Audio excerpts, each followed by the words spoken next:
Good evening, ladies and gentlemen. We're glad you're watching. Thank you so much for making time to join us. This is Sound Candy Talk Open Forum Political Discussion Show, the show that gives you an opportunity to air what you feel and think about the latest development on our political front. Well, today is all aftermath of the Raila Odinga losing out in the AU seat in Addis. There was a display of unity between him and the Ruto administration as they were wrapping up and, of course, looking at what actually went wrong with the Raila campaign and the vote. So we'll be looking keenly on what exactly went wrong and why Raila Odinga lost in this particular elections. And then, of course, this is not the first election for Raila Odinga to lose. And so I believe many Kenyans have different things to say about this. But here, all we seek and our greatest interest is the truth, nothing but the truth. And then, of course, the truth that makes sense for everyone to understand and be part of deciding for Kenya in the best way possible, based on facts and not hearsay or rumors and stories. And of course, there are different people who have given their views on what exactly went on. Some have their own versions of their claims.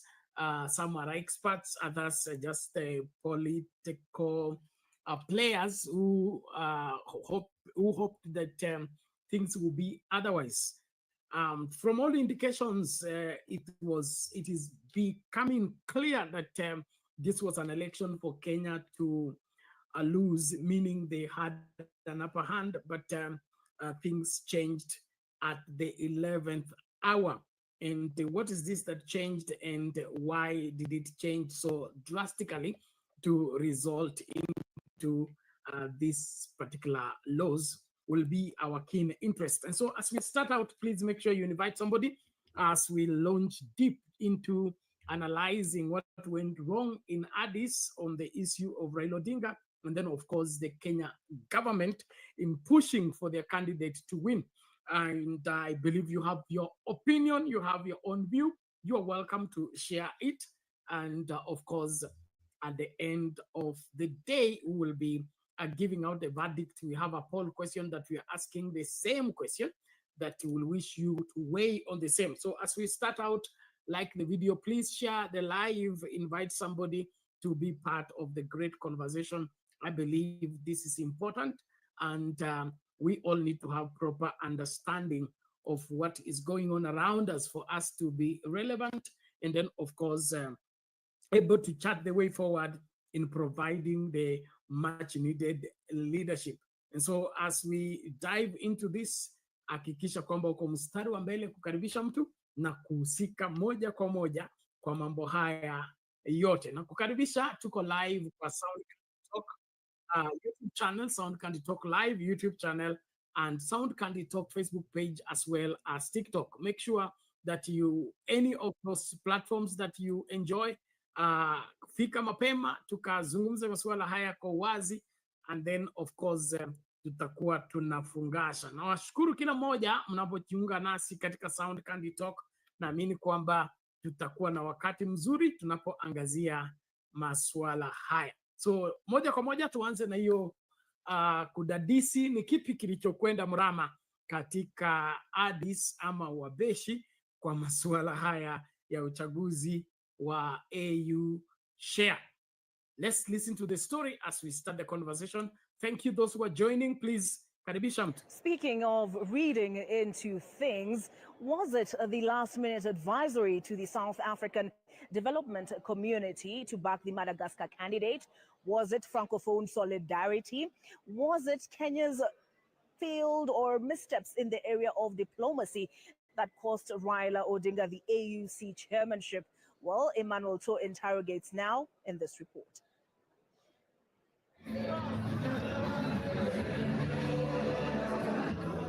He had led for 2 rounds of the election until he stopped leading.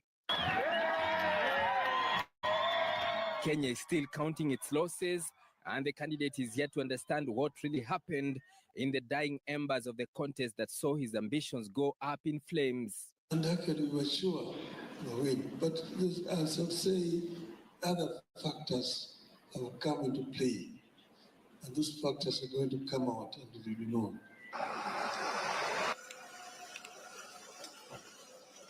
However, the unforeseen circumstances may be interpreted to mean the recent high-octane last-minute regional politics triggered by a series of events, including the DRC-Congo conflict that Kenya played a role in resolving. The perception that Kenya was supporting Rwanda and the M23 militia by extension, ruffling feathers with DRC's President Felix Tshisekedi, and by extension the South African Development Community SADC, where DRC is also a member. The candidate from Madagascar, the number of votes that he got 10, and then when we came to round 2, you were also able to see the patterns that we are playing. So you can clearly see that the Francophone countries were able to stick together. The effect, Tshisekedi is keeping an EAC meeting organized by President William Ruto, opting to turn up for the SADC one that set the ball rolling for Odinga's failure. Kenya's Foreign Affairs PS Korir Sing'oei's response to a letter directing SADC countries to line up behind the Madagascar candidate Richard Randrato, adding to the list of possible blunders, which analysts say rattled the SADC countries. To our minds, we think that this letter is sort of an afterthought. We think that it is mere courtesy to show a bit the minimalist solidarity extended to a member of their region. The SADC power shift would be evident from the 3rd round of the election, with the numbers of the supposed SADC candidate Richard Randrato shifting to the Djibouti candidate, who opened the gap between him and Raila to the last round. Odinga was forced to bow out in the 6th round, where Mahmoud Youssouf went ahead and won the race by the required 2/3 of the total votes, translating to 33 votes. Analysts have also opined that the Francophone countries, which make up nearly 28 out of 55 African countries, may have played a role maintaining a united bloc in the election. They voted for their country. And then you also look at it that the Anglophone countries were not able to vote as a unit. And then also you look at also other regional politics and then regional interests that were at play also might have affected a great deal the outcome of these elections. Out of the 6 AUC chairperson elections since 2002, 5 have been won by French-speaking countries, with South Africa's Nkosazana Dlamini Zuma being the only lucky Anglophone to occupy the seat. Odinga's loss comes barely 8 years after another one, where Kenya's candidate in the 2017 AUC election, Ambassador Amina Mohamed, lost to Musa Faki in the same fashion. Emmanuel To, Citizen TV, Nairobi.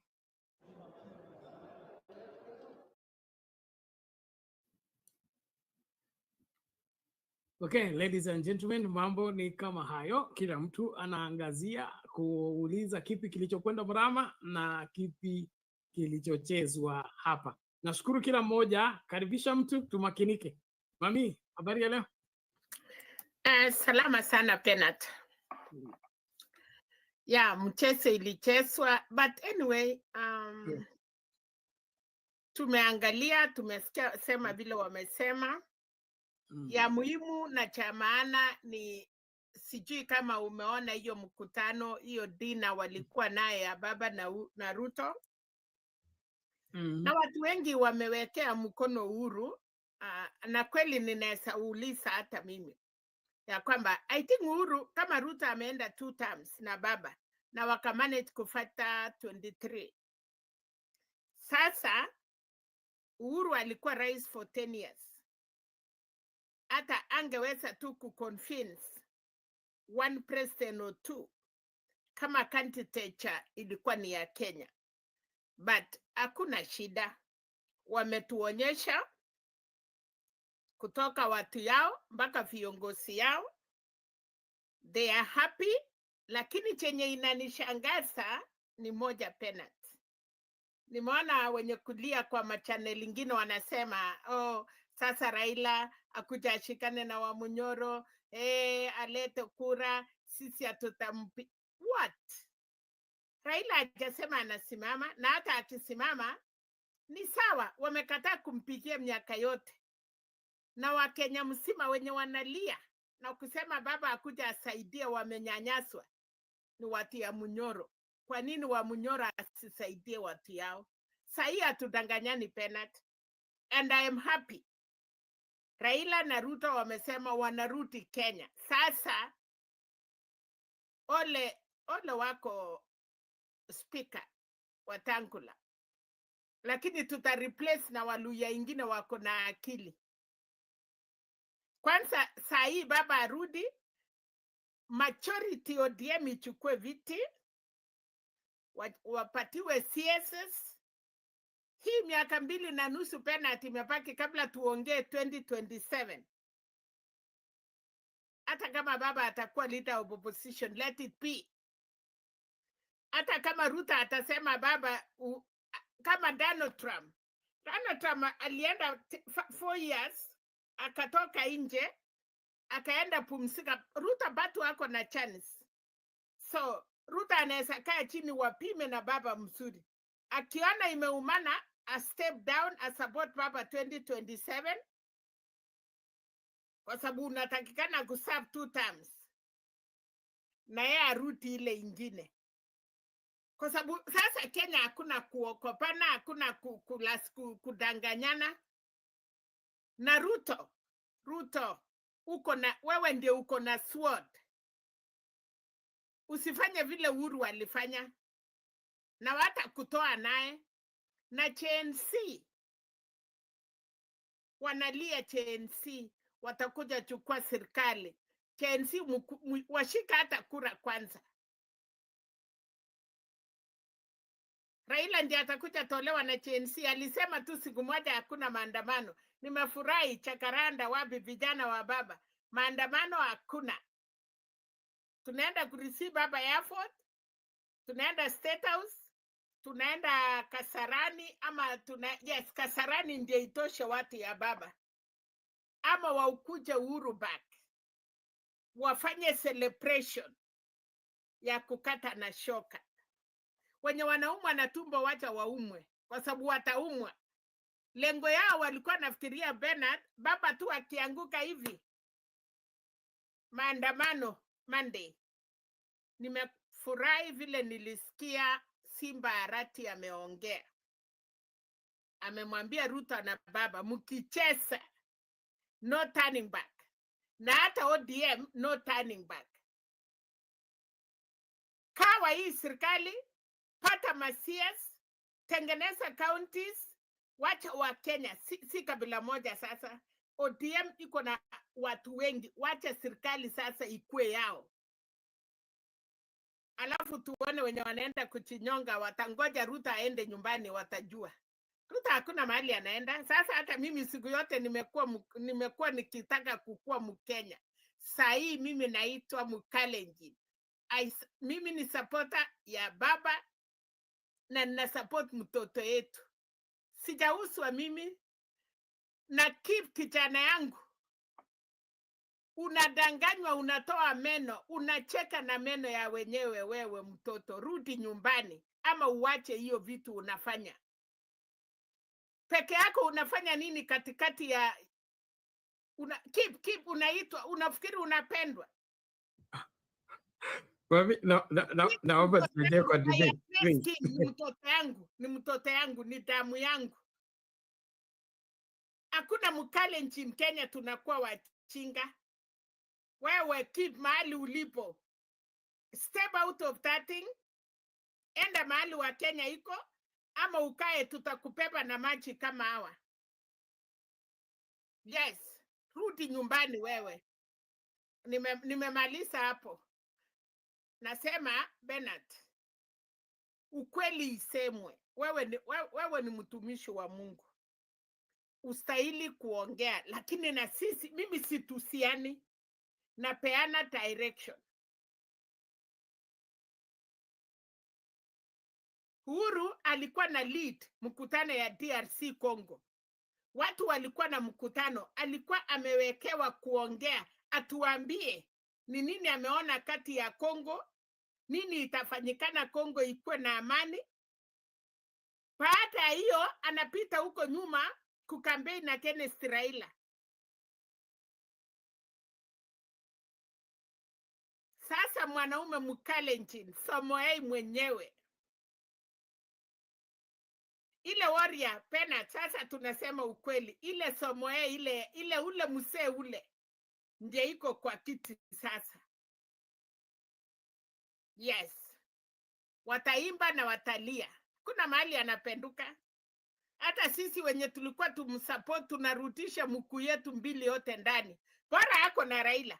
Lakini kama Ruto yako na Wamunyoro, mimi niko na upande ya baba. Lakini kama Ruto sasa ametuambia na Raila amesema na mdomo yake, yeye mwenyewe baba alitaka kwenda OAU na akamwambia Ruto, na Ruto akasema anamsupport. Na baba amesema na mdomo yake, najua watu wengi watacharge Ruto. Lakini Raila ametuambia. Na Ruto hata yeye anasema Mungu na baba anajua. Amesema Mungu na baba anajua.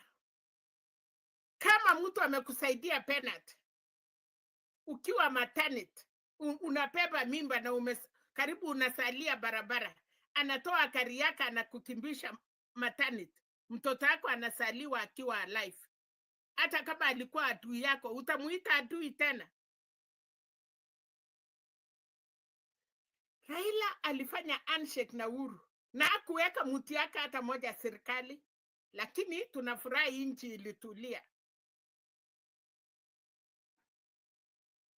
Sasa mpaka 2032 hapo ndio tutaongea wa Kenya, tutajua kama tuende kama Museveni ama baba Winnie amekuwa mkubwa atoshe tumpatie kiti, ama baba aseme Gladys Wanga ama Orengo ama Simba Arati. Wachana na Matiang'i aliua watoto wetu. Watashikana na Wamunyoro na Kalonzo. Wataenda hawa. Wanaongea Okay, ni maoni yangu. Bora nisiseme kitu itafanya channel yako. Nasema hivi. Ili tusonge mbele, nataka tuangazie hili swala vizuri.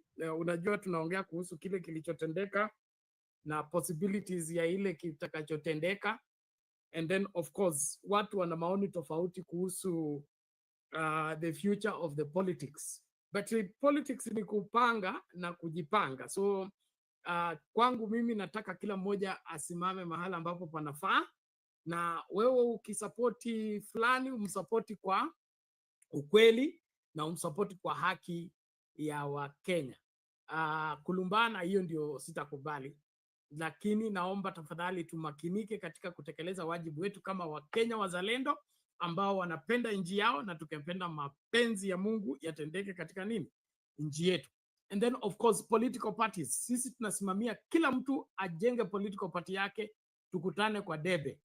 Wamunyoro alisema anafungua party, afungue party. Jubilee pia ni party. Kuna gani? Ni ANC na Ford Kenya, hizo ndio zilifungwa zikamezwa. lakini wale wako na DAP yote tukutane kwa debe na kila mtu aweke presidential candidate Yeah, mpaka Kalonzo pia nimesikia leo mwingi wameambia Kalonzo mpaka kwa debe. Sasa amekuja vile unasema. Wacha Kalonzo na Wiper 22 MPs waingie kwa debe. Hiyo ni ukweli pena. I agree with that. ODM, Ruto akiingia ODM na watu yake yote na sisi yote tukue majority tuko ODM, iko shida. Kwa sababu hata yeye sahi hana party.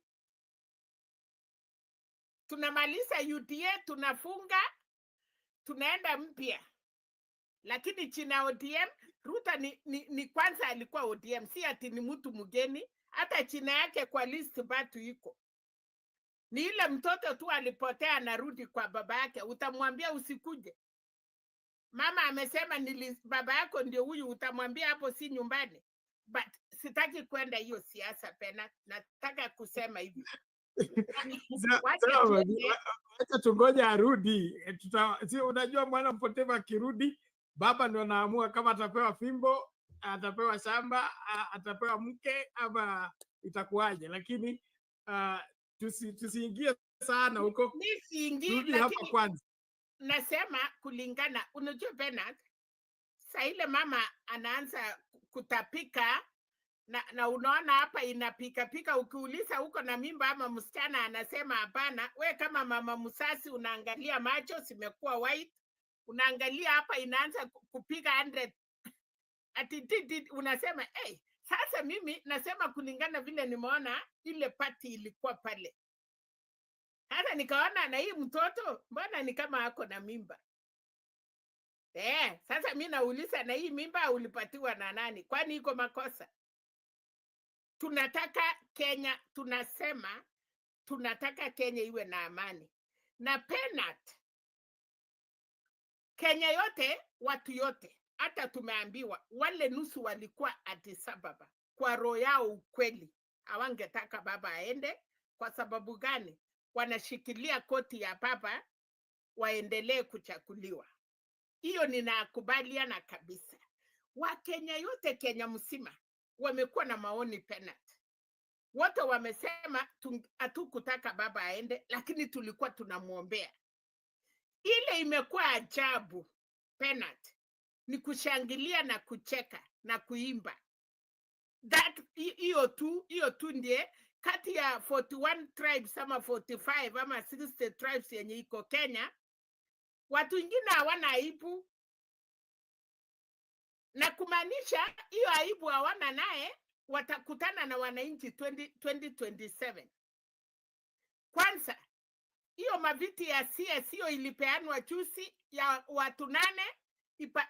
Nimekubali Ruto amesema tunakuja kujipanga. Hakuna kabila moja inatakikana kukuwa na CS karibu 5 penat. 2 ndio itutoshe. Wale ya Uhuru yote kwenda nyumbani. Ile ya Munyora yote nyumbani. Sasa baba hata yeye ako na Wakikuyu yake aweke hapo. Wakenya ingine wapate hiyo viti. Hii serikali imesurvive.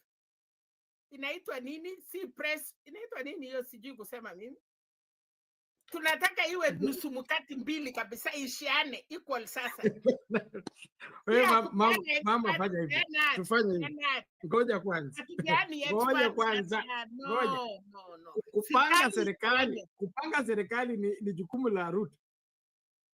Sisi tunaweza kuadvise tu, lakini hata yeye anasikia mtoto wetu anasema serikali ya sasa ni ya kuweka nusu.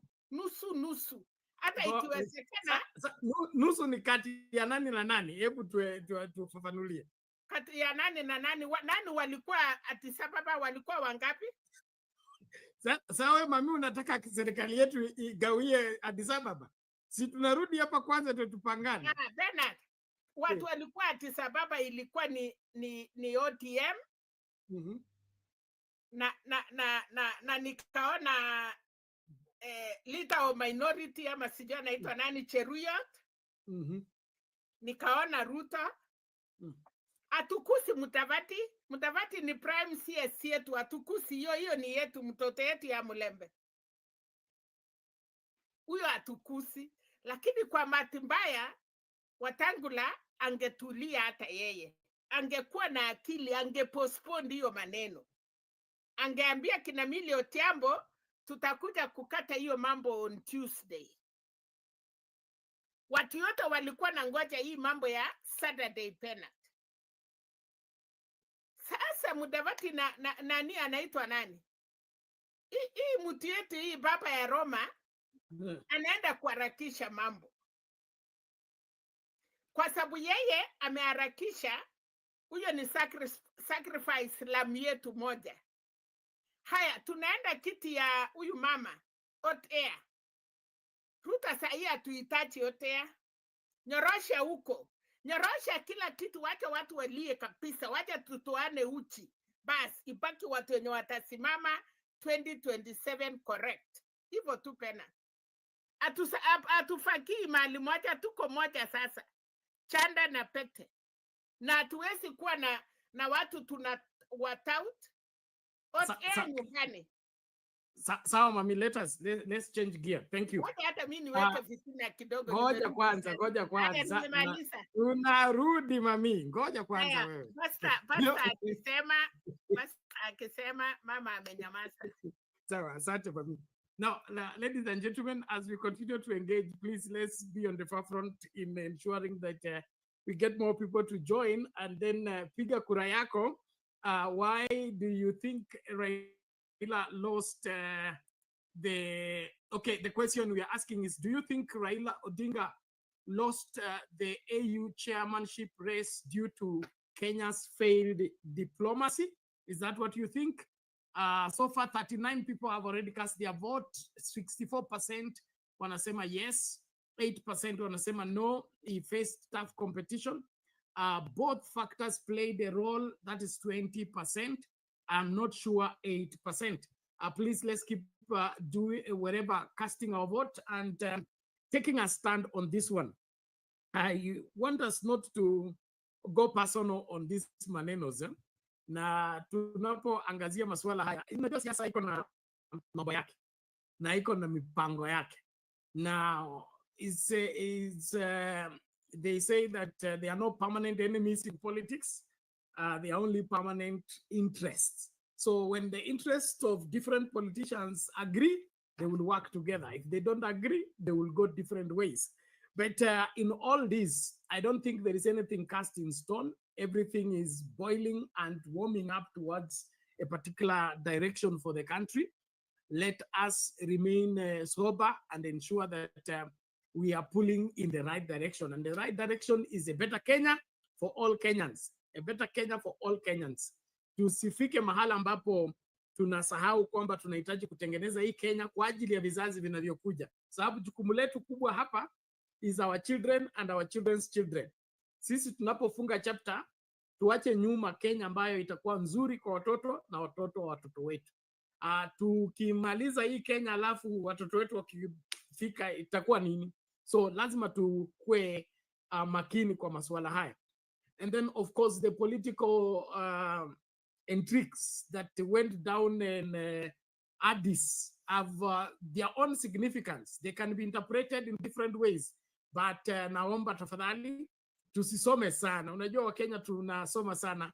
Naitwa nani mwenda zake Rais Mkapa. Ndio alisema ameangalia gazeti la Kenya liko na umbea.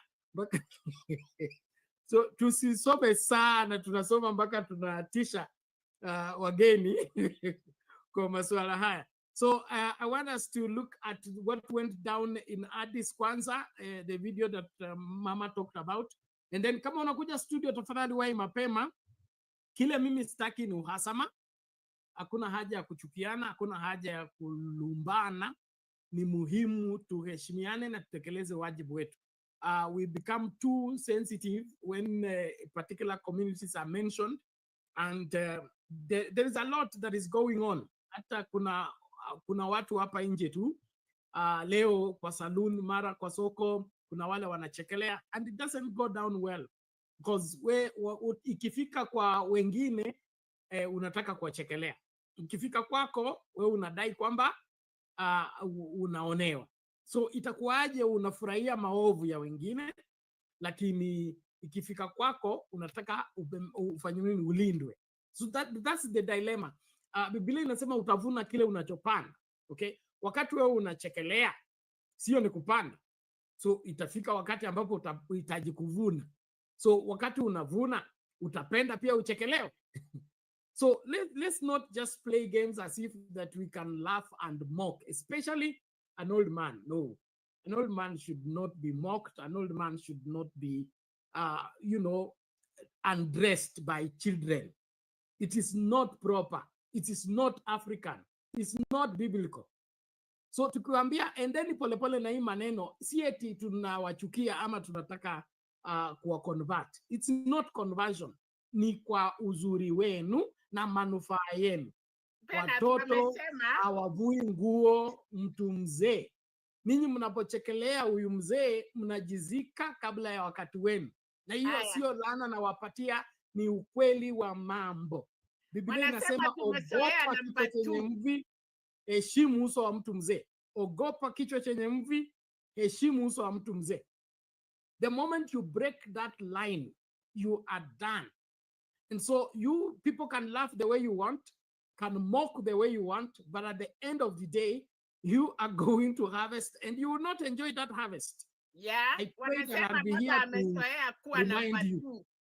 Wanasema baba kuanguka alikuwa namba 2 namba yake. Kwa hivyo namba 2 ya baba tutawaonyesha is okay namba 2, but hiyo namba 2 watajua wataongezeka wakuwe namba 1. So Mami, let's hold on as we play this video, and then we will go down into what exactly went down with these particular elections and what lessons can we draw? Because I think Kenya has a lot to learn from this experience.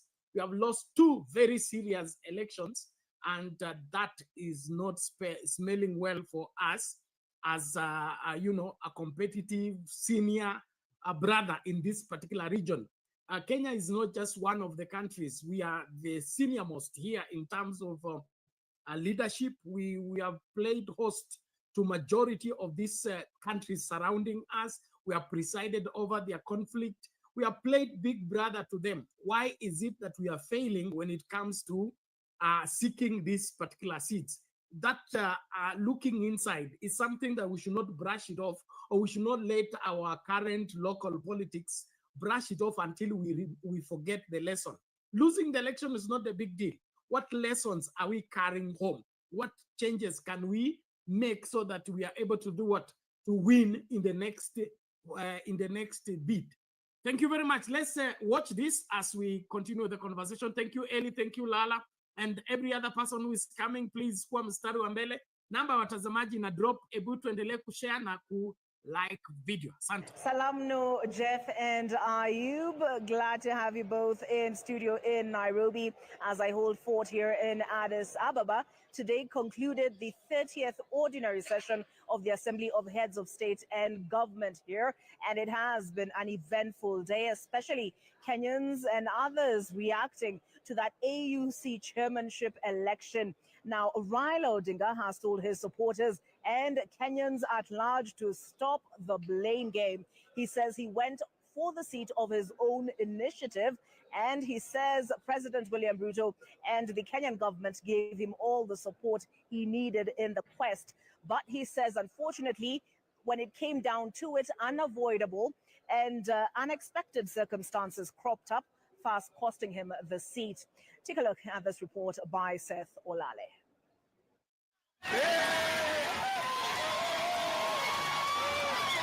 Raila Odinga looked calm and relaxed as he was received by his supporters during a special dinner organized by a Kenyan delegation in Addis Ababa, Ethiopia.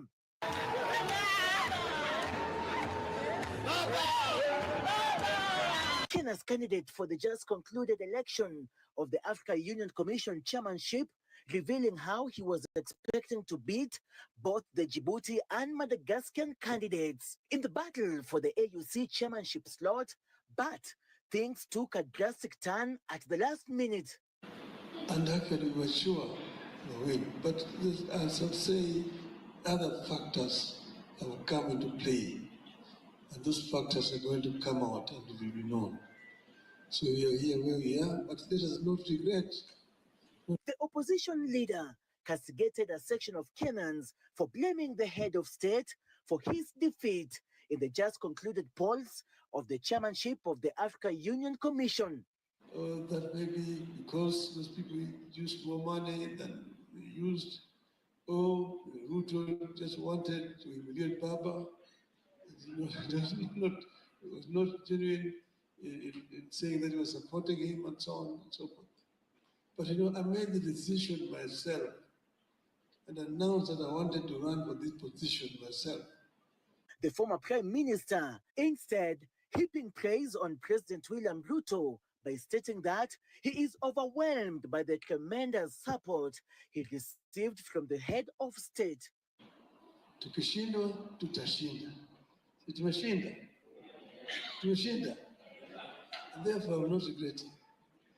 I will walk with my head tall.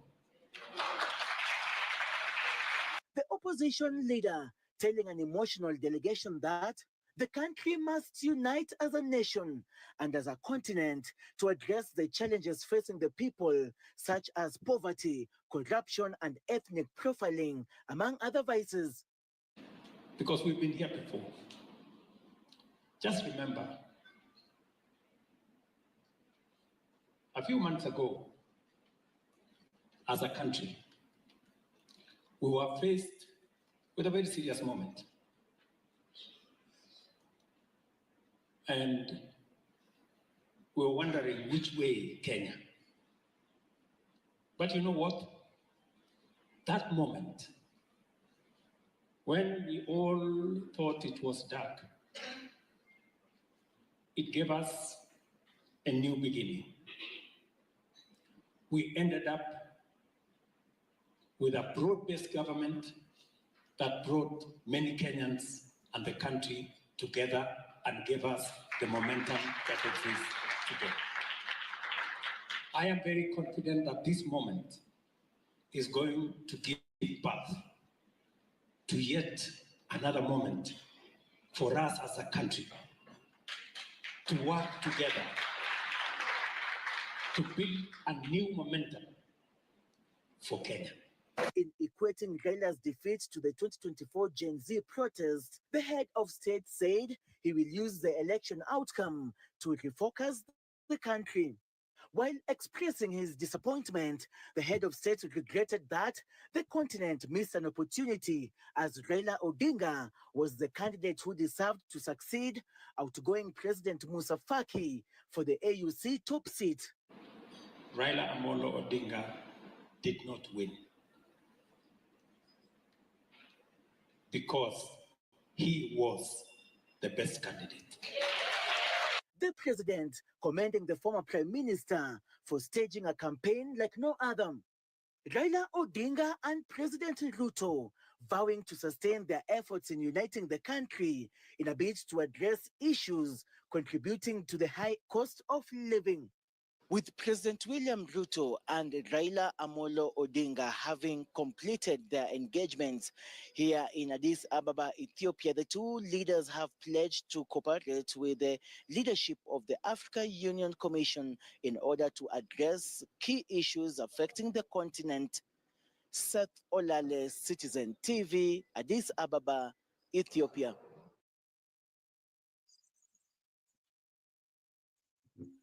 Welcome back, ladies and gentlemen. Thank you so much.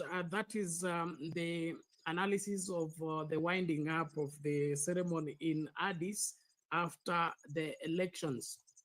I want to encourage us, even as we engage, please let's avoid going personal, and the back and forth of judging people and stereotyping people is not the way we debate and the way we should have a healthy debate.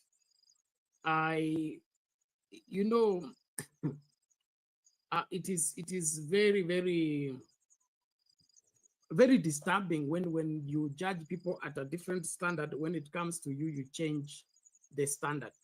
Life is too complex to be understood with the one eye only or one perspective. All those sweeping statements, show me your friends and I show who you are, they are good cliche for motivational speaking. I don't know. Let me quickly, before I bring in Eli, just give you this story. There was a pastor who was pastoring a church, and the daughter got pregnant without marriage. And one church elder stood up and said, you cannot continue being my pastor. If you cannot lead your home, your daughter has gotten pregnant while she's in your house, you cannot pastor me. The rest of the elders, wakashika huyo elder, please go slow. You are a parent, just like the pastor is a parent. Don't be so much harsh in terms of judging the pastor because the daughter got pregnant. And the man said, no, the Bible says if he cannot lead his house, he cannot lead the house of God. Now, all those things that the elder was saying were right and were still biblical. But 4 months down the road, he was living with 3 of his daughters and the cousin. And what happened is that there were 4 pregnancies in his own house. All his daughters were pregnant. The wife was pregnant. Now, it's not a laughing matter. What I'm simply saying is that don't be so quick to judge and rule out people simply because they did this and you don't do it. Whatever you wish others, just begin by wishing yourself first. What I seek, and the reason why I'm on this chair, is to secure a Kenya that is good for all Kenyans, healthy for all Kenyans, and that's all I care. I don't keep my schedule here to come and please you or come and play in your gallery or even want to be liked by you. That's not the whole essence here. We're here to teach one another, educate one another, and help at least make sense of our politics. This other maneno mnataka kuniingiza ndani, mimi hapo sipo. Naomba tu tuelewane hivyo. Inaonekana Eli, okay, Eli, where are you? Good evening, Bernard. Good evening to you. How are you today? Yes, I'm very good. Yes, we can get you, although your volume is a bit low. The rest of the panel, can you hear me? Yes, go ahead, go ahead. I will just remove this microphone. Give me 2 seconds and then. If you have your earphone on, they have a way of reducing the volume. If you remove them, the mic will work better.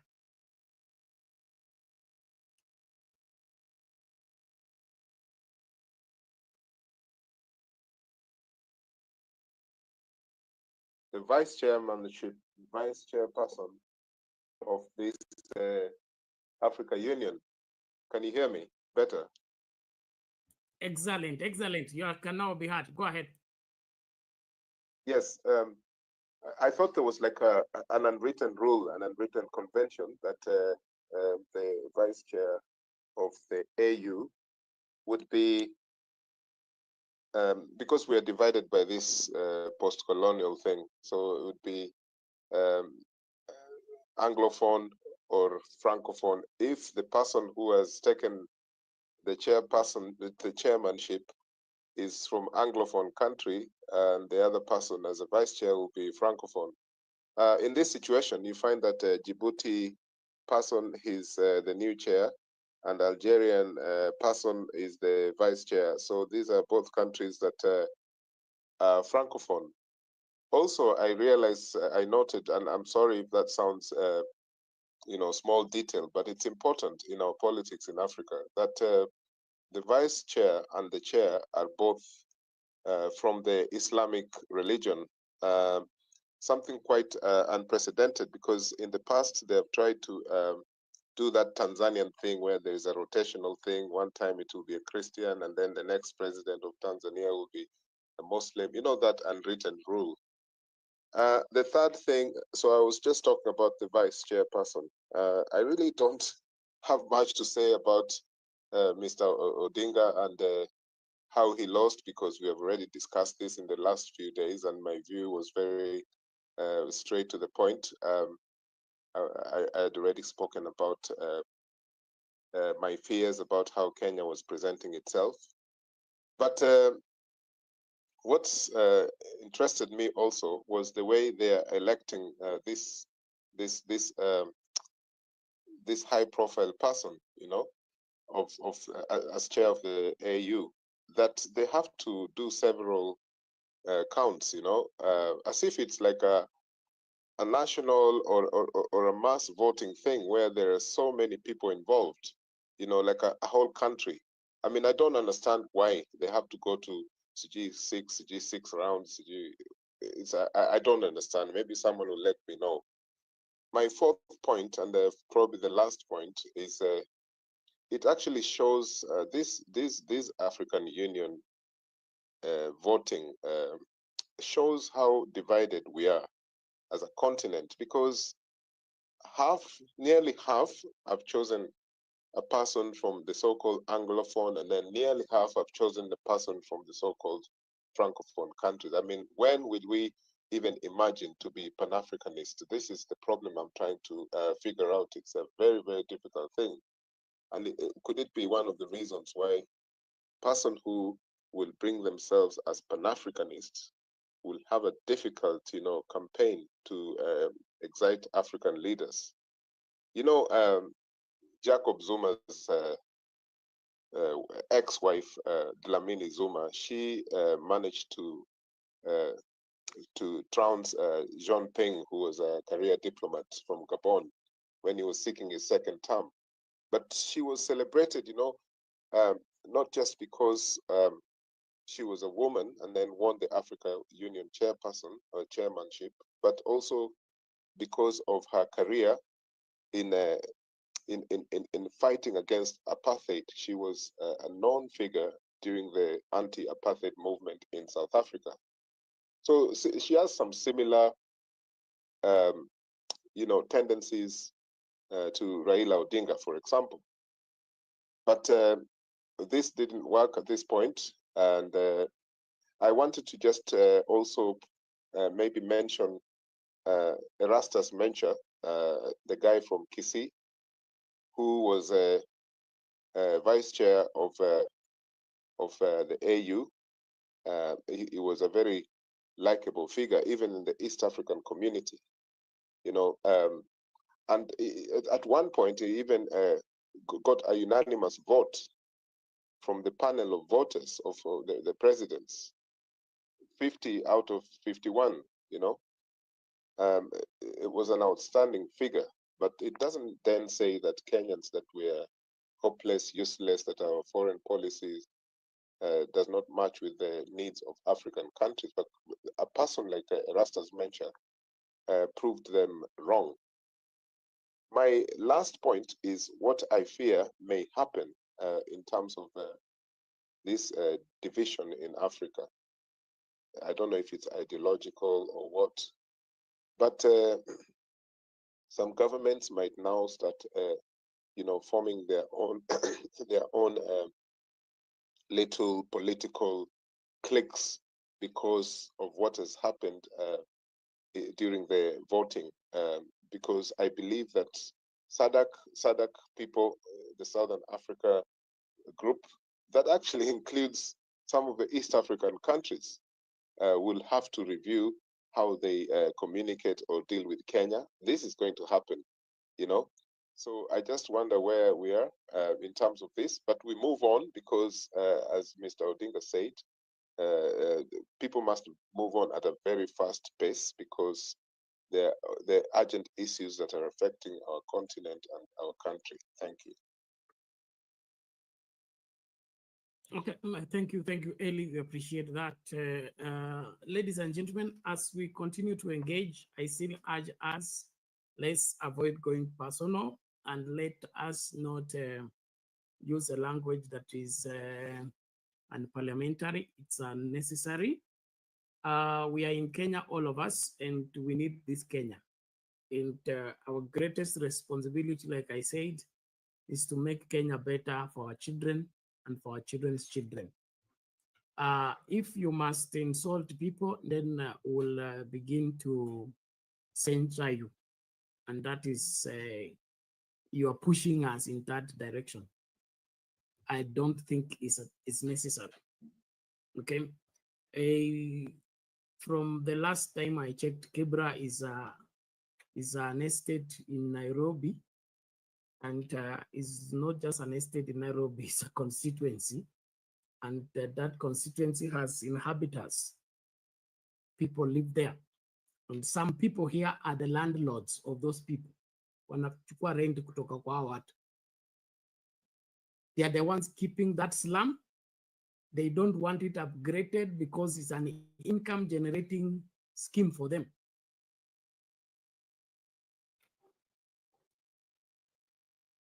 It is not a member of parliament decision to go and clear those houses. They are private houses. They are owned by some of us here. Na tunachukua rent. Frank is here, but he will talk to you tomorrow. Mulisikia story ya Frank. Hiyo 2000 ya kila hiyo nyumba. Haiendangi kwa Nairobi River, na haiendangi kwa maskini, inaenda kwa nyinyi landlord. Okay, so kuchekelea watu wa Kibra na kusema fulani aende kusafisha Kibra na nyinyi ndio landlady. Tafadhali. Go slow. Go slow, please. Let's just debate and focus on what is to be done, not this trying to get even. There is no getting even. Na kama unavumilia kuwa hapa, you take marching orders. You go elsewhere where there is better debate than the one we are having. Please. Thank you. Reverend Lala, quickly, alafu tulete, tunafuata mkururo tafadhali. Lala, msimamo, Jemo, ndio tuende kwa Njuguna. Yes, Lala. Habari zenu jamani. Mama Selina, it's good to see you. Msimamo, Eli, and Jemo. Nani tena, Njuguna, na wenzangu ambao mko uko nyuma. I think there are times when we have very short memories.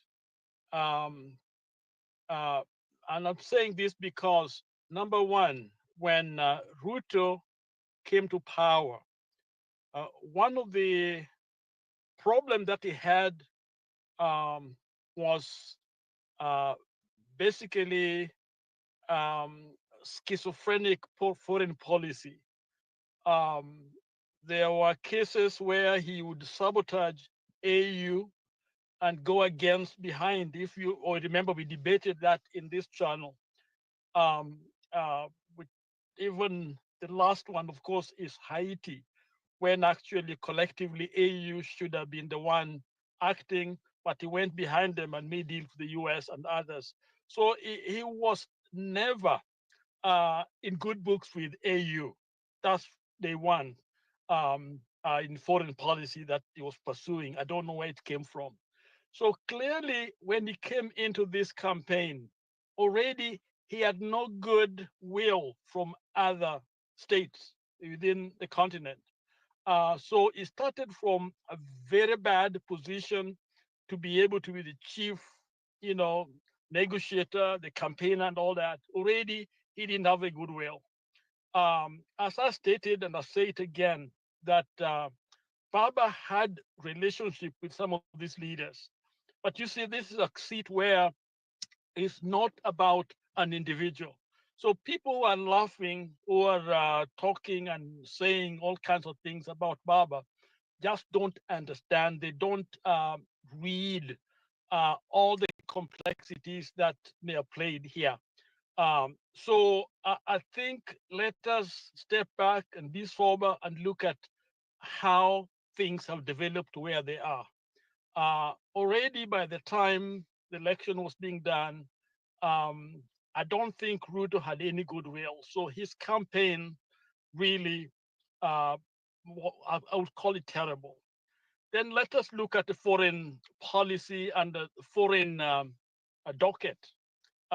We had Mudavadi there and others, but there was also no consistency in terms of who was leading it, because Mudavadi was, I don't know how many portfolios was he holding.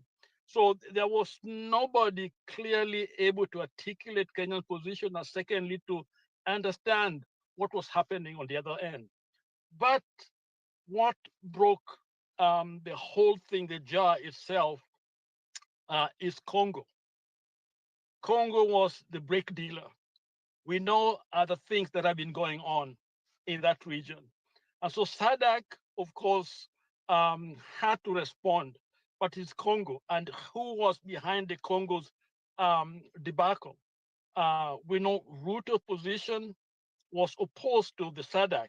So clearly, the signs were there that this group may not be in favor of that one being pushed by that particular country. So I think I listened to Kalonzo Musyoka articulating that aspect, and that's very, very true.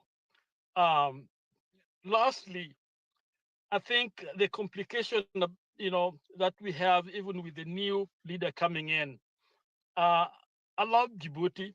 I've been there a few times, okay? But Djibouti is a territory, it's almost like a station for foreign, military,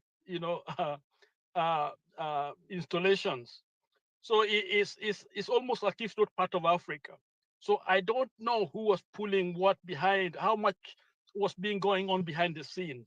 I'm waiting to see what is it that Baba talked about and others behind the scene. But clearly, Congo played a big role, and the whole Ruto foreign policy from day one created an enmity from the onset, because you can't go at Swahili. I think the word is kimbelembele.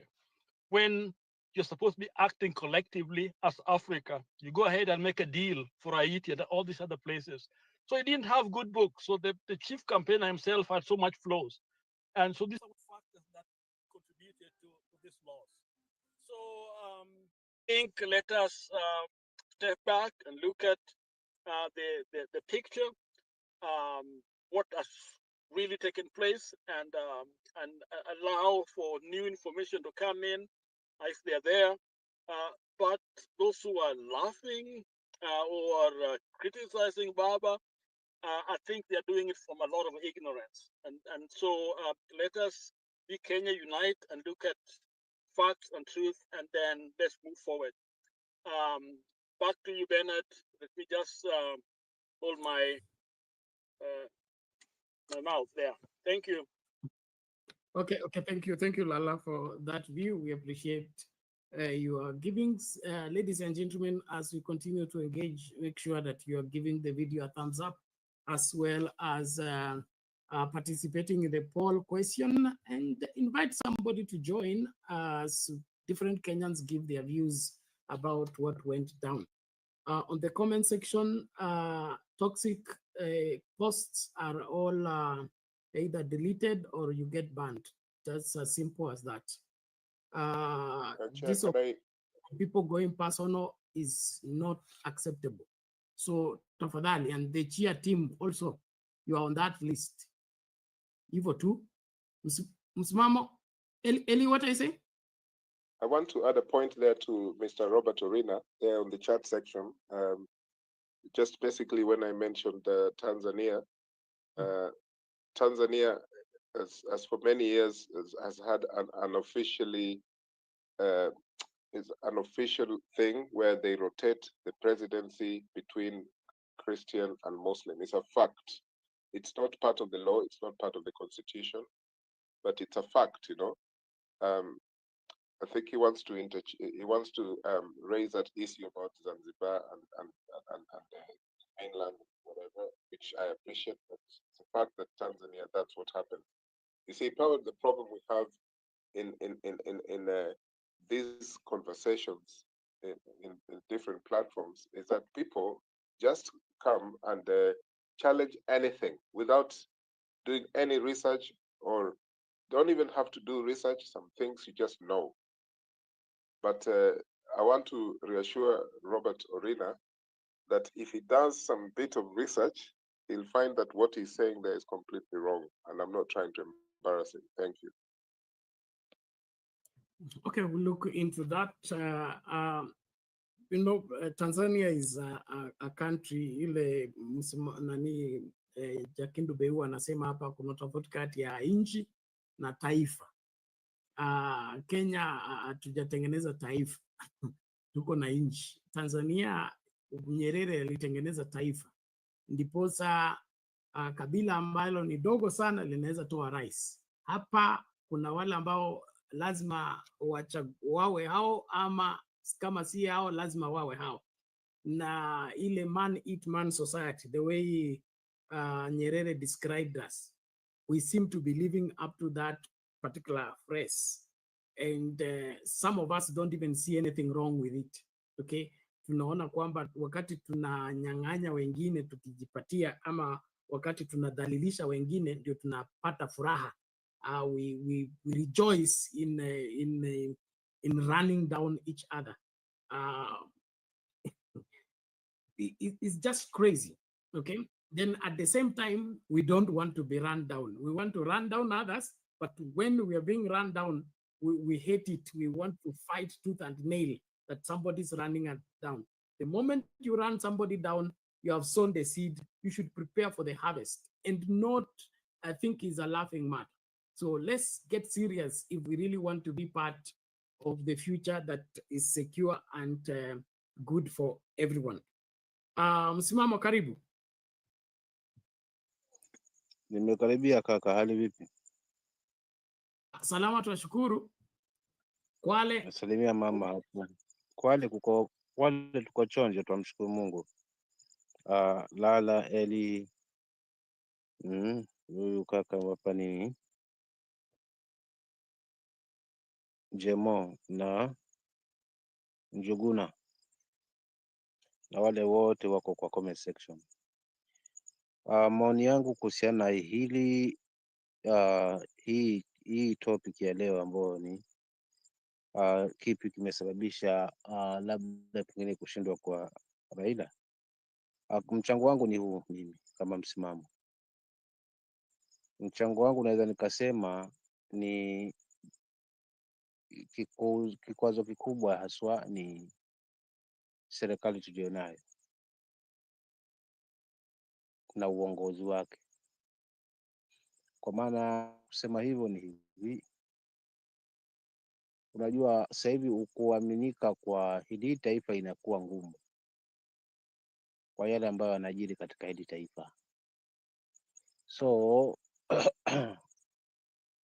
imani hii inanitia mashaka kwamba ndio kikwazo kikubwa cha huyu mzee kushindwa pale, wala si yeye kushindwa. Nimemsikiza vile akisema yeye mwenyewe alijitolea mhanga tu, huyu Kasongo alimsaidia tu kuweza kufanya kampeni yake, lakini sijaridhika na hayo kimtazamo wangu, kwa sababu ya tabia ya nchi tulionayo kwa sasa hivi. Pili, nitaongezea kusema pia wananchi wengi hawakuwa na imani kabisa kimtazamo wangu na huu ushirikiano kati ya baba na Ruto,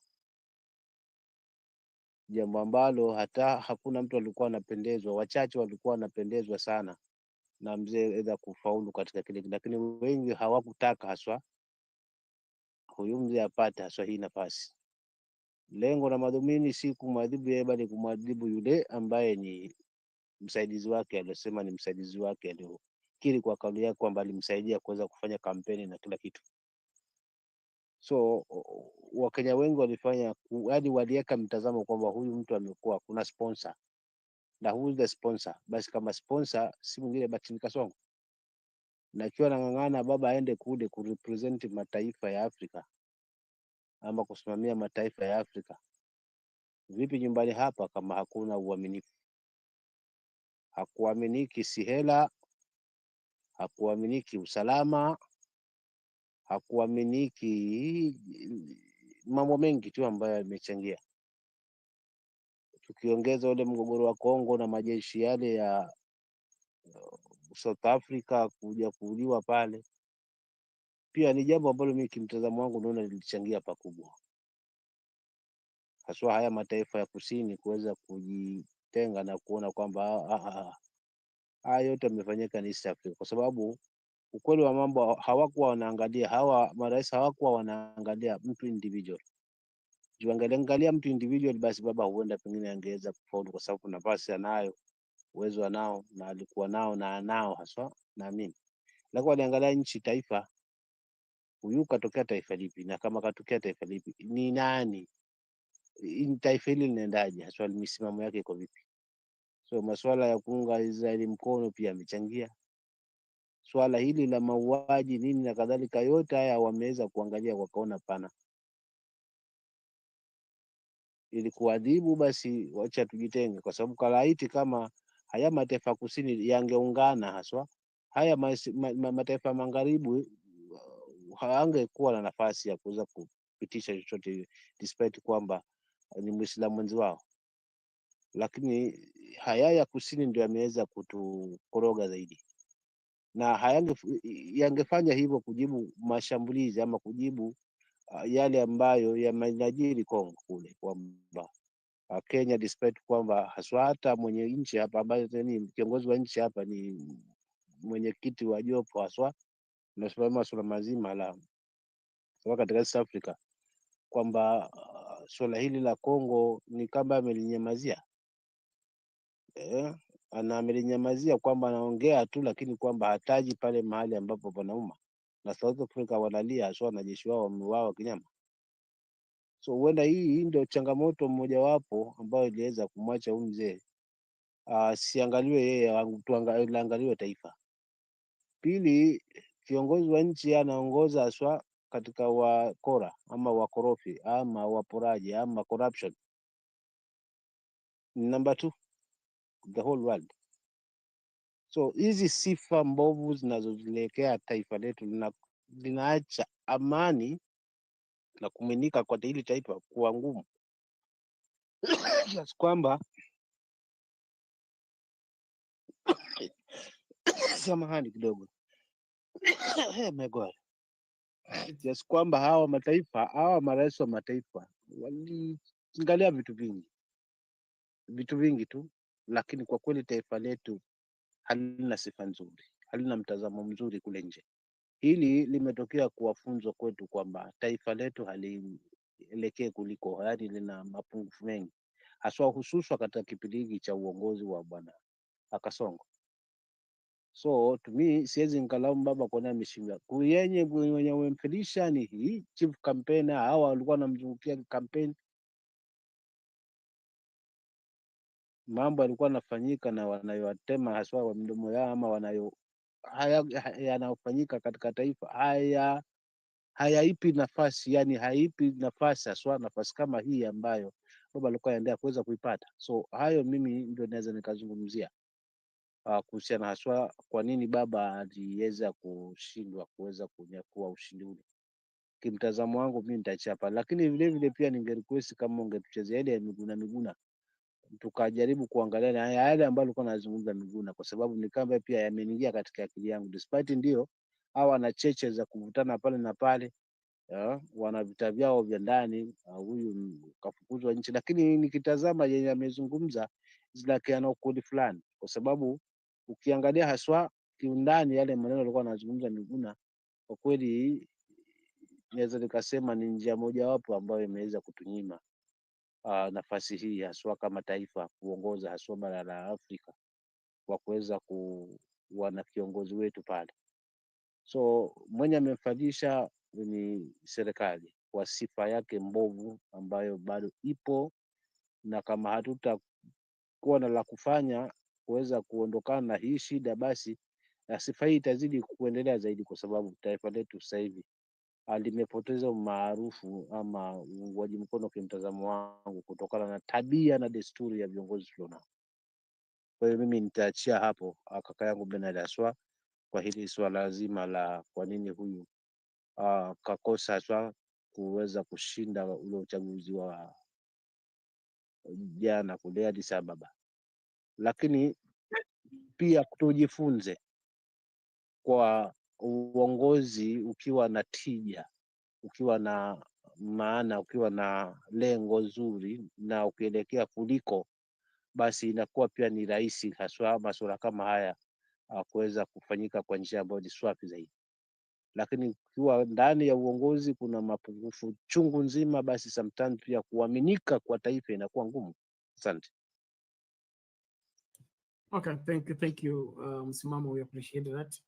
Na vile suala la kujifunza hapo ndio naona lazima tujiangalie kama taifa, na ni sababu hata tukisema ni William Ruto tulipoteza 8 years ago in the same vote, and William Ruto was not chief campaign, and then Uhuru Kenyatta ndio alikuwa amri jeshi.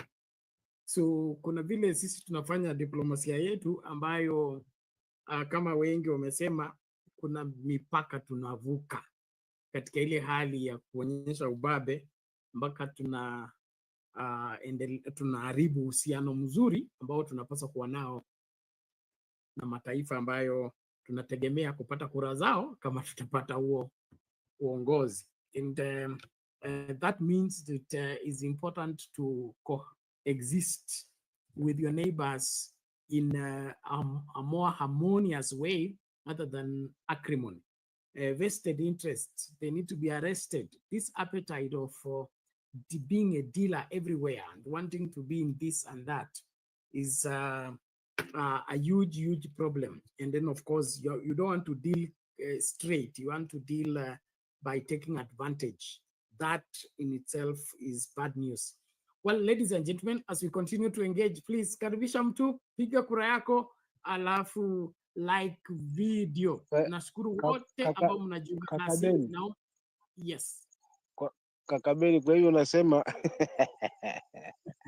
Ruto tumvulie lawama, tumuondolee lawama kwa sababu ngoja tunamaliza tu kwa sababu Uhuru wakati ule alikuwa rais na Amina akakosa. But tuelewe kwamba kila tukio lina misingi yake. Wakati ile kulikuwa na misingi yake na sasa hivi kuna misingi yake ambayo inafungamana na ukweli. Na jamani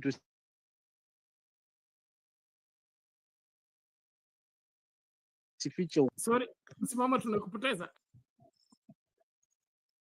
Nasema yes. Nasema wakati ule tusichukua lawama kwamba hebu tumuondoe lawama kwa sababu wakati ule Amina aliweza kukosa wakati ule na wakati huo alikuwa Uhuru. Kwa hivyo tulaumu wale wanaozunguka ili kwa sababu wana confidence yani na kuona kwamba wana uwezo zaidi kiasi kwamba mwisho wa siku wanajikuta kwamba wanashinda. Lakini huyu tumuondolea sio makosa kwa sababu mtazamo wangu nasema wakati wa Amina ulikuwa tofauti kiasi na wakati huu, kwa sababu yale ambayo pengine machache tu yalituacha wakati ule tukakosa hiyo nafasi, maybe wakati huu aswa uongozi uliopo ungeweza kutilia pondo zaidi katika misingi hiyo, kwamba tulikosa kwa ajili ya hii na this time around tunataka huyu mzee kwa nia swafi awe hapa, kwa nia swafi. Basi mambo mengine tungepunguza pia. Masuala haya ya mauaji ya kiholela, maana mwezi niambia utakuja kumlinda kwa nchi yangu ama utaniongoza wakati nchi yenu yenyewe tayari iko. So for real, mimi nikisema namuondolea lawama huyu, siwezi kumuondolea lawama kwa sababu kimtazamo wangu unaona kwamba ni changizo kubwa kutokana na tabia ya uongozi wetu tulionao. So nitaachia hapo, lakini tukitetea sana tukumbuke mwisho wa siku huu tunaficha huu ugonjwa na mwisho wa siku tutasema na kilio. Ni kama hiki ambacho kimetokea Addis Ababa sasa hivi. Asante. Asante msimamo. Na mimi sijasema tuondolee lawama Kasongo ama Ruto. Nimesema tu kama tulienda 8 years ago tukapoteza, na saa hii tumepoteza, and then katika mazungumzo yetu hatutaki kujifunza what went wrong then that looks like what went wrong now, so that we holistically address. Kwangu mimi naona there is too much there is a problem with our diplomacy generally. We can't lose twice, even if there are different circumstances with different leadership, if we are doing the right thing.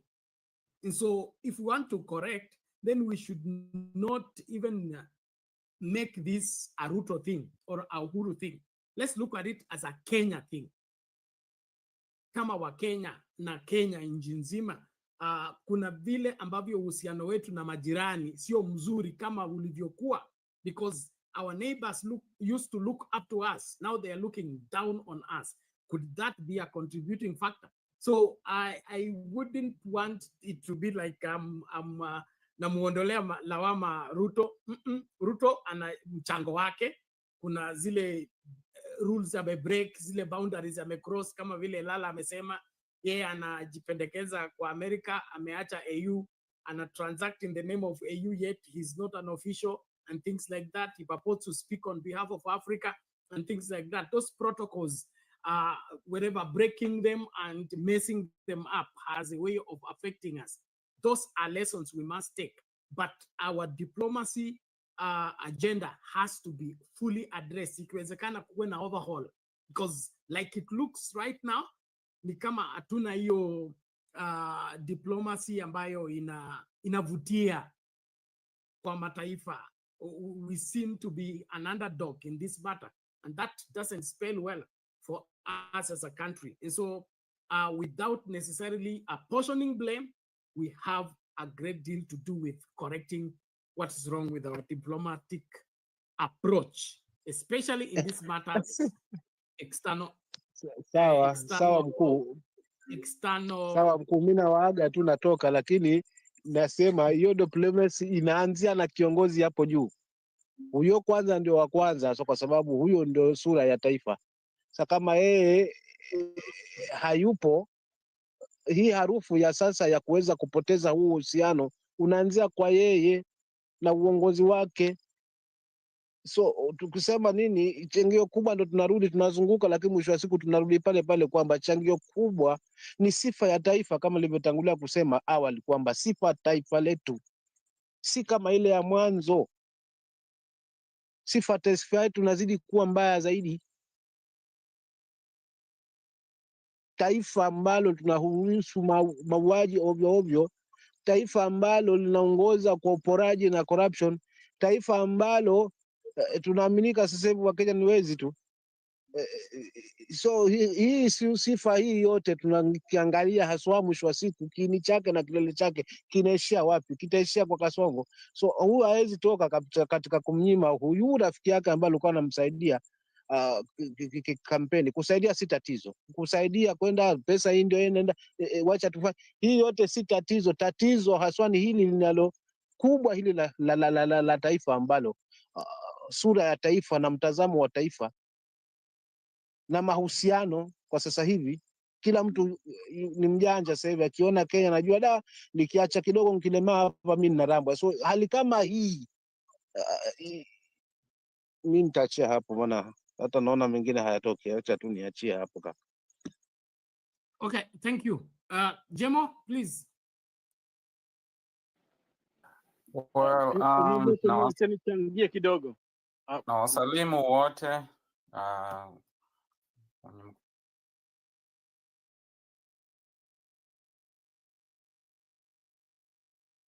Jemo, you on mute? Unmute? Na wasalimu nyote nyinyi mwenye mko kwa stage, anajua msimamo ametoka. Jakindu Bey, Lala, Eli na Mama Selina Bernard. Kuchangia mada ya siku ya leo.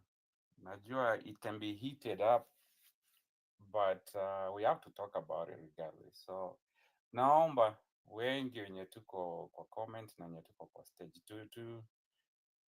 tujifunze kuwa na emotional intelligence, mambo ya kuchangamkia kila kitu as if ni personal. It's not good, because with that we cannot even talk. We have to like just develop that emotional intelligence. Raila is a Kenyan, Ruto is a Kenyan. Both of them are holding high prestigious status in Kenya. So we have to talk about what's going on. So nikirudi kwa hii mambo ya Raila.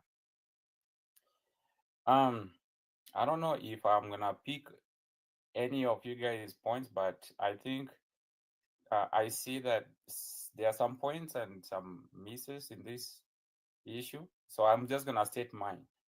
According to me,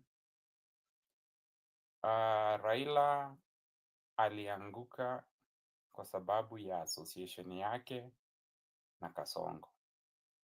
That's point number one.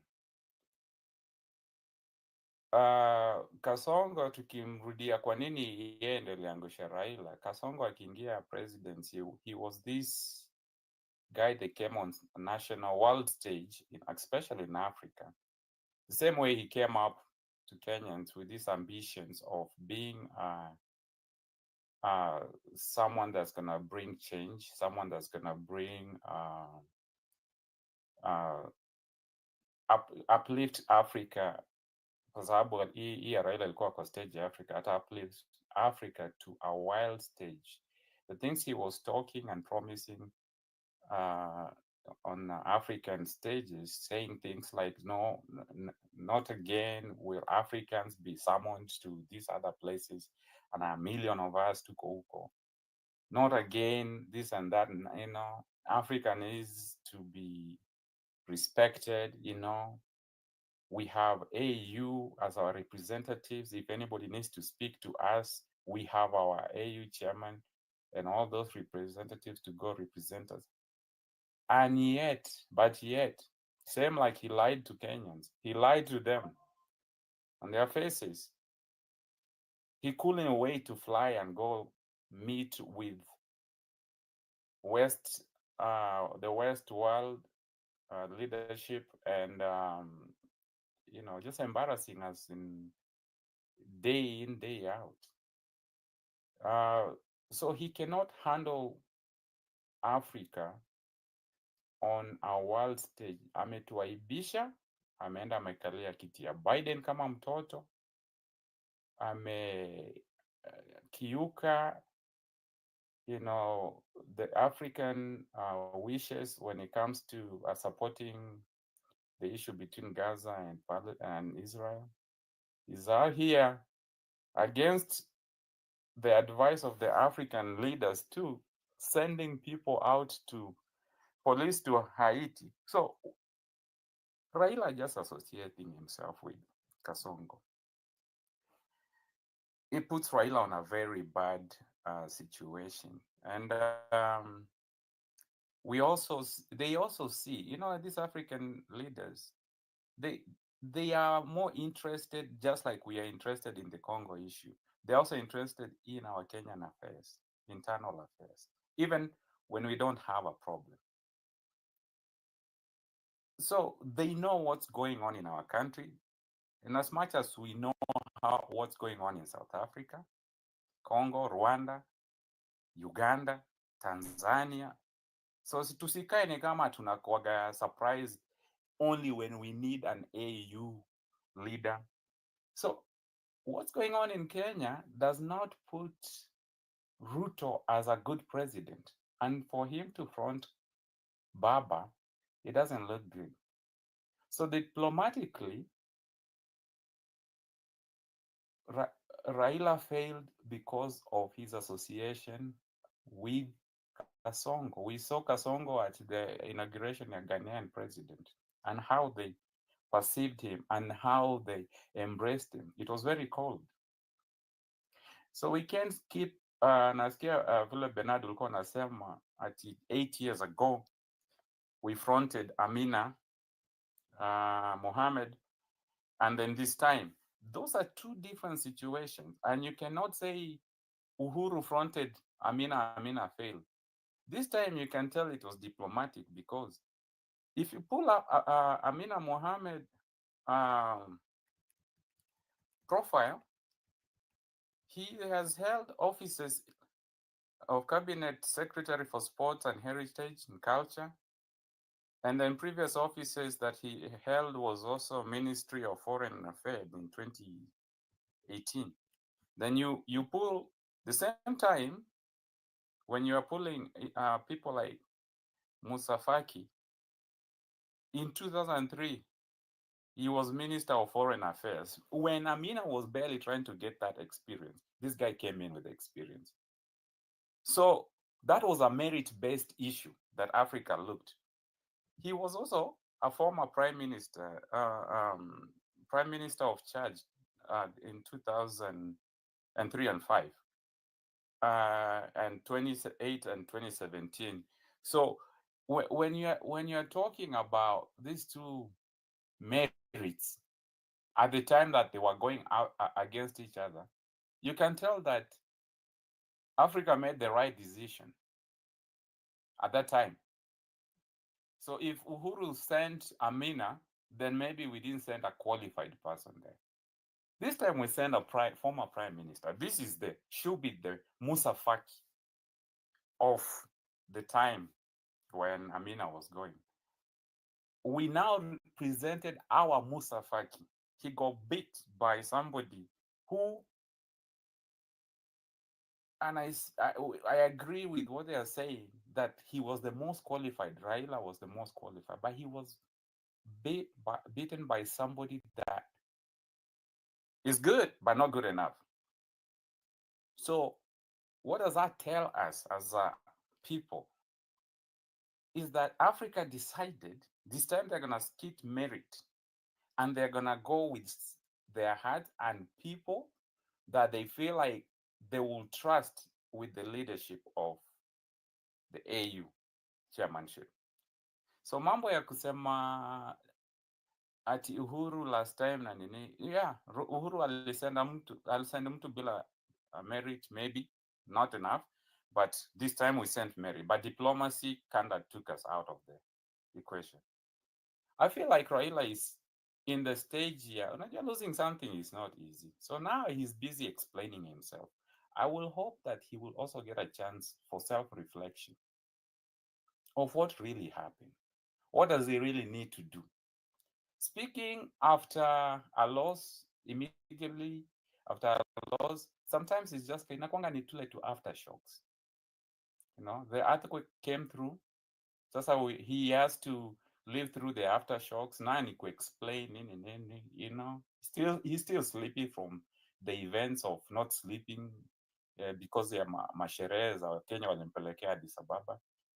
He will have to explain himself, but I hope after explaining and excusing himself, because these are just a bunch of excuses, he will sit down and say what really happened and what really happened to me.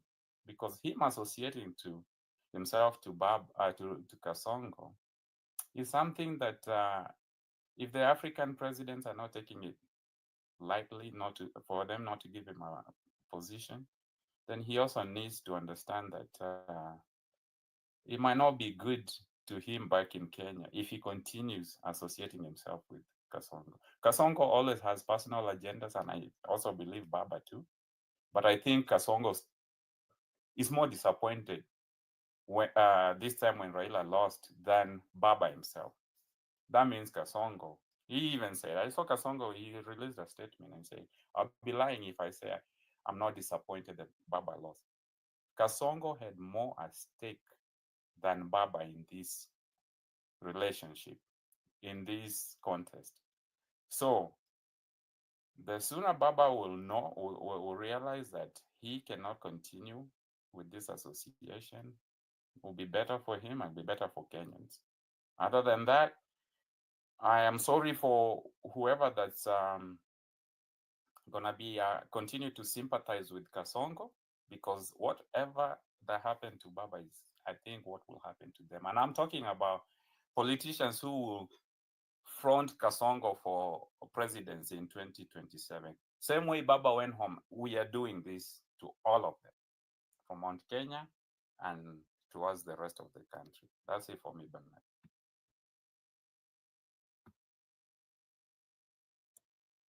Okay, thank you, Jemo. We appreciate that good analysis and comparative.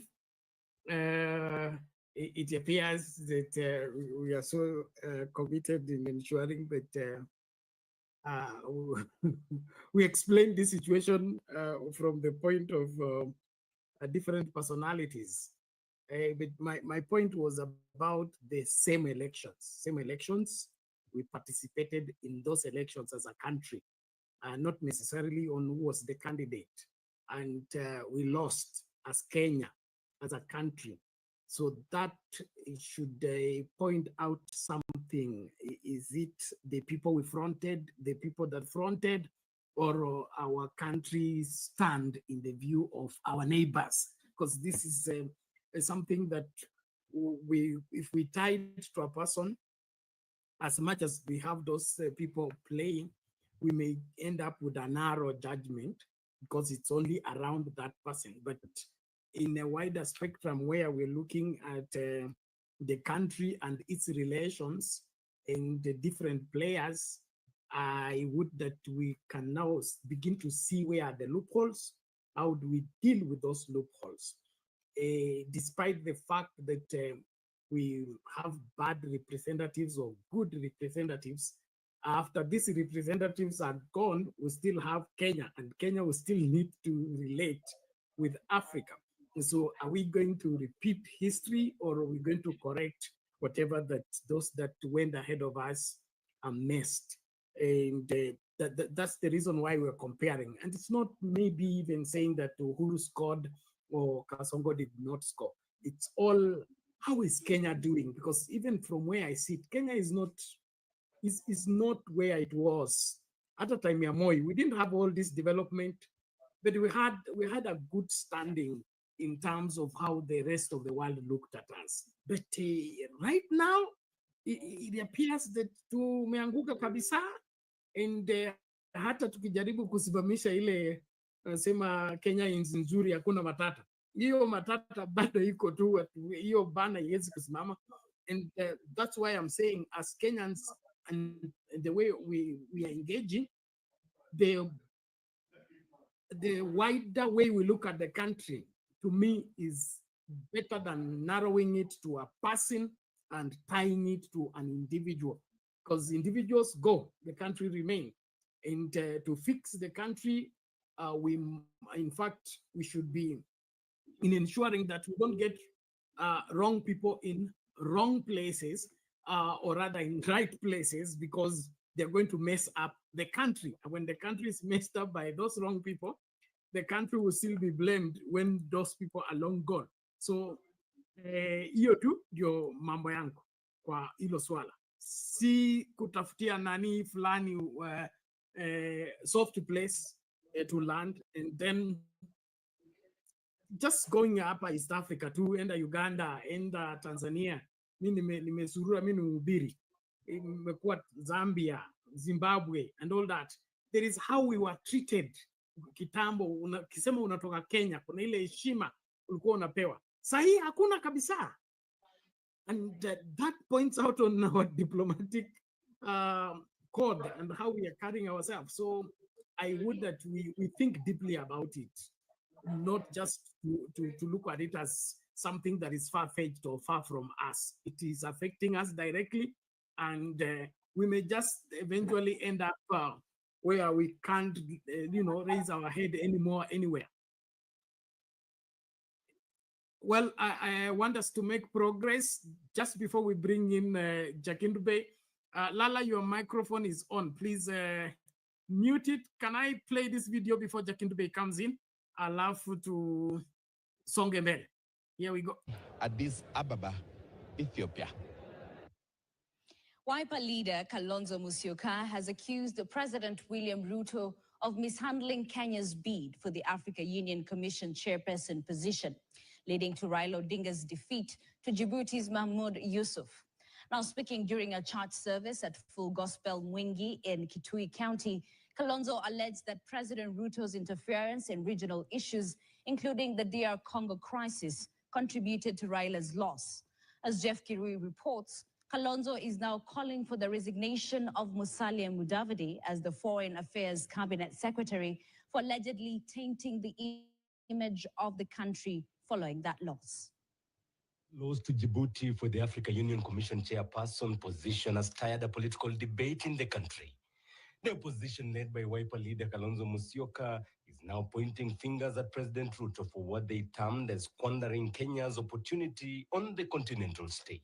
Jambo hili tusifurahie, liko na aibu, limeleta aibu kwa sura ya nchi ya Kenya. And I place the blame squarely on Raila, on Mheshimiwa William Samoei Arap Ruto, who was a chief campaigner. Mwenye amepoteza kiti ya chairmanship ya AU.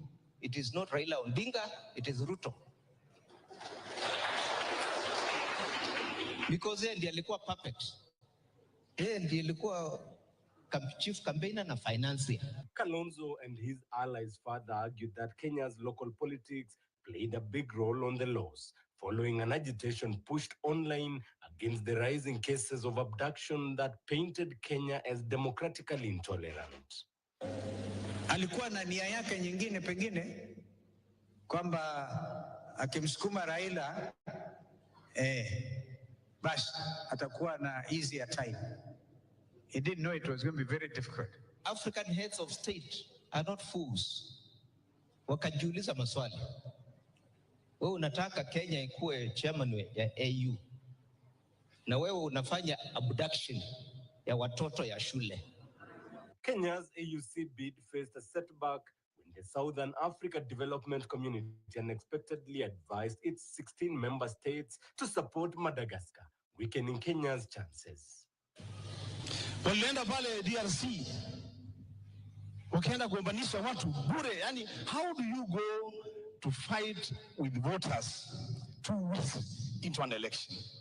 Unaenda pale unasumbuana na Kagame, unaenda pale unasumbuana na Suluhu, unasumbuana pale na Tshisekedi. How do you expect those people wakusikize ili wanataka wafanyie? Kalonzo is now demanding accountability from the Ministry of Foreign Affairs, calling for the resignation of Foreign Affairs Cabinet Secretary Musalia Mudavadi, who he accuses of damaging Kenya's international reputation following the loss. The same ambassador alienda Addis Ababa, yeye, bibi yake, 2 bodyguards, na president wake ambaye alikuwa voter. 5 people in total. Mheshimiwa Raila Odinga alibeba 187 senior government officials to Addis Ababa. Please be humble. And more so, utilization of public resources. Kirui, KT. On the same deputy president. Okay. Jakindu be ametupwa nje. Pole dadi. Basi tusikilize Maunga. Good evening, everyone. Nice to see you all. Wacha nichukue tu na hiyo clip imetokea saa hizi, especially that last part. The truth is, Africa is not looking to remain a basket case. Mara nyingi tumechukuliwa as a dark continent and everything else, and everyone is moving away from it, and especially the younger version of Africa is hoping that we can tell a different story. Because we've been sufficiently exposed, we know differently. Right now, we live in a global village that is the internet, and so we know what the world is looking like for those of us who haven't traveled. As for us who've traveled, we know why we appreciate our countries as much as we do. We now insist again why we need to make a country that makes sense for our children and our children's children, and just a posterity that makes sense, and especially that the color of our skin should not be used to determine anything else because it is synonymous with some things. When you're told that you carried 187 officials on a budget of a country, this is the same country that's our president, student said, or rather the person bearing the title president, student said that he gave 500 million Kenya shillings towards a bid for Grammys. And yet that is not, there's no evidence that this money was sent out. But this guy went ahead and said, I paid this much. This is the same country that took 1.4 billion Kenya shillings and decided to claim that they're purchasing a software for Shifsha. Those are pronouncements that have been made. Of course, I won't be able to lay down all the scandals that have been there. But the truth is, we have a very incompetent, wasteful thief bearing the title of a president, even as we call ourselves Kenya.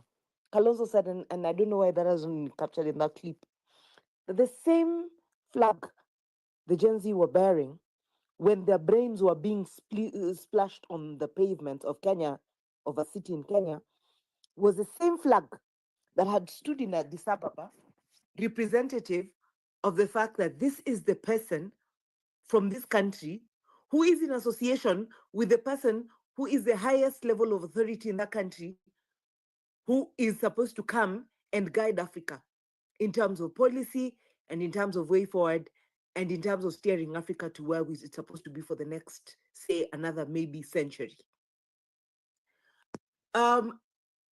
I honestly do not imagine how it is possible for anyone to have sat and thought that Africa is supposed to be so skewed that they would now decide that we're standing with a candidate or someone who, there's a rumor that this guy calling himself president went and sat with the Al-Shabaab and had talks with them, the Al-Shabaab leaders. Do you know, I do not doubt it for 1 minute. I cannot put it past him.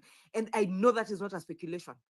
I can almost within 70% guarantee. I do not, sadly, I usually do not want to give information of things that I cannot confirm.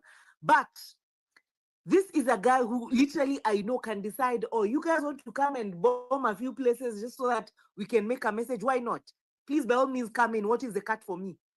Just killing this couple of Kenyans, what will it cost me? It won't cost me anything. If anything, you'll have reduced the population, so I have a lot less people to deal with in terms of where the taxes are supposed to be coming. And the same fool will not remember that his money, the money that these Kenyans who are likely to be killed are making would be going to the tax basket. He's always about himself. By the time he's calling Macron, the same Macron who's supposed to be thrown out of DRC because they're part of a problem, he's doing it at the behest of himself and not cognizant of the fact that it is a Kenyan, it is an African problem. This guy has no Pan-Africanism within him. He has nothing leadership about him. He has self-centeredness within him. And then this is the person fronting a candidate and using up billions of the country's resources that are not even there as his people struggle with all the basic necessities. Because he wants a seat. What does he want to do that seat? First, it came to bear. It was not the candidature of Raila Odinga. It is unfortunate. Actually, the only reason why we have all this hullabaloo about this whole election is because of the person of Raila Odinga. Just because it was Raila who was vying for that seat.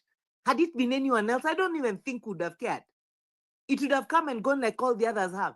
When Aminas did, well, we spoke about it. Why? Maybe because of the amount of money that was used. But let's look at ourselves as a country and ask, who in their right minds within the continent would want to associate with Kenya as a leader of Africa in any capacity, based on everything that Kenya is? When was the last time Kenya did anything that anyone would want to look towards and claim that this is a country that I would want to claim is part of my continent? When it comes to leadership and all the ills that have happened in this country, let alone just during even Ruto's time, even during Uhuruto's time, even during Kibaki's time, when Kibaki now brought back tribalism to the elements that he did. I hear several people talk about, oh, Raila's view broke opposition's view, what. But then there's no opposition in the constitution. We right now have minority and majority. And during the time when Uhuru moved to join Kibaki because Kibaki was a Kikuyu, there was actually an official opposition seat. And that was funded by the taxpayers, and there was actually facilitation towards the same office. But Uhuru crossed over anyway to join Kibaki because Kibaki was Kikuyu. And then Kibaki went on to support them on the premise that Uhuru was a Kikuyu, in spite of the fact that there are criminals who've been indicted at the ICC. So the truth is, there's nothing admirable about Kenya. When we talk about the fact that Kenya was leading, yeah, it may have been leading in the likes of Tom Mboya. We have a very rich history. We have a history of, we have people who are resilient. We have some of us who've gone out there and represented this country in a way that is respectable. But what do we presently have? So that is what we should talk about. Earlier on in the show, I had some talks that I cannot even believe were flying over here. The way people will now front themselves as tribalists, and now, yes, front yourself as a tribalist, and then let us see what you have produced. If you have produced trash, that is all the trash that you're going to associate with your community. By the way, as a Kenyan, I'm not going to associate with the rubbish that Ruto is. His Kalenjinganess, by the way, if at all he came from the Kalenjin community, the Kalenjin community have raised a fool. So it's unfortunate. Let them own it. Hey, stop, Danny, stop. I will not stop. Stop. I will not stop. You said stupidity, and I'm calling it out. You are stupid. Okay, of course I am. Order, both of you, please. So as I was please, saying, Barad, I want us to mind our as language. I was saying, by the way, I'm going back. No, I'm minding my language. Of course, there was no minding language earlier on when that was being said. And that is why I've mentioned it. The truth is we are moving forward. And we are moving forward from the generation that has brought Kenya to where it is right now. We are on our knees right now. There's a lot of trash that's going on in the country because of a generation that folded its hands and said that it is okay, that is Kenya for you. And they let this country sink. Right now, Kenya is being made a difference of. Our children were put in sacks and were thrown in. And I rightly say our children because my children are within that age bracket. They were put in sacks and thrown like trash because of people who are comfortable with speaking a language that they thought can produce anything. Well, we confirm to you that we have raised children worth their salt and that Kenya is going to change whether people like it or not. We will not remain with the trash that was brought in and raised by people who did not have better sense. Kenya right now stands as a shame. It stands as a shame, remains as a shame. I'm glad Addis Ababa yesterday proved otherwise. We are not going to remain rubbish. I will not stand on an international podium and refer to myself as a Kenyan and everybody else thinks that they're going to associate me with the fraud and the theft and the killing and everything else that is synonymous of Kenya right now. I'm glad Africa has refused it. And I am glad yesterday Addis Ababa took the direction it did. Thank you. Okay, thank you. But please, let's refrain from calling communities a blanket judgment is unacceptable. And let's deal with the problem as if I commit a crime, deal with me as Bernard, not but my Bernard, community. Yeah, earlier on, there was actually that mention, and I actually I had to step out just because I couldn't stand listening to it. But the truth is, someone sat there and comfortably said that they're going to take a community stand, and now they're going to decide that Kenya will come to the effect that it will come to because they come from a certain community. Let's We do are this. going to take the stand. Kill You yourself. will take the stand. You will take the stand. No. We will not. We will not. Thank God you're in the wrong generation. Let's do this. Ladies, please. I was giving direction. Goja, Mama, tafadhali, respect yourself. Naomba tafadhali, let's refrain ourselves. I was giving direction. Deal with me as an individual, not my community. And that applies to everyone. It's not one person, okay? When we go personal in the sense of branding and stereotyping communities, we are not any different from the people who have brought us in the mess where we are. We are playing right back into that same trap. We generalize everything until the snake and the fish, all of them enter the net. And when we go and cook, our fish become poisonous. So let's be more keen in ensuring that we pay attention to details. And when somebody has done something wrong, two wrongs don't make right. Let's correct it in the best way possible. Acrimony is not usually the only way to sort out matters. I know confrontation is part and parcel of this, and I respect that, but please, If we can avoid it, the better. Let's give direction so that the people watching the show can have direction. Stereotyping communities, have stood against it all along. Please, let's not do that, especially when it comes to justifying what is wrong. Please, I want us to make progress. Njuguna, you've been on hold for long. Please come in. Hello, thank you. Can you hear me? Yes, we can hear you. Go ahead. Thank you very much. Just to say something on that a bit of exchange. I think when we come here on this platform, we come as Kenyans. Let us, and I can understand where Maunga is coming from, because earlier there was some comment of a community thing stuff. So let's refer to ourselves as a Kenyan, because we are trying to sort out the Kenyan issue as Kenyans. Okay, that was said and done. The debacle at Ethiopia yesterday should not come as a surprise to anybody. That was expected. And it was expected because we have lost our patriotism. It's very hard to point a patriotic person today in Kenya. One of the leaders, you can't say this is patriotic. Well, they are driven by vested interest and their stomachs. And to say something, Ruto asking Raila to become AU chairman was not out of genuine concern. He had a motive. And the motive was he had his eyes at 2027. And he thought himself, Ruto, that taking Ruto out of the political equation in Kenya would make him easier for him to be re-elected. That is one thing. That is very, very, very bad. That nobody can deny that.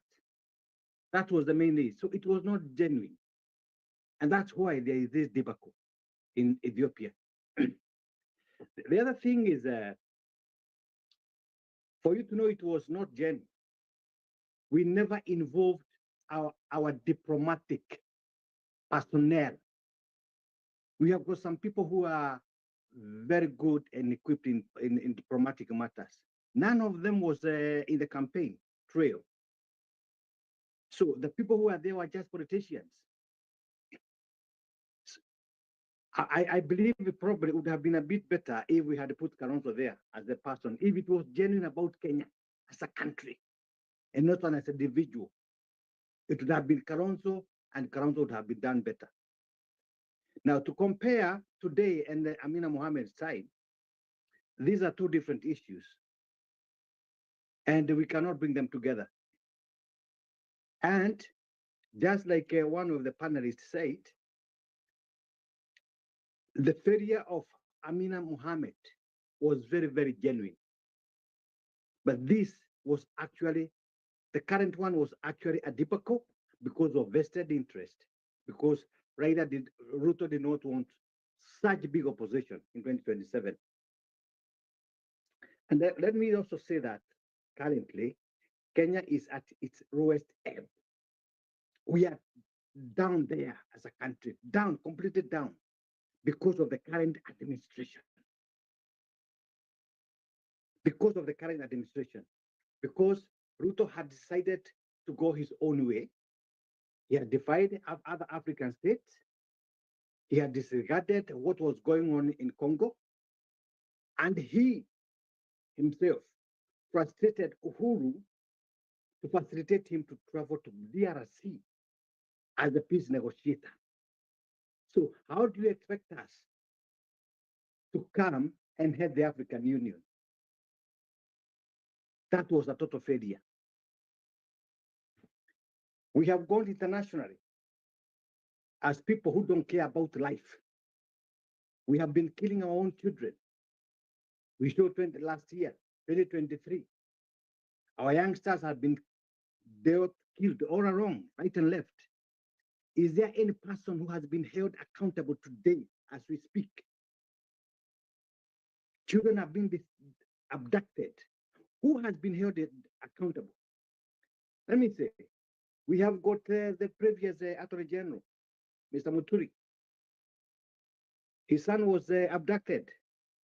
He's on public record. He went to see Ruto to ask him for his son to be released. Ruto called the director of NIS, and the son was released. So who is behind the abduction? So Ruto is aware. And then you expect us to hold an international position as Kenyan? We must be joking. We are jokers. And we need to rise to occasion and become patriotic. So, country as it is today, Kenya as today, this is the lowest down we can go.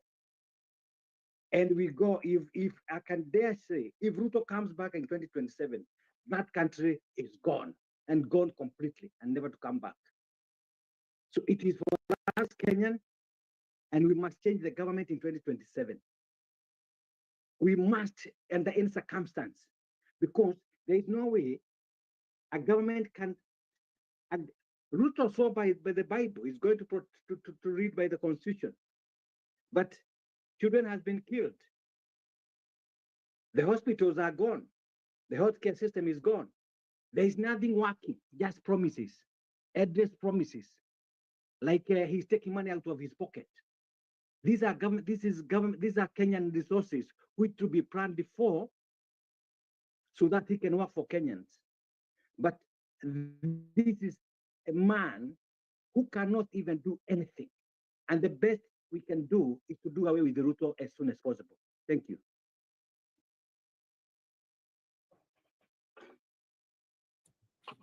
Okay, thank you, Mr. Njuguna. We appreciate that perspective. And well, I will say that on that, the purpose of a contest, any contest whatsoever, is to determine who wins, because there is scramble for limited resources, or limited resources for that matter. And so when there is a competition and it has 4, 3, 2 people, one will emerge a winner. And of course, there are many factors that will contribute to one being a winner or a loser. Why does it become so, surprising that one lost and the other one won, when we went for that competition with those two possibilities? Yes, Mr. Njuguna. Unmute, your mic is off. I think with all fairness, even the person who is campaigning for you, the chief campaigner, matters a lot. Yeah. His track record also matters a lot. We had a genuine candidate, but we had a false chief campaigner. That's what I can say. Thank you. It's okay. And, I may sound as an apologist, but there was no way Raila Odinga would be a Kenyan candidate and participate in these elections without Ruto, on the premise that the law requires that he has to be fronted by the president, or rather the government of that particular nation. That is part of the AU rules. And so on the issue of campaign, that's a different ballgame. But how Raila would have campaigned and went for this seat minus Ruto, and without Ruto being associated with Raila, it's difficult based on the fact of the provision of the law. And Bernard, isn't that why we are saying that the fact that he was fronted by that man, and that because Kenya has that man as their president, that was one of the reasons why the loss was expected and was realized? Exactly. But now the demand of separating the two, especially on this particular agenda, it was mission impossible. And of course, So it was a good thing. It was a good thing. We are bearing the fruit of the same. Yeah, which so, we so need it was a to good carry as a thing lesson. Africa rejected Kenya. So it was a good thing Africa rejected Kenya on that particular premise. So let's Njuguna, your last bit, please. Unmute first. Unmute. Your mic is off. I think, let me say this, yeah. Raila was more needed in Kenya than in the African continent. And why I say this is because he is the person who has held the government accountable. He's going there. That's why I said by saying he's going to the OAU was disingenuous. So him being here in the country and taking care of the Kenyan affairs was more important than going there, because going there does not mean that he's going to help Kenyans as he does when he's in the country. And let me draw your attention, because I know you are a Christian. If I bring your attention to this gentleman of the Bible called Jonah, when Jonah was asked to go and do something positive to Nineveh, and he refused. He went and hid himself in the ship somewhere. When he was asked by the people, why are you asking? Why are you hiding here? He said he's not going to say. And he said, if you want to throw me out into the water, you can throw me. He was thrown out, and he was swallowed by a fish, which went and vomited him back to the place where he was supposed to have done something positive. This is Raila coming back, like Jonah, back to Kenya to do something positive. I rest my case.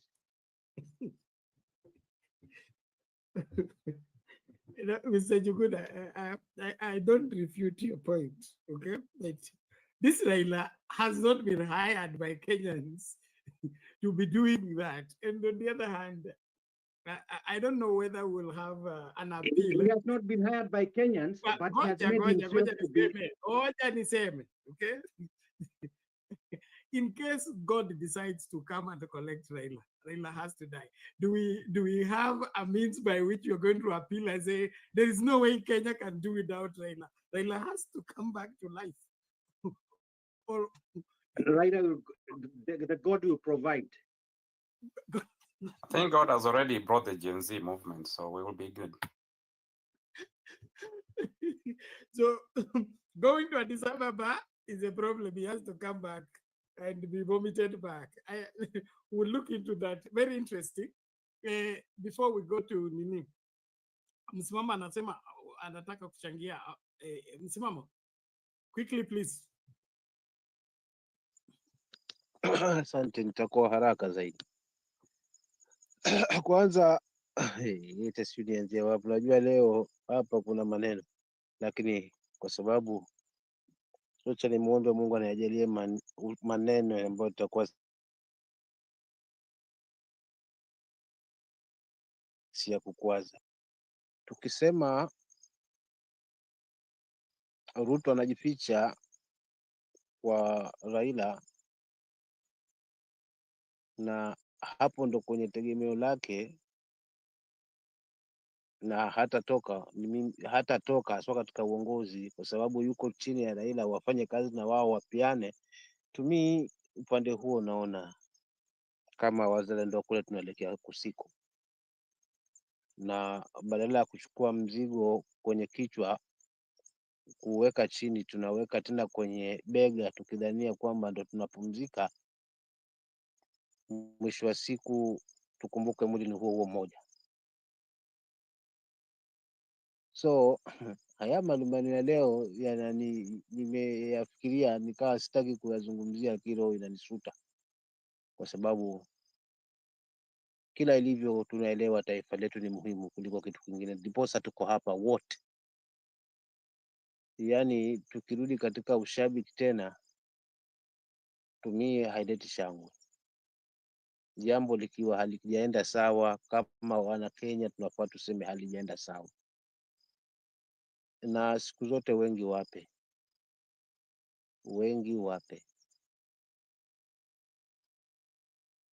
Ruto alikuwa na haja kubwa baba aende hiyo, hapa tusivichane. Alikuwa na haja kubwa sana baba kwenda kule kwa sababu ya hii dhana, hii azma yake ya kisiasa, na siku zote tunamuelewa Ruto kwamba habahatishi, wakilenga mahali wa kuna tija, kuna kitu chake kinamwekea faida upande wake. So baba kwenda kule kwake kulikuwa kuna muhimu kubwa kwa sababu ya umaarufu wake. Pili, amefaulu haswa kuweza kuzima haswa umaarufu wote wa baba na kuchipiza vitu vingine ambavyo vinamweka baba sasa hivi kuwa na uungwaji mkono nusu. Ukweli tu lazima tuzungumze, kwa sababu wengi waliomwamini hawamwamini. So tumi kusema watu wawili waungane wabebe Kenya kwa sababu mwingine yuko na swadi. Swadi si ya mtu binafsi, swadi ni ya Mkenya. So kama sisi wananchi tutaingia swadi na huyo mwenye swadi, itakuwaje sasa katika mageuzi katika hili taifa, ikiwa mambo haendi sawa kama tunavyoyashuhudia? Ama wakiungana ndo tutaona mambo yanakuwa sawa sasa, kwa kuungana haswa ODM na tuseme ODM sasa hivi, kwa sababu wote walikuwa ndani ya hiyo chama sawa. ODM ndio tutakuwa tumefaulu. Jamii mbili zikiungana, kwa sababu moja yuko na swali, moja yuko na ushawishi, basi taifa litakwenda. So to me, nasema kama msimamo kwamba tuangalie taifa, na ni wakati wetu, Mungu anatuajalia hizi pumzi na muda kama huu kuweza kulizungumzia hili taifa, kwa sababu wote tunafikiria kwamba je, sasa hivi mambo yako hivi na vizazi vichavyo, je, siasa yetu ambayo tunawarithisha haswa wale ambao tunategemea kwamba ndio tunawaita Gen Z, iwe siasa hii ya hila, chuki, uongo, ubinafsi, siasa hii tuirithisha haswa vizazi vinavyokuja. So tukisimama hapa tuwe wazalendo wa kweli. Huu ushabiki tuachaneni nao, kwa sababu si wakati wa ushabiki, ni wakati wa kuweza kuangalia kwamba taifa letu limesimama tena upya, lina sura ya kuaminika kimataifa, lina sura ya kuaminika kitaifa. Hayo ndio mambo tunafaa kuangalia, na kama halina sura ya kitaifa, na ndiposa haswa mataifa mwangalia mataifa ya Afrika kwamba ni kweli Kenya sawa, kiongozi wao yuko sawa, hii anaweza deliver, lakini kimtazamo mzima wa hili taifa. So to me nasema picha ya taifa letu, hata waungane huyu na huyu, kama mataifa hayapendezwi na siasa iliyopo Kenya kwa sababu haliaminiki, still bado hatujaondoka kwenye shida. Ni sasa sana kuchukua tu mzigo kwa kichwa, kuregesha kwa bega. So swali isiwe kisababu na kisingizio kwamba swali ndio tunategemea sisi, ndio tumepata swali. Kabla sisi ni sisi mpaka wakati fulani, na wengine wakipata wasadi wafanye vivyo hivyo. So siasa ya kubaki ya ukabila tusiendeze katika platform, inaleta picha mbaya. Itaachia tu pale, asante. Okay, thank you msimamo. And we're going back to Mama Celine now.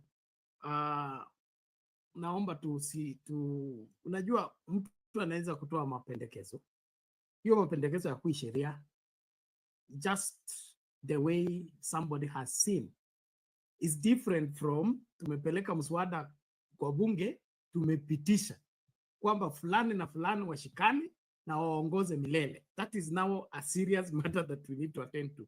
But if somebody has seen this and expressed himself, it doesn't mean it has to be that way. I can tell you that the politics that is being arranged right now, it may not even last through 2025. all this you see Wamnyoro, sijui Kalonzo, nini. Remember, mnakumbuka G7 before 2013. Zile nini ikakuwa sijui nini case sijui what wamekuja pamoja. Ile baba alikuwa anasema paka 7 zimekuja pamoja. Nini panya 7 zimekuja pamoja kutafuta nani atayafunga kengele paka. Now politics is just like that. Watu watakuja pamoja wataachana, then at the last minute ndio itajulikana nani ako wapi kufanya nini. Cha muhimu hapa sisi kama Wakenya tusimamie kitu ambacho kita outlive us, something that would outlive us, something that will be good for the country, even if our name is not remembered. I would not mind that if we did something that would be good for the country and even our name is not mentioned, but we succeeded in making Kenya better, I'll be a happy person. So let's not tie everything to individuals and making this individual have to be this and that. At the end of the day, we all going to end somewhere and Kenya is going to go beyond us. Let's do something that will live beyond us. Thank you. Kabla tusikilize mama tena, this one is a quick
Are you looking for video live streaming services? You want your church services to be on air? You do not know where to market your goods and services? At Sound Candid Talk, we deliver the best live stream services for your events, product and service launches, conferences, weddings, and lives. Reach on us today.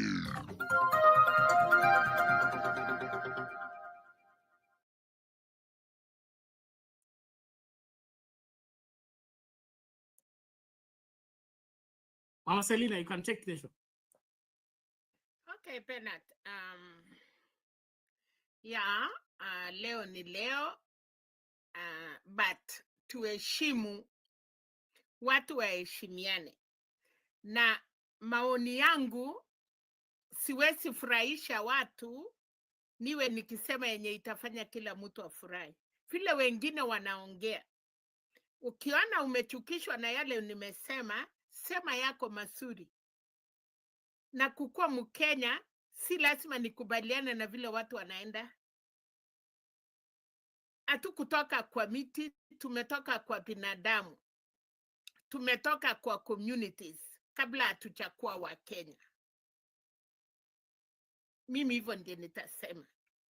Mimi nimekuwa kwa hii channel, najua kukua na msimamo, najua kusupport Kenya, najua kusupport rais, najua kusupport nani, but kuita watu wachinga ama kuita communities mulisaa sijui nini, haiwezekani hiyo Penat. Na hata huyo wenye wanadharau sahii, kila mtu wa Munyoro alikuwa anadharauliwa the other day. Today is a hero in this community. Nani anaongea about that? Baba amekuwa baba ya watu wengi. We support him kwa ile msimama amefanyia Kenya. We don't support Raila because amekuja yesterday. Amefanya mengi yenye imetufaidi wengine, imefaidi nchi yetu. Na hakuna binadamu, watu wanafanya makosa na kuna wenye wafanye makosa. Kuna wale wanasikia uchungu sahi, kuna wale wanafurahi. But end of the day, msimamo ya baba as individual na msimamo ya Ruto as individual, iwezi kuwa yale Mama Selina anasema. I can say I want them to be together. I'm not in Addis Ababa, siko roho ya baba, siko roho ya Ruto. Vile tunataka kulazimisha baba akikuja awachane na Kasongo, aenda ashikane na Kalonzo ama ashikane na Wamunyoro. You are not there. Watu wanapeana views. Na si kuona wengine ni wachinga. We have been there long time. Karibu tunaenda na kina baba retire. We have seen more. Nyinyi munaanza muendelee na muchue vile munapeleka nchi.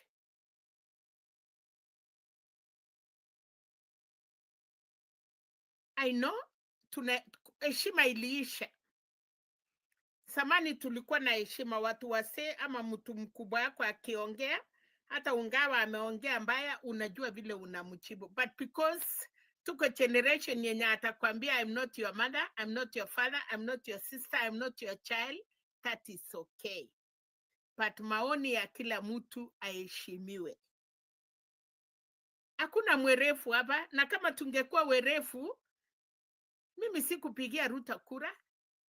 Sisi wengi hatukumpigia, wale walimpigia wanajua walilete mtu yao. Na si ati watu wakinyamaza mnafikiria wote watakubali what you are saying. Hivyo tu ndiye nataka kusema Penat. Tuheshimu hii channel na tuheshimu maoni ya watu. Na ukiona mtu ameongea mbaya, sasa tukichipiana inakusaidia nini? Kama baba kesho atakuja na wafanye na Ruto, utafanya nini? Ama mimi kesho baba akuja aseme afanye na Ruto, mimi nitajiua. Kenya itaendelea. So ukiwa na hasira hapa, tulikuwa na hasira miaka yote. Si kura ilienda vile ilienda. Tulikuwa tunaambia watu mzuri. Uhuru aliambia watu, lakini si walisema tunataka mwisi wetu. Sasa ndiye amekuwa mwisi kuliko vile alikuwa mara ya kwanza. Ruto amekuwa mbaya sasa kuliko vile waliambiwa na walisema huyo ni wetu. We style up. Tuheshimiane. Mimi hiyo tu ndiye nitasema Penat, heshima tu. Na kama mtu anasikia uchungu kwa sababu nimeongea, sasa kutoka leo niko kwa hii channel. Niko na right kukuwa na hii channel mpaka we mwenyewe utanifukusa na mimi nasimama na Mami, nataka kutangaza msimamo yangu Penat. You have made your point, Mami. No, you have made your point. Yes. Ukiongeza na baba, mimi nasema hivi. Nasimama na baba na Ruto. So kama nitatolewa kwa sababu nasimama na baba na Ruto, iko sawa. Thank you. It's okay, Mami. Take it easy. Take it easy. Unajua wewe ni mama yetu hapa na lazima utuongoze. Okay? So tusiingize vita. Kama tumekosea unatukosoa. Na cha muhimu hapa ni Kenya bora. Sababu ya hii kipindi ni Kenya bora. Let's have a better Kenya. In whichever way that Kenya is going to be realized, I think we should have a stake in the same. So let's stop the scoring of points in terms of who is with which team for what. And then of course, saa ingine nao hii nayo itakuwa kali kidogo, lakini nataka tukubaliana. Okay? Saa ingine hapa tunakuwa na ile kitu tunaitwa unafiki, okay? Tunapenda kuji-identify na winning team kabisa kabisa, tutashabikia, tutapiga makofi, tutaweka motisha, but when it comes to standing up now, make actualize that promise or actualize that ushabik, we all coil in and disappear. That's where I find it strange, okay? I find it strange. We want a new Kenya. We don't want to pay the price to get it. We want a changed Kenya. We don't want to touch any other person in terms of changing their lives. And that, to me, it sounds strange. And so, tusianze kuwana hapa kwa sababu eti fulani alisema hiki, akasema kile. Wengi hapa tunasema mambo mengi sana, lakini kuyatekeleza imekuwa ngumu. Na mimi sioni uongozi ambao ni uongozi halisi kama it does not translate into action. Action in the sense that we make good our promise. We make good our promise. We want a better Kenya. What are we doing to make that Kenya better? We want the Gen Z to decide the next elections. What are we doing to ensure that those Gen Z will be ready for those next elections? Wangapi tunasaidia kupata ID? Wangapi tunasaidia kupata birth certificate? Wangapi tunasaidia wakuwe registered? If you're doing something practical like that, you're helping the change. But if we are only here to score points, nilimnyamazisha, nikaongea kanyamaza, and all that, that's all we will get, and it's not going to take us anywhere. So let us translate our passion into action. Let's translate our quest for change into a practical action that is going to help the country change. We can't change Kenya by talking. We can only change Kenya by putting down systems that are going to work in propelling us into realizing those realities we are talking about. Northeastern has remained semi-arid.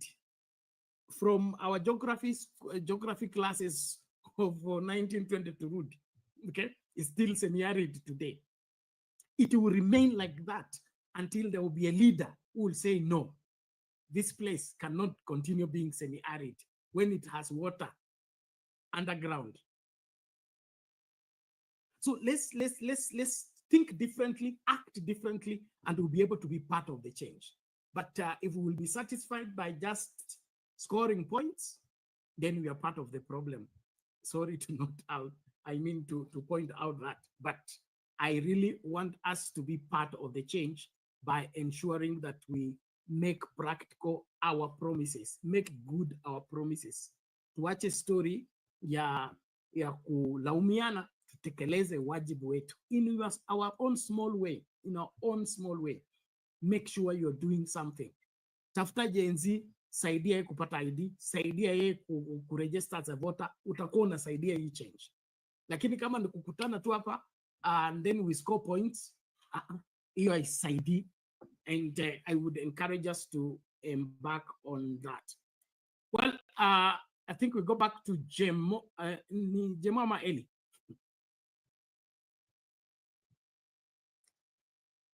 To be fair, I think it's Eli and then me. Eli, are you still there? Yes, I'm here. Okay, you can make your submission and yeah, go ahead. Yes, like I said earlier on, our continent suffers a lot of division. It is such a shame, and not just because of this voting pattern, but something that would revive a strong Africa, the way Africa was, for example, during the anti-colonial revolutions back then. You know, that kind of mindset has gone, because right now we are only, you know, choosing leaders according to language, maybe religion, and regional interests. But for me, I would want to see a powerful Africa where they don't even suspend those 6 countries that, for example, the ones that, you know, overthrew their government, you know, using military coups, and then, for example, in Sudan and its problems, So I would imagine that suspending those 6 nations from the voting at Africa Union is also a shameful affair. I think that's not, you know, if you imagine 6, was it 6 or 7? I think it was 6 nations that were banned from voting, okay, because of unconstitutional means of government, and for at least 3 or 4 of them, Mali, Guinea, and all that. But then if you look at majority of African countries and how they have held on to power, those presidents, you look at Museveni, you look at the guy from Equatorial Guinea, and so many other African countries, they're the antidote to democracy, and yet they can say to the guys from, you know, for example, in a Faso, that you cannot participate. And this is not just the voting for the chair, vice chair, and commissioners of Africa Union, but they were in the summit. They had crucial things to discuss, which those countries that have been suspended, you know, may have missed. And why would that? Why should that happen? You know, if the people of those countries, like for example, I keep mentioning Burkina Faso, are not complaining. We're obsessed with this constitutionalism. Yes, fine, but the previous leaders of some of those countries were actually, you know, working against their own constitutions. You see, so what I'm saying to our discussion here is, this is a wake-up call for African leaders, maybe even the future generation. Maybe the way Kenya has been impacted upon by the youth is a similar thing that can happen at the AU. I don't know in which format that will happen, but you know, this is a major concern. My last point in my submission is that they are very influential actors in international diplomacy, especially China and Western Europe. Very influential in this thing. And I don't want to annoy people, but I would say that a lot of these influential countries would have had a massive problem with Mr. Raila Odinga.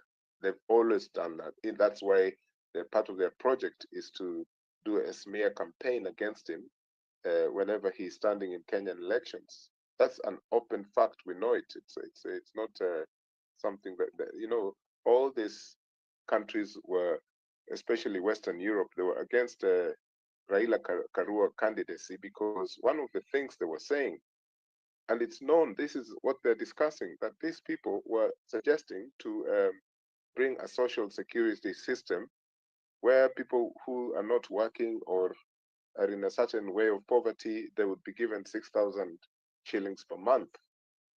The Western countries are against this because they want us to keep relying on the charity industry, you know, and aid and all that nonsense. So I believe that they have some influence at the AU, including China. I don't think China has time for Raila Odinga, honestly. That's honestly speaking, the way I see it. And China is probably the most influential country out of Africa at the AU. They built that building and they bagged it with so many different things, you know, like they could listen to everything that's being said there until it was discovered only recently, only a few years ago. So because of the style of Mr. Odinga as a fighter, as a campaigner, is something that they found very difficult. So we are influenced by outside actors, and that's, I think, a very dangerous thing. Africa should revert back to what it was during the anti-colonial wars. I know this could sound far-fetched, but it's possible, you know, in order to regain our strength and see what we want. But I don't really care what happens now between Ruto and Raila, because Can I step in? Because my last can I comment step is, in? I think what will happen. Order, Lala. Hold on first. I'm just Let- finishing. My little comment here is that I think what happened to Raila after the last elections, not this 2022, but the previous one, where he was given some job at the AU, is probably the same thing that's going to happen. So, this 80-year-old man is going back to the AU, whether we like it or not. They'll give him some job. Because this is how statesmen are, accorded some so-called respect. And I wouldn't really shed tears for him in that way. I would love Raila to sit back at home and do some very, very good autobiographies, like nothing that has ever been done before. I would love to be able to do this, because he's a great man. Thank you.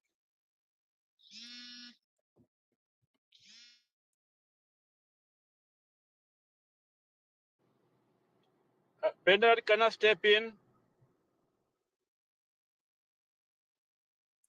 Yes, Lala, go ahead. First of all, I disagree with my brother almost 100%, because there is a hidden dislike for Baba, which of course we can hear coming from him. Number one, when we talk of social security, Western Europe, whether it is whether it is Britain, whether it is Scandinavian countries, they all have social security fund. People are given money. So when I hear someone claiming that Martha Karua and Baba are the ones bringing some kind of socialistic, something foreign to the Western countries, is unheard of. First of all, that's not being honest. What has been proposed is what is practiced every Western country. Everyone is entitled to a social security funding or some kind of funds to get to jumpstart any of those individuals who are having hardship. So to claim that's the reason why Baba is not supported by the so-called, whatever Western countries, as Ailey is telling us, is not correct. Secondly, to prescribe Baba a job in AU that this old man will get this. First of all, it is, I would call it one of the condescending, attitude towards Baba and towards the whole fight that Baba has been doing. So to me, I was very angry at, when I hear something like that, some intellectually dishonest contribution from such a person like Ailey. So thank you. I just wanted to make that statement. Okay, back to you, Bernard. Lala, it appears you missed the point for Ailey. I don't know, Ailey, what is your response to that? Can you explain to me? I did not miss it. That's what I heard. If I miss it, I'm very sorry. I But will that's let exactly what I heard. Thank Ailey you. himself, listen to him. Okay. I think what I said was, and I used just one example of smear campaigns, and the smear campaigns, underhand smear campaigns, were used against Jaramogi Oginga Odinga and other influential Kenyan leaders in the 1960s. So it's not something new. Okay. So what I'm saying is just one aspect of the Odinga Karua campaign and many other campaigns that Mr. Odinga has done in the past. The Western countries, especially, they can't stand him because they look at their personal interests. And their interests, for example, in our local situation in Kenya, when Mr. Odinga was the Minister for Public Works and Housing, you remember he decided to demolish houses that were on way leaves, where roads and electricity pylons and things like that were supposed to be, they were supposed to be there. And he was the first such minister to literally go for those big houses, untouchable people. Even brought down one of the houses that belonged to his own brother in Nyanza, Oburu Odinga. So what I'm saying is, those people who see him as an aggressive person, internally in Kenyan politics, they think it can impact on their interests locally. Now, when it comes to the social security system, the comparison you gave about the United States and other European countries, Muammar Gaddafi did it so well, and it worked in Libya. Okay. Now, they did not like Gaddafi at all. I'm just giving that as an example. I'm not saying Gaddafi was perfect, but that country, the social security system in Libya was something amazing, right? And it brought many people who were in poverty out of poverty. So whether Mr. Odinga was lying to us that he was going to get some money, he knows where he's going to get it because he was prime minister, that was another issue. But for him and Karua to say that that's what they were going to do, obviously, these countries that parrot themselves as the saviors of Africa, you're losing me. You're they were not losing me happy. because you're not answering the question. No, You're losing I'm me. answering it the way I want. Order. Lala, you're out of order, please. Can we, and we are wrapping up, let's not overstretch. Okay, so Eli land to the point very quickly. quick. Yeah, very quick. I will never, for example, I'll never call anyone an intellectual fraudster. The way you aimed at me at intellectual fraud. No, I didn't say you're proud. These are my Please personal forgive me. views, okay? If you had a fraud, are they intellectually honest? No, Order. That's what I'm saying. Lala leo sijui ni Roho Mtakatifu ama mtakatifu. Hebu tafadhali tutulie, si watu wazima hapa. So, Eli, make your point. Like Jemo is waiting. We without want being to wrap interrupted. Up. It's 2 a.m. Yeah, without being interrupted. Thank you. So, and this point I'm making is a very, very powerful opinion that is shared by many people, that the people who influence what happens in AU will be happy with the Djibouti candidate because of things that Lala said earlier on. Actually, what Lala said was correct, that the place is just a playground where there is armed forces from most of the influential countries in the world. It's unprecedented compared to many countries in Africa. Djibouti is the only place with that kind of military gangsterism that we see, obviously because of its position in the world, the geographical location of Djibouti. So, Lala, what I said was just my personal opinion, and I just gave one example, and that's an example to say, this is the way Raila is. He said something about social security, and these people, the way they didn't like him in the Kenyan elections, I'm not surprised that they would not like him in the AU voting. And I gave an example of why they hated Gaddafi in comparison. Thank you. Exactly. Thank you very much. And I think that point is clear. In view of what is happening in West Africa and the way the former France colonies are behaving, it is not sending, it's not sitting pretty with those people that have always had the upper hand and taking advantage of Africa. So the realization of Africa and its resources and their declaration of independence, especially economic independence, is not sitting pretty with especially the West. And so Raila's leadership at AU would have accelerated that process from what he was painting as the vision for Africa. Africa get industrialized, get electricity, get the road network intertwined, Africa to trade among herself. all those things, when they get realized, then Africa will not need the West, and the West want to be needed. If they are not needed, they make sure that they create something that will make them be needed. So them being instrumental in making sure that this man does not get there will not be surprising for me.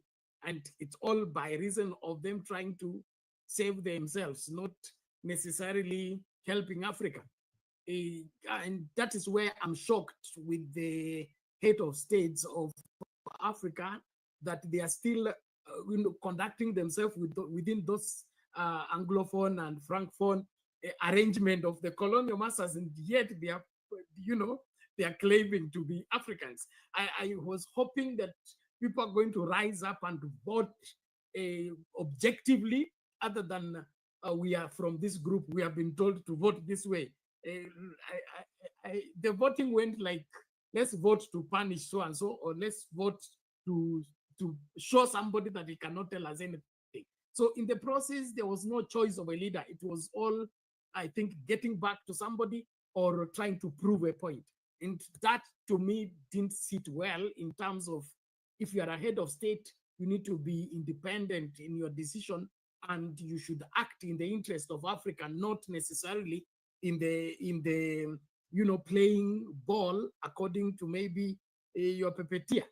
But at the end of the day, whatever happened, happened. And so Africa will have to pick itself up again. And we hope that the younger leaders, Kina Traore and team, will move faster and get this continent out of this madness, because we've danced here for too long. It is overdue that Africa can be self-reliant, self-actualized, and able to take care of her children, like the way we have been all along from our history. We didn't bank on anybody to come and raise our children, or come and raise our family, or come and protect us. All this introduction of other nations protecting us, other nations, it was all brought by white man.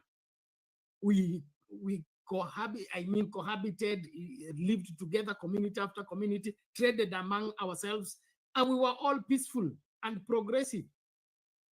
But they introduced all this so-called civilization, and civilization has trapped us into some arrangement that is not healthy for us. It makes us to be dependent, and that our over-dependence is something that it will take long to break it, but it has to be broken if Africa is going to realize her true capacity and her true excellence in terms of being what she's supposed to be in order for her to be respected. Well, nataka kusema hivi, it's 25 minutes after 2 a.m. At 3 o'clock, we are closing. So we want to begin to give our closing remarks. Before we do our closing remarks, today, 17th, we need to pay for StreamYard. That is $50. Then VPN is $10. Hiyo hela naomba ianze kuja. Alafu Frank yuko. Leo anapumzika, kesho tutaongea naye. He's here doing classes, computer classes. So he'll be here for 3 days to do the classes, and then goes to take care of the grandma, and then back. Our support for Frank must be kept, please. I beg you.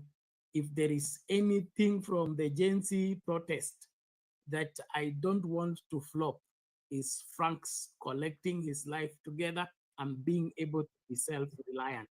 So support ya Frank, tafadhali tuendeleze hiyo campaign, na kama kuna njia yoyote ya kuhakikisha kwamba Frank anapata upkeep yake, masomo yake yanaendelea, and then of course some startup money for him to start out in life, it is important.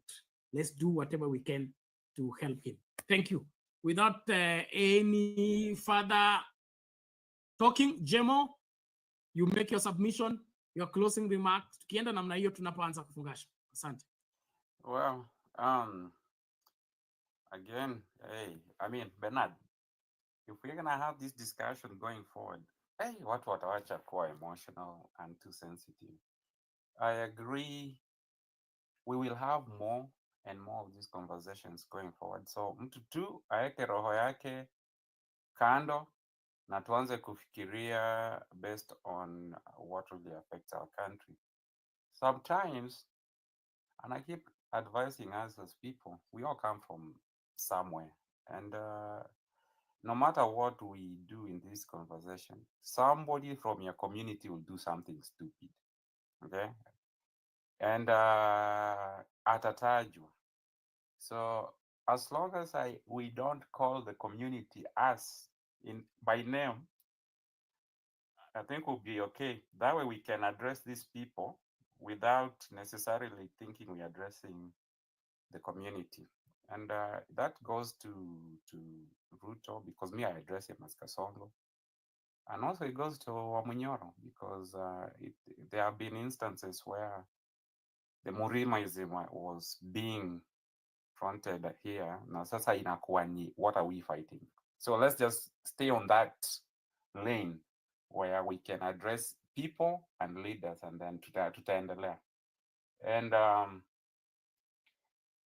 And so the issue earlier ameongea, I think is very contradicting, because on one end we are talking about Kasongo and Raila being denied by African leaders because of Kasongo embracing the Western world. One of the issues that really pissed off people on a few days leading to the election AU chairman was when Kasongo tweeted saying he has talked to Macron.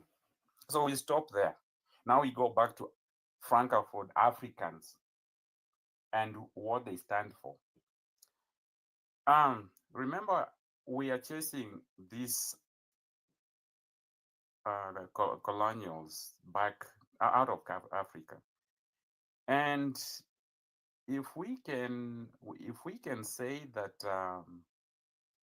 Raila was denied based on the fact that Kasongo is always seen embracing the Western world, and then here they themselves, the leaders, elected Djibouti, which according to Lala said, Djibouti is not even like a country. It's a country that all the Western world has, launched and set up their bases there.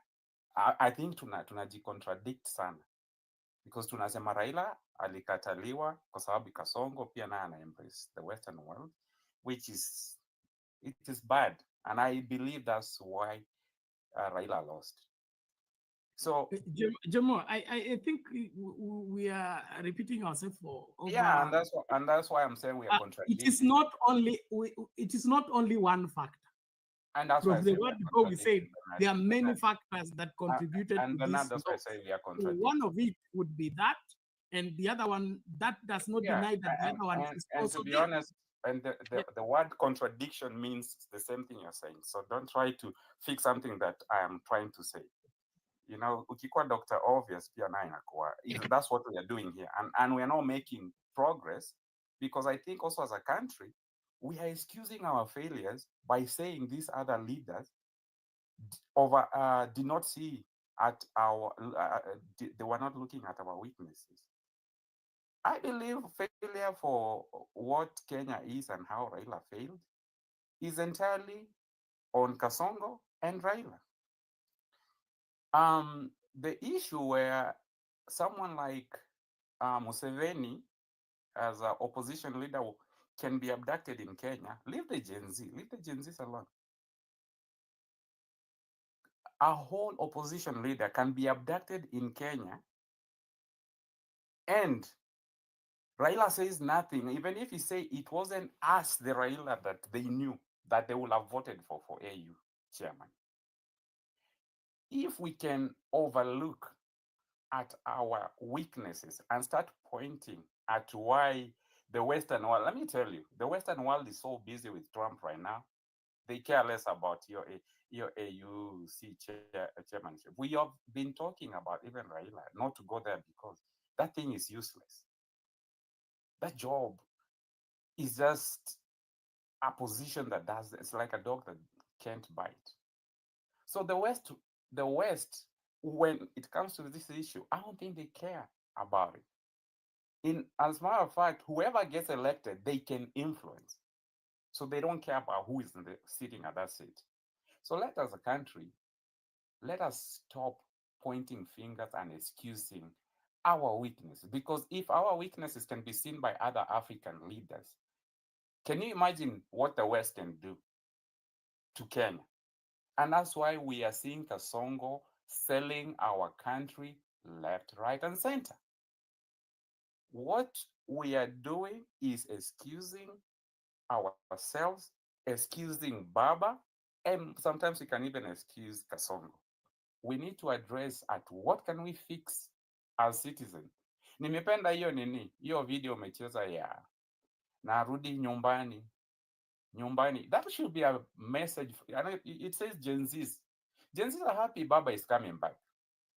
But Baba better not disappoint Gen Zs because they are expecting something from this outcome. It can be a positive outcome. Sometimes it's also good to look at our disappointment and also turn those negative vibes into positive vibes. Baba can do that. Gen Zs are singing and they are trying to say without saying there. Now it's time to come back home and leave Kasongo alone. We can work together. But we're yet to see.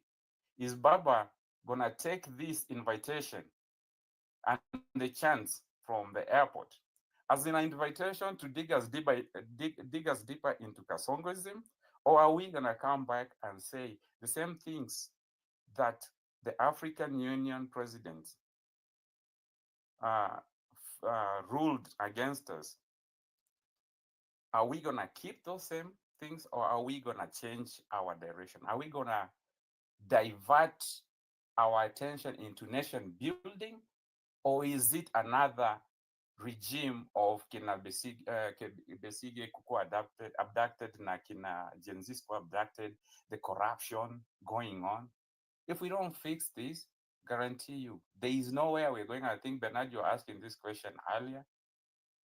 In the years to come, there is nowhere we should not even front even a deputy chairman for AU, because it's not even worthy for us to say we are staying and we never learn. We're staying with the same principles and take them forward and expect different results.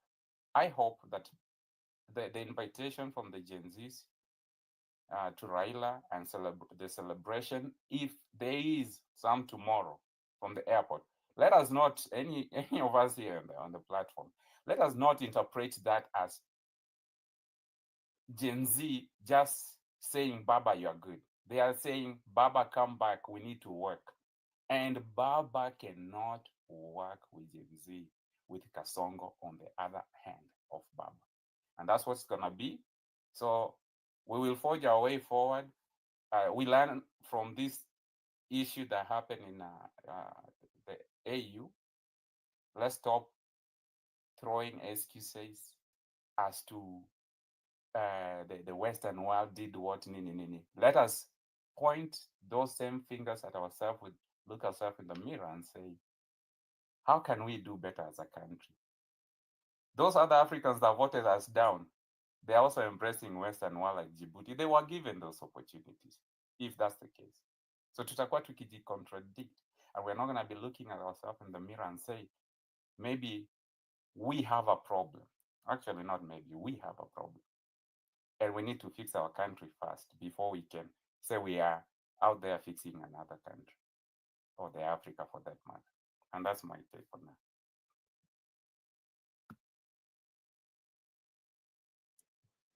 Okay, let's have Mounga. Okay, for me, as is obvious, I've seen God's hand from Addis yesterday. Guys, imagine what would have happened if that win occurred. They would have said that they have billions set aside for the celebrations. Already, the guys who've been taken there, those 187, I can bet you if you looked at the books, the billions that they claim to have used to have transported those people and kept them in Addis up until now would be crazy. Had that seat been won, I bet you there would be billions allocated to an office locally, and probably every other country in Africa would have been allocated the billions from our coffers, from the Kenyan coffers, claiming that it is the office of the AU president in each and every African country. Then another thing, that clip that has been played, what I'll tell you is Ruto successfully, there's something that Ruto has done successfully, and I give him hands down, is finishing the popularity, the organic popularity of one man, Raila Odinga. That Ruto successfully did. If he promised anyone that he was going to finish the man, he's actually succeeded to deliver on that. I'll tell you that for the following reasons. I was in Siaya recently when Ruto was going to apparently open the stadium. Guys were being transported in buses. There were buses that were brought into Siaya County to come and witness Raila Odinga's event that involved Ruto. Recently, last week, there was another event, there was another conference apparently in Kisumu that Ruto ought to have attended. He sent Kindiki. Why? Because he knows no one wants anything to do with him. So similarly, people are talking about this airport thing. I hope that doesn't happen, because the truth is people will be transported in buses and our coffers will be raided once more, claiming that people are going to receive Raila and that they're going to bring the youth. Because trust me, there's no Gen Z who's available to do any such thing, and including even the Luo Gen Zs. There's none of them who's willing to go to any airport to bring anyone anywhere. That is the actual truth. Right now, if anyone means anything for Kenya, if there's anything left in Raila that is left in his heart for Kenya, he should quietly come into Kenya, do whatever he needs to do, and probably go take a 6 months sabbatical, trying to reevaluate himself. And as someone indicated earlier, doing biographies for the truth of what he can actually put down as the things that he has done, put timestamps on them, give us scenarios that we can pick for history.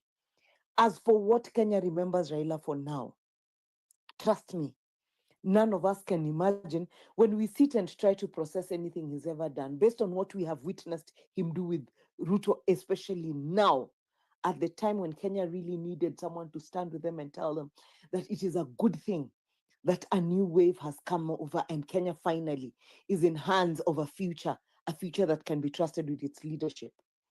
At the time when Kenya needed that failed, and especially in him, because there was one office he was seeking, an office that was going to be his individually and his children's and his wife perhaps, but that one that was going to do very little for the rest of this country.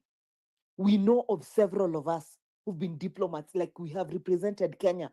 You sit in a committee, in a global committee, where you are standing as an African, and more specifically, when your plaque is read, when you're being given a certificate, it is written on Kenya.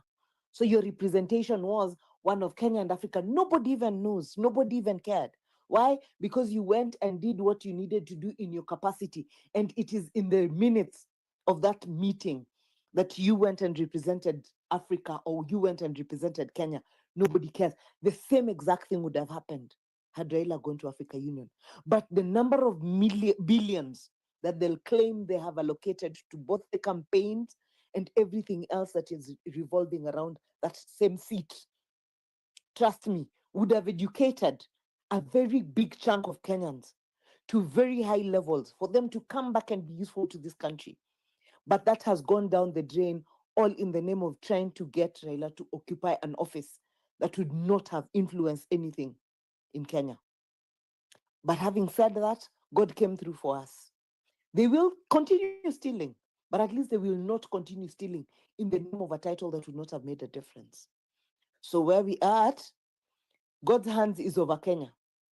And Kenya is not going to sink because God is with us. As for those of us who understand truly what it means to be country people, let us stand and be counted for a time such as this. Let us make a difference. Let us be the hummingbirds that Wangari Maathai spoke about. Let us make the little difference, the little way we can, for as long as it will be a difference we'll be making, if they don't have to appear like big strides. There will be small strides, but for as long as it comes deep from my heart and I'm convicted to the point that this, I am doing this, I'm seeing this paddle and jumping it because of tomorrow. And as I do that, let me not step on anybody's toes. Let me be so Kenyan about it, to the extent that I'm so deliberate that even where I'm stepping, it's not causing a dent and a hole that will affect the next Kenyan who's coming after me. That is all that we are left to do as Kenya. As for now, God has seen us through. He has taken us past the AU madness that we have had to experience for 1 year, that has caused us so much pain, so much suffering, and has raided our coffers.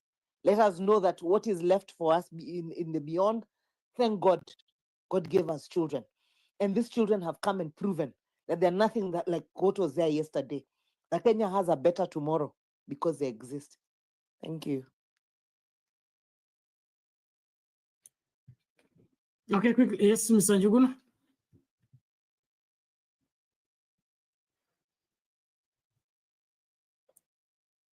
Unmute. Your mic is off. Thank you. Sorry. I just want to abide myself by Maunga, what you have just said. That whatever happened in Addis Ababa is by God's grace. Whatever happened in Addis Ababa is by God's grace, because we need Raila back in Kenya to take his position. And for now, he has a very good reason to take over his position, because the court has pronounced that Azimio was the majority leader, which means most likely they won the election. Thank you, Bernard.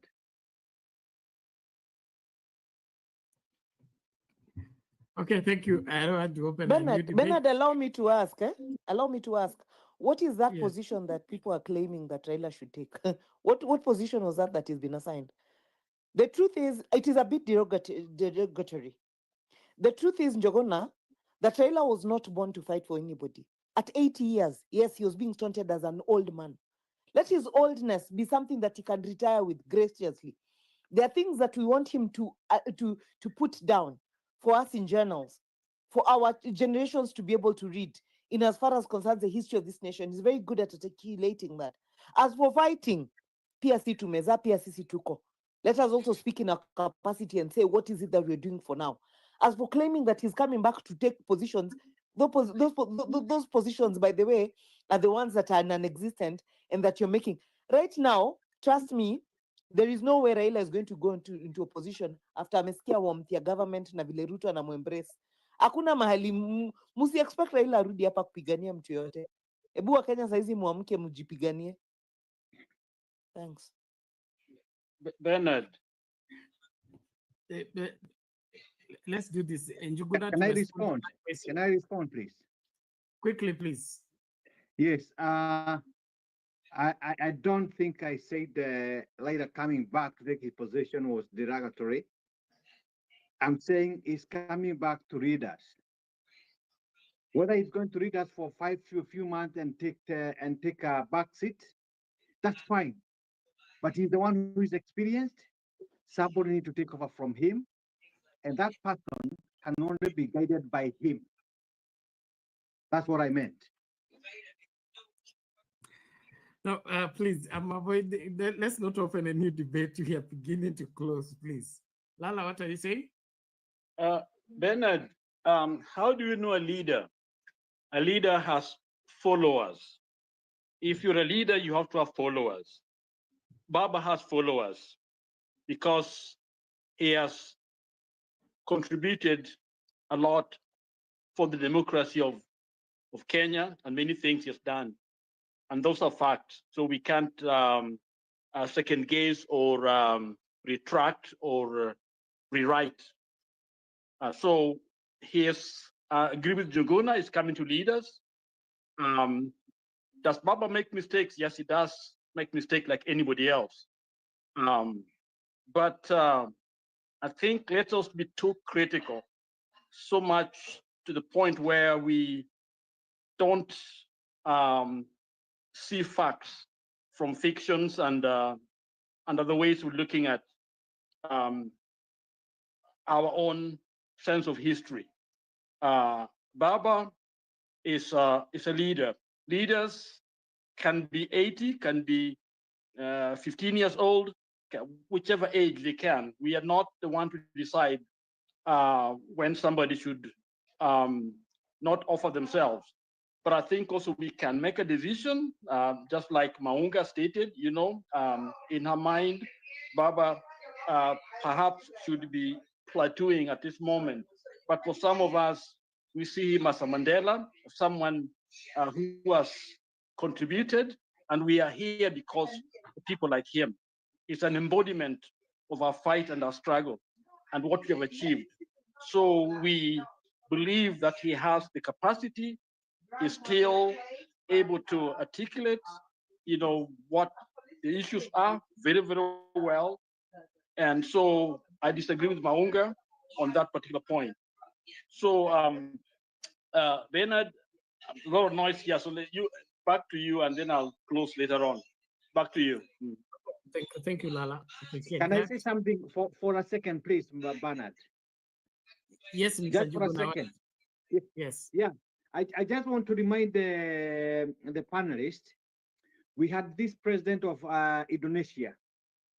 He had retired for so many years, but decided to come back at 8 years old just to make sure his country go back to where it was before. And thank you.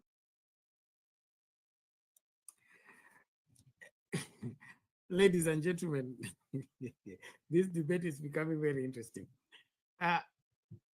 Raila is coming from Addis. Raila is a man for himself. He will decide what he will do. We will have wishes, what we wish him to do, what we wish him not to do. But making him do or telling him what to do, I think we are over ambitious on the same.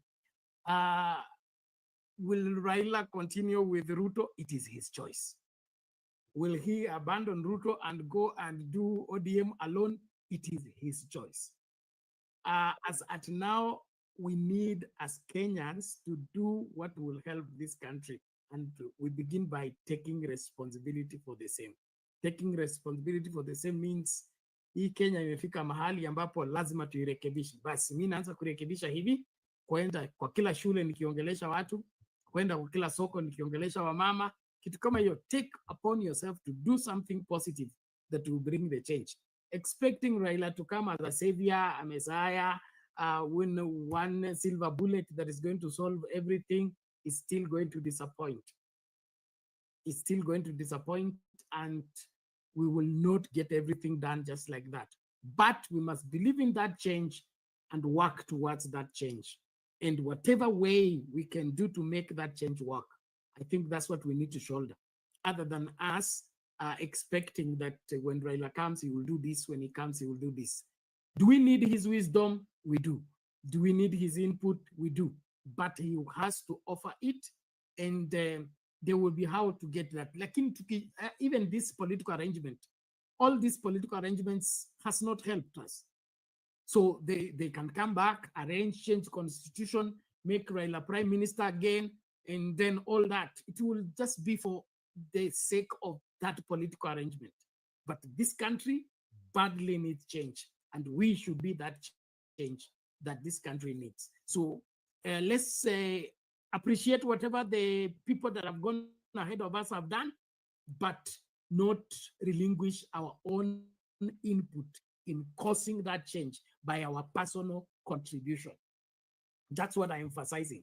Raila will do his own because he has done his own, and he will continue doing until he retires. In fact, there are those who are wishing him away. Unfortunately, he can't be wished away. Those who love him completely. Those who hate him completely. But he has been here, and until he fizzles away, we'll still have him. So let's make room for him where necessary. But Bernard, can I say something? Yes. Can I say something? All of us are talking about. Yes. All of us are talking of a leader, transformative leader, someone who can come and lead us. Everyone has been talking about that. Okay. The question is, as a nation, who is he or she that seem to have that capacity to do that? Raila has never been a CEO of the country.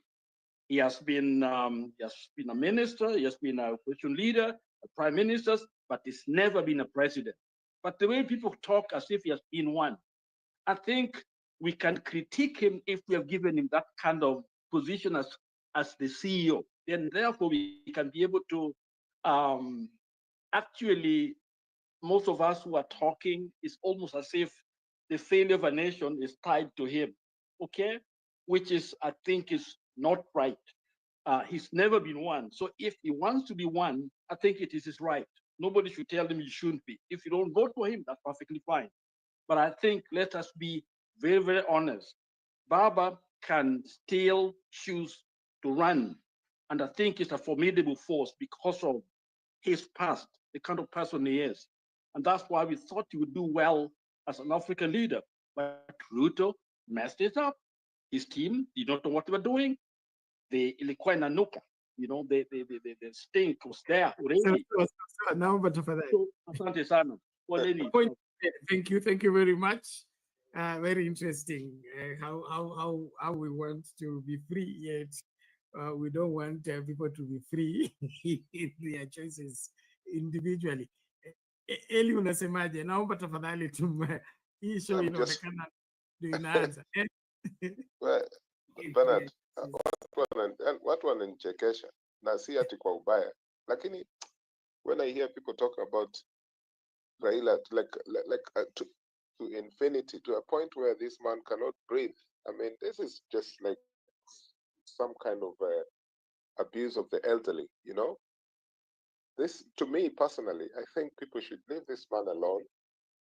Kina Kalonzo Musyoka are there, let them proceed with their work. Any other persons who want to, show themselves up as credible to the people of Kenya, they should just take over. This permanent thing about Raila is so unfair to this man. It's not good, you know. And Juguna, I respect the way you presented, but why would you want this person to continue, and you don't want other people to succeed, from him, just to take over and do a similar thing which he has been doing, because this annoys people, especially from a certain part of the country, because every time this person tried to lead the country, at least in 2 occasions, he was rigged out. So why do people, the same people who rejected him, now want him to do what?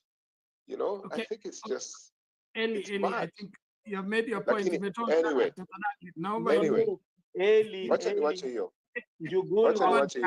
order you guys. Let's do this. Please, let's do this. Allah, you're out of order. Please, let's do this. We are wrapping up. Let's not open a new debate. Okay? Raila's age, I don't have a problem with it. I was telling, I think it was Franco, one of the guys here. Moses started the leading of Israel from Egypt at 80. Caleb asked for the mountain at 80. Life begins at 80. So let's not have the issue of age. If Raila wants to run, he will run. If he doesn't want to run, we can't make him run. But he will have an influence on what is going to happen. So let's not, be conclusive that it has to be this way or that way. Can I make my point, Bernard? So, please, please, one second. I think Juguna has been mentioned. Why can't you let him talk? Yes. Yes, Juguna, what is it? Now, what I was saying, when I say that Raila should come back and lead us, I meant Raila, let him be the kingmaker. Let him tell us who is that he has appointed, who can take over from him. We have got the likes of Kalonzo. We have got the likes of Matiang'i. So let him lead us. That's what I meant. But I was not saying that he should come and lead the country. Thank you, Juguna. But what Okay, Oda is trying to say. order, Sorry. order, guys. Any out of order? Thank you. Njuguna, Bernard, real quick, real quick. Jamo, what is it, please? We need to close. So, Bernard, I highly disagree with Njuguna on that part. And this is just where we need to start talking. What really ails Kenya? Njuguna, if you give Baba that much power, and you already know he's working with Kasongo, what if tomorrow he says that Kasongo is the way? I mean, Mimi, Nangojia. Now, there's no point. Raila is working with Kasongo. Please. People, the family that really loves him, his followers, can sit down and Baba has got his own principles, and Kasongo, Raila is not working with Kasongo. Order, you guys, order. Now, Jemo, if he says Kasongo, over there at AU are these, and this is why you failed. And Baba, honestly, if you have a lot of strengths and you have opportunities, but if you continue on this trajectory, hata huko mbele utatupoteza hata sisi. We'll have to say no to your advice and leadership. We have to call our people out. But tukisema, and I agree, we are giving Baba too much. Jemo, I think you are not even right in that statement. Nobody's giving Baba power. If he can make his independent decision, and let us understand that he has made it from I think you're taking us to circles. Let's do this. There's nobody giving Baba power. But from his own free will, where we tunasema nye hapa Baba ako right. But hatuwezi. I was making my final submission, then I was interrupted by three people. So Please, let's do this. You people are now conspiring to keep me here longer than necessary. I don't want that. So we either stay in order ama tumalize show kama African Voxel. Tafadhali. So Eli, unataka kupatia nusu dakika. Yes, yeah. There is Mama and there is engineer here who needs to make their final submission. Quickly, please. Thank you, Bernard. And I just wanted to, to point out that when I visited the social media of the African Union, the Facebook and all the other handles and different platforms, surprisingly, majority of people were actually disappointed. And I don't want to raise a new topic here, but they were mostly disappointed because they claim that the African Union might as well be called the Arab League or something like that. How can you have? So they were disappointed because wanaona ni kama language na religion imeshikana kwa hii kitu. So me, I don't like those kind of tribal things, religious and all that fights. But this is my observation, what I saw. A lot of the people from different countries in Africa, walikuwa nasema ati Raila was only defeated because of that content of Francophone and Islam. It's very unfortunate people are saying that, but that's how they're saying it. Majority of the commentators that I saw there. So that was quite interesting to observe. Thank you and enjoy, guys. I'm out. Thank you very much. Mama, your closing remarks, alafu engineer ndo atapewa mwisho ndio pastor wa leo. Bernard, tomorrow is Monday. I don't have any word to talk again. Let me wait for tomorrow. But for early, yes, that is what a lot of people were observing because I never even myself knew that the people who spoke English, we are not even enough, and the French and the Muslim and that makes something. And again, Eli, how did this man Apache from Palestine was there to speak, to give encouragement his Muslim brothers not to get out of touch. Thank you, Bernard. I don't want to say more. Okay, if I give response to that, it will take longer. But let's have engineer first. Engineer, are you there? Hey, Pastor Bernard, can you hear me? Yes, we can hear you. Long time. Karibu. Yeah, it's been quite a bit, maybe almost about 6 months. Lakini Mungu ameniweka na ametuweka hapa. Iko baridi kidogo. Well, I just wanted to contribute a little bit on this issue with Baba, not making it in the African Union. And I have to agree with some of you that are saying that it's because of not necessarily his association with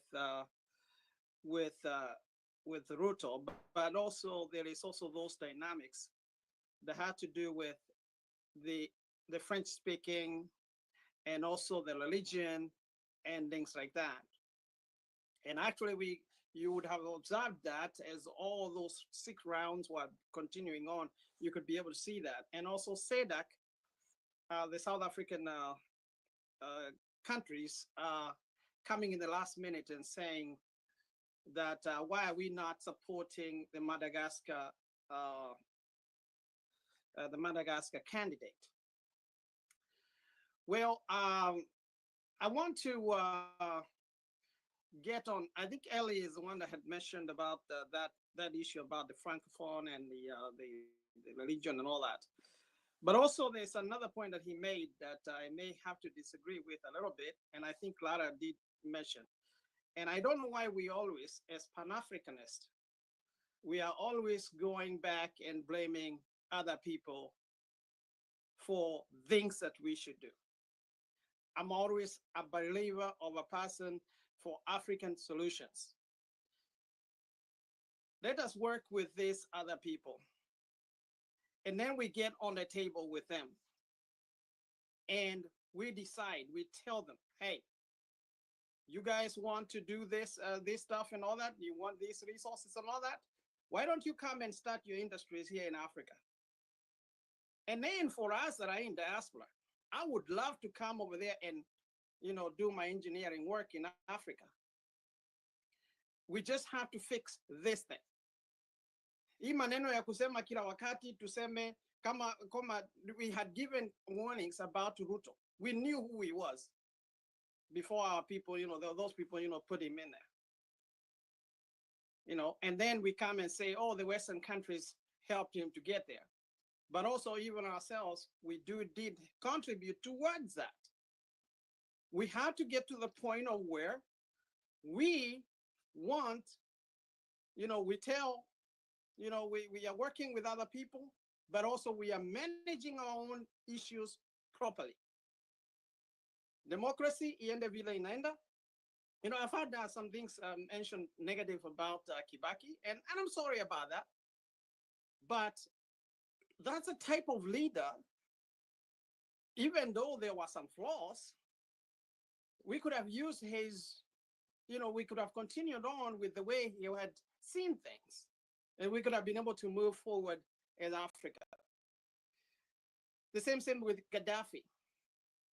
Gaddafi also had that vision. I know there's a long time that he had problems with the West because of what had happened in Lockerbie. If you guys can remember that Pan American airline that went down in Lockerbie, Scotland, and that beef, he had that beef with the Western countries because of that, and his sponsorship of, and we know what that was all about. But later on, if proper history was to be followed, there was a time actually before even he died. He was actually now working with the Western countries and also China and all that as he was moving on his vision.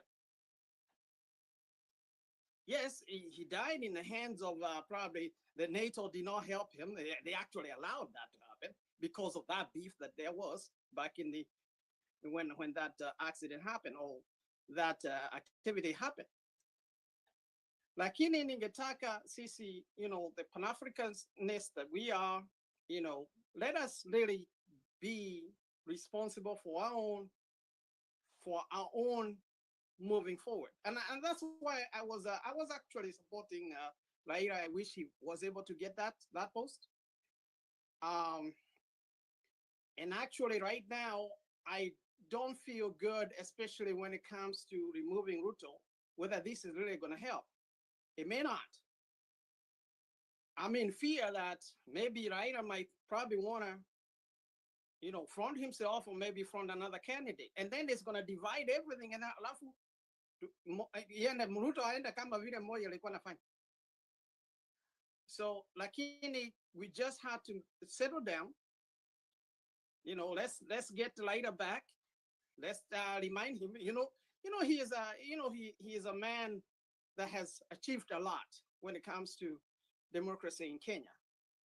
So we just have to be easy with him, work with him, and then we have one candidate against Ruto. And actually, the Gen Zs, I would want a Gen Z actually to go against him. We'll bring this guy down. What was Senegal let what to China? That president from Senegal. He was able to, and the odds was so big.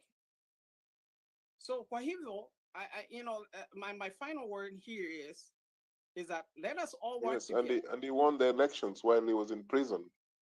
Yes. So we can be able to do it.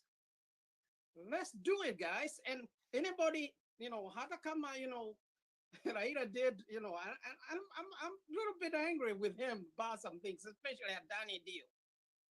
I wasn't happy about that. And the broad-based government and all that kind of stuff, hata Uhuru, Uhuru people also did it, which there's some questions to be asked about that. But anyway, we can forget about that. We know who Raila is, and I know that we can be able to use him as we try to remove Ruto. They are not friends. That one I know. They are not. And actually, Ruto had put him there so that he can have a straight path back in 2027. Right now, it's not going to work. So he is also afraid. I was actually happy with the people in Kondele when they said Ruto must go after Raila was defeated in that AUC. So there are some good things to be picked up from the whole thing, but we have to handle it with care, and then we'll be able to get there. Asante sana Bena. Na watu wengine kwa Okay. Thank you, Engineer Karuki. We appreciate that. And on the issue of fielding one candidate is the surest way of getting Ruto a ticket. The rigging of Kenyan election is usually with those preset number of candidates.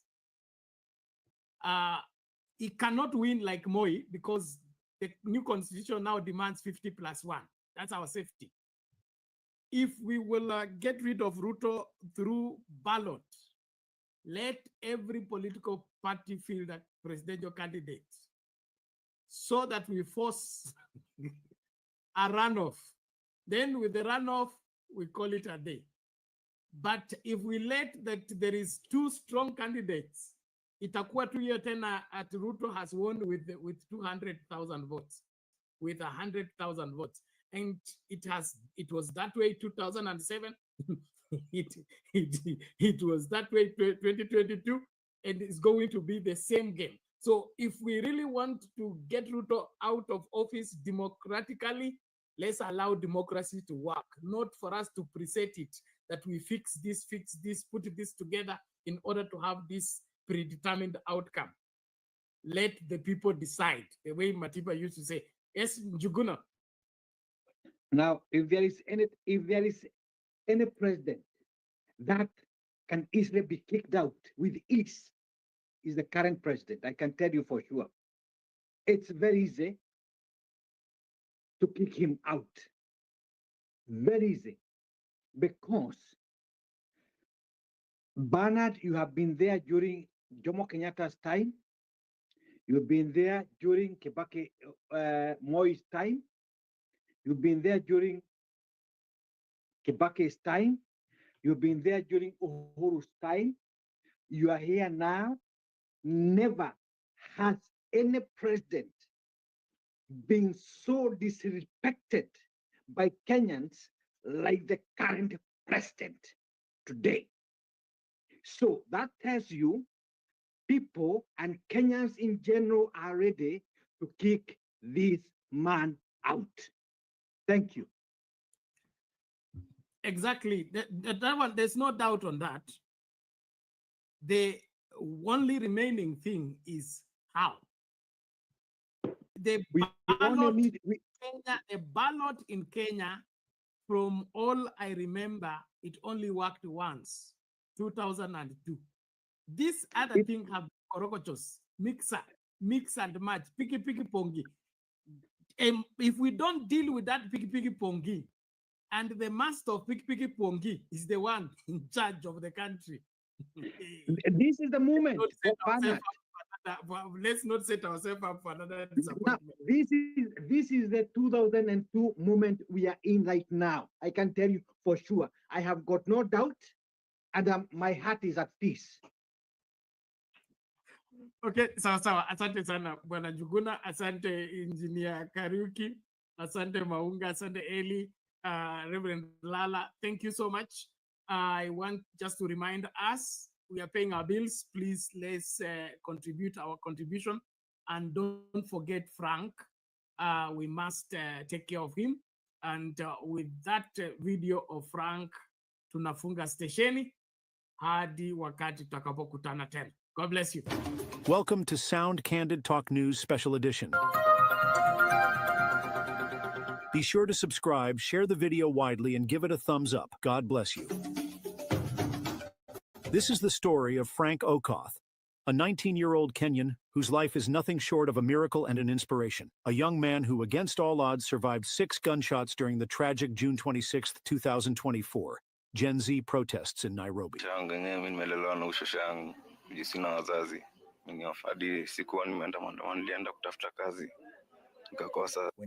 Frank is an orphan, raised by his aging maternal grandmother after losing his mother at the tender age of 8. He never knew his father, a result of a teenage pregnancy, and life has dealt him blow after blow. Frank and his grandmother have faced unspeakable challenges, including surviving 2 devastating slum fires that claimed everything they owned: his late mother's documents, birth certificates, and school papers, leaving them with nothing to rebuild their lives.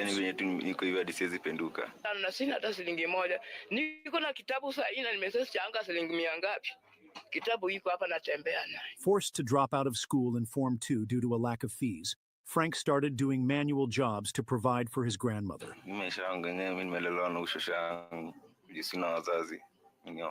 But on June 26, 2024, everything changed.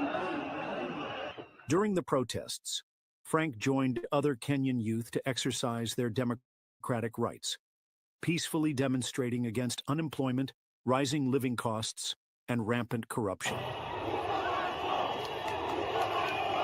But the unthinkable happened. Police opened fire on unarmed demonstrators, killing over 20, injuring many, and leaving others unaccounted for.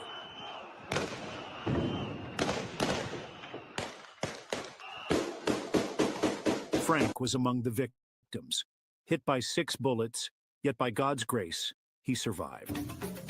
After a series of life-saving surgeries, Frank can now walk again.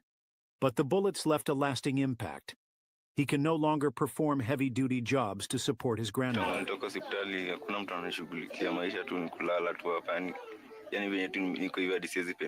And their iron sheet home, deep in the slum, is inaccessible by vehicles.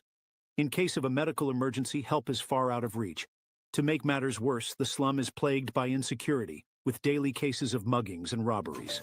Despite all these challenges, Frank dreams of finishing his education, learning a trade, and building a better life for his grandmother, the woman who has stood by him through every storm. This is where we need your help.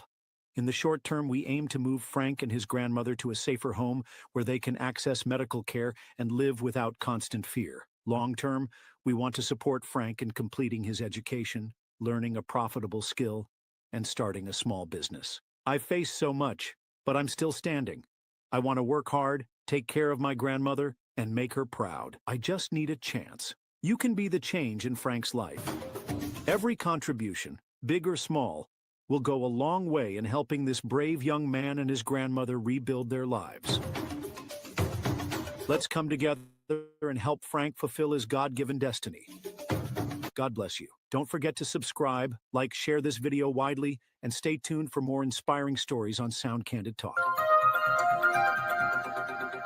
Send your donations to Sound Candid Talk, support Frank Okoth account. The link is in the description below. Together, we can make a difference.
I'm in Kirugoya, standard 6, and suddenly there is oathing.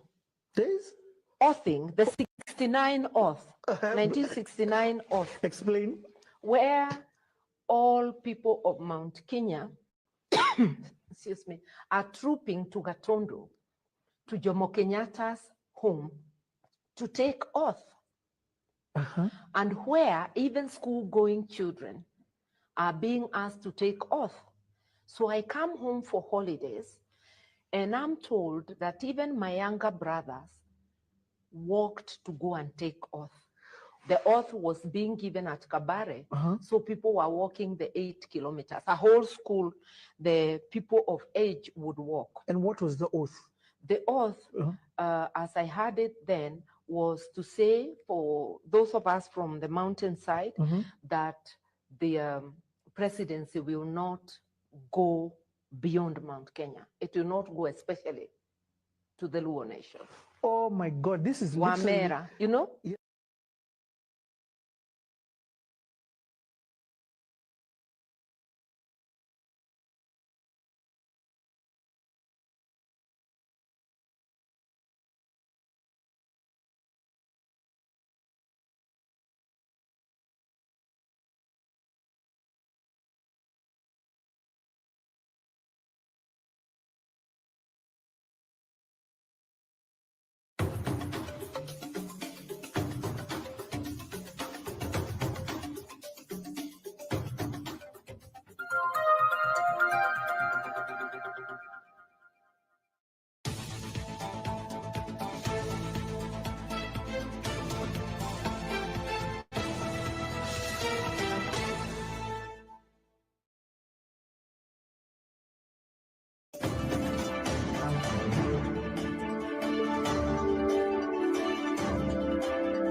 Good evening, ladies and gentlemen. We're glad you're watching. Thank you so much for making time to join us. This is Sound Candid Talk, Open Forum Political Discussion Show, the show that gives you an opportunity to air what you feel and think about the latest development on our political front.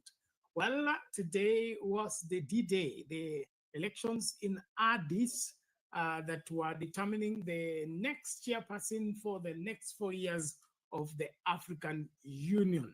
Well, the formidable candidate Raila Odinga did not sail through after putting up a stiff competition for 6 rounds. He threw in the towel, and now the Djibouti Mahmoud Youssouf is the current, the incoming new chairman of the AU.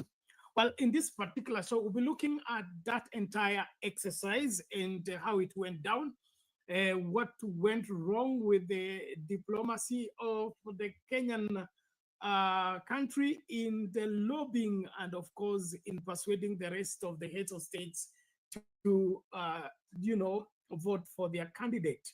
What could have possibly gone wrong? And of course, this is the second time Kenya loses in this particular race.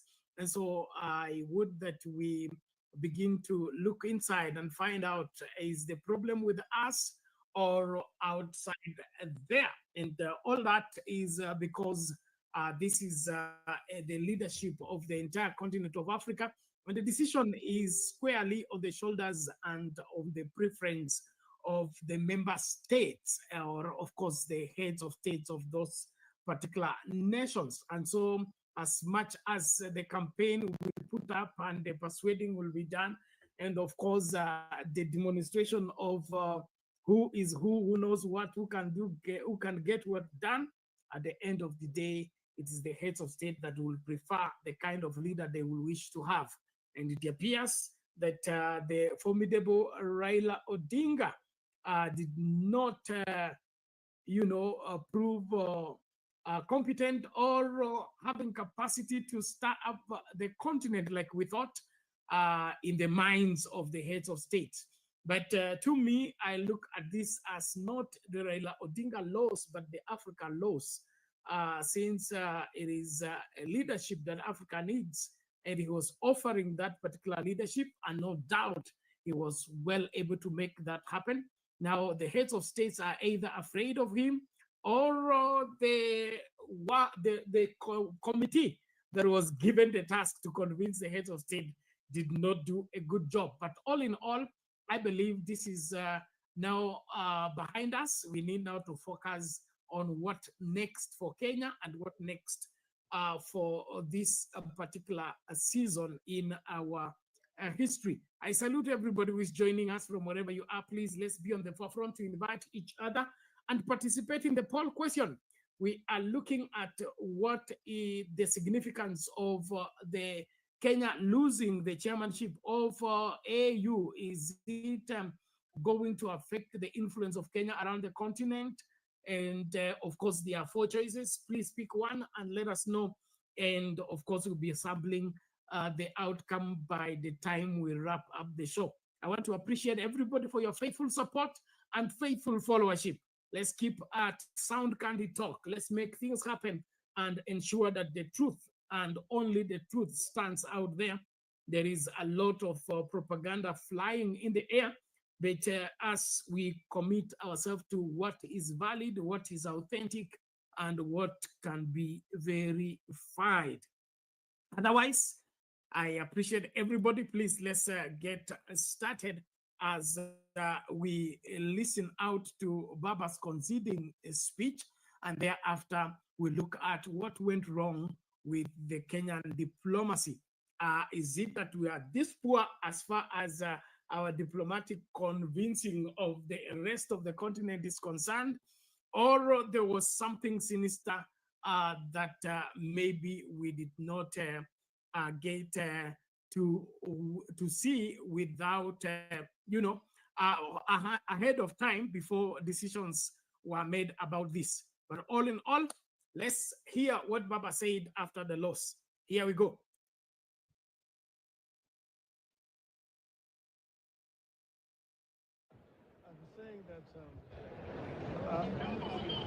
Don't move closer, sir. Raila live. Yes, I'm saying Raila live. I am happy that the members of the African Union gathered here today have exercised their democratic right in the election. I've spent the last few months running around our continent, talking to leadership, and basically marketing my policies for this organization. I have a very useful experience in our continent. And as in Africa, has a great potential. Africa is to move forward. We have great plans, but as it were, the elections have been done today, and we did not succeed. Members expressed their democratic rights and voted for Mr. Youssouf. I'm saying I accept the outcome of the vote and congratulate Mr. Youssouf for his victory today and wish him well in steering this movement forward. I want this organization of the African Union to be strong, to merge and be able to serve the people of Africa effectively. Thank you. Mr. Prime Minister, did the East African community vote for you to a man? I don't know because, as you know, the vote was secret ballot. So I don't know who voted and who voted against. So I will not say, but I'm sure that most of my friends voted for me. Most of my friends voted for me. And of course, those who voted for me are also my friends. But probably they thought otherwise. So they exercised their democratic rights. Had you prepared yourself for such an eventuality? Of course, when you go to a contest, there can only be two outcomes. You can win or you can lose. So this is one of them. And therefore, I'm not bitter. I'm very happy, in fact, indeed. And I'm still available to offer services to the continent in any other capacity. Do you think the situation in the DRC might have played a hand? I am not sure. I don't want to speculate what will have played a hand. But as it is, DRC issue remains a contentious issue. It's something that needs to be fixed as quickly as possible, because the kind of suffering that we're seeing is completely unacceptable. They want to destruction of property, the killing innocent people, children, women, and so on, must be stopped by all means. Prime Minister, what's your plan now? Because my plan now is I'll go back home, and so many things to do back home. Thank you very much.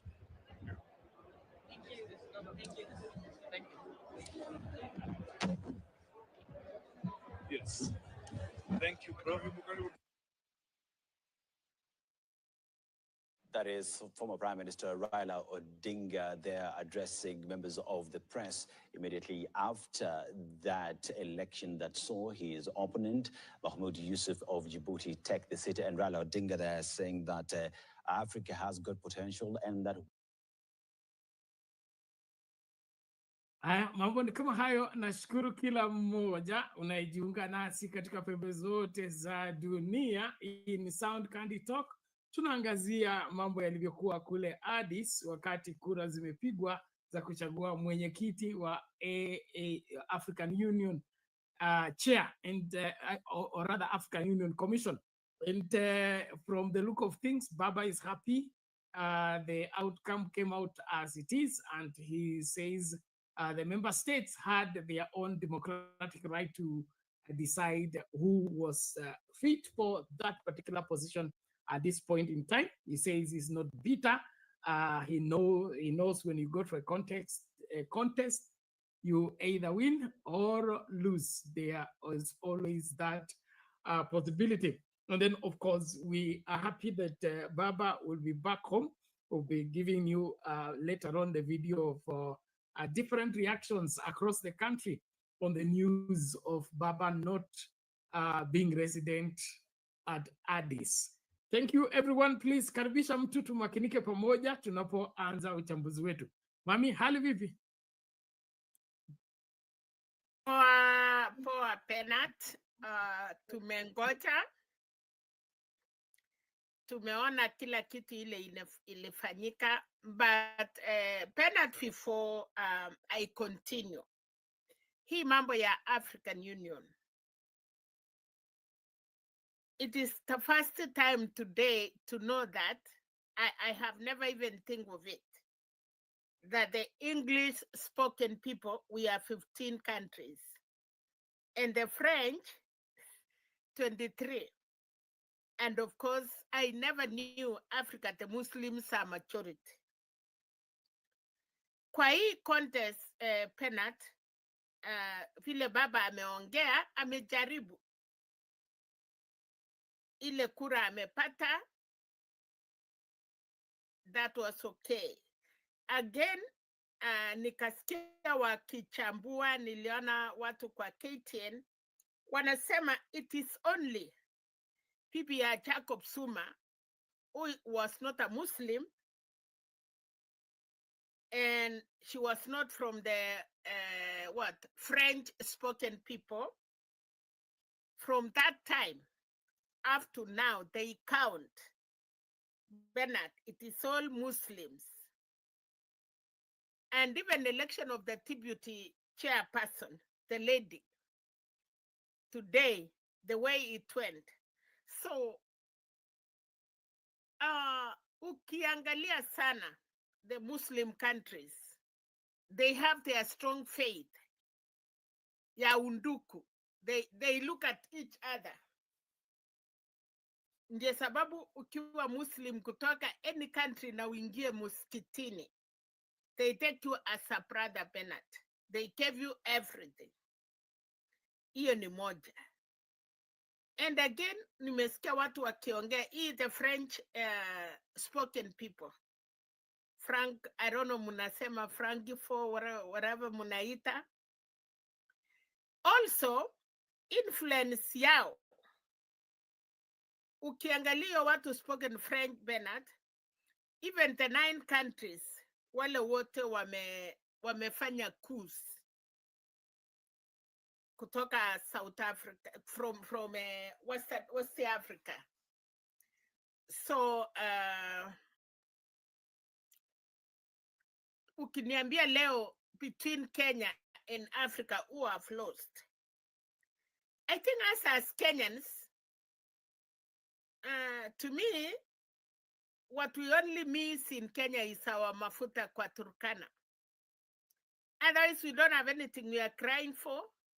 We don't have anything we are losing. After all, we wanted the unity of Africa, but they have shown us Bernard.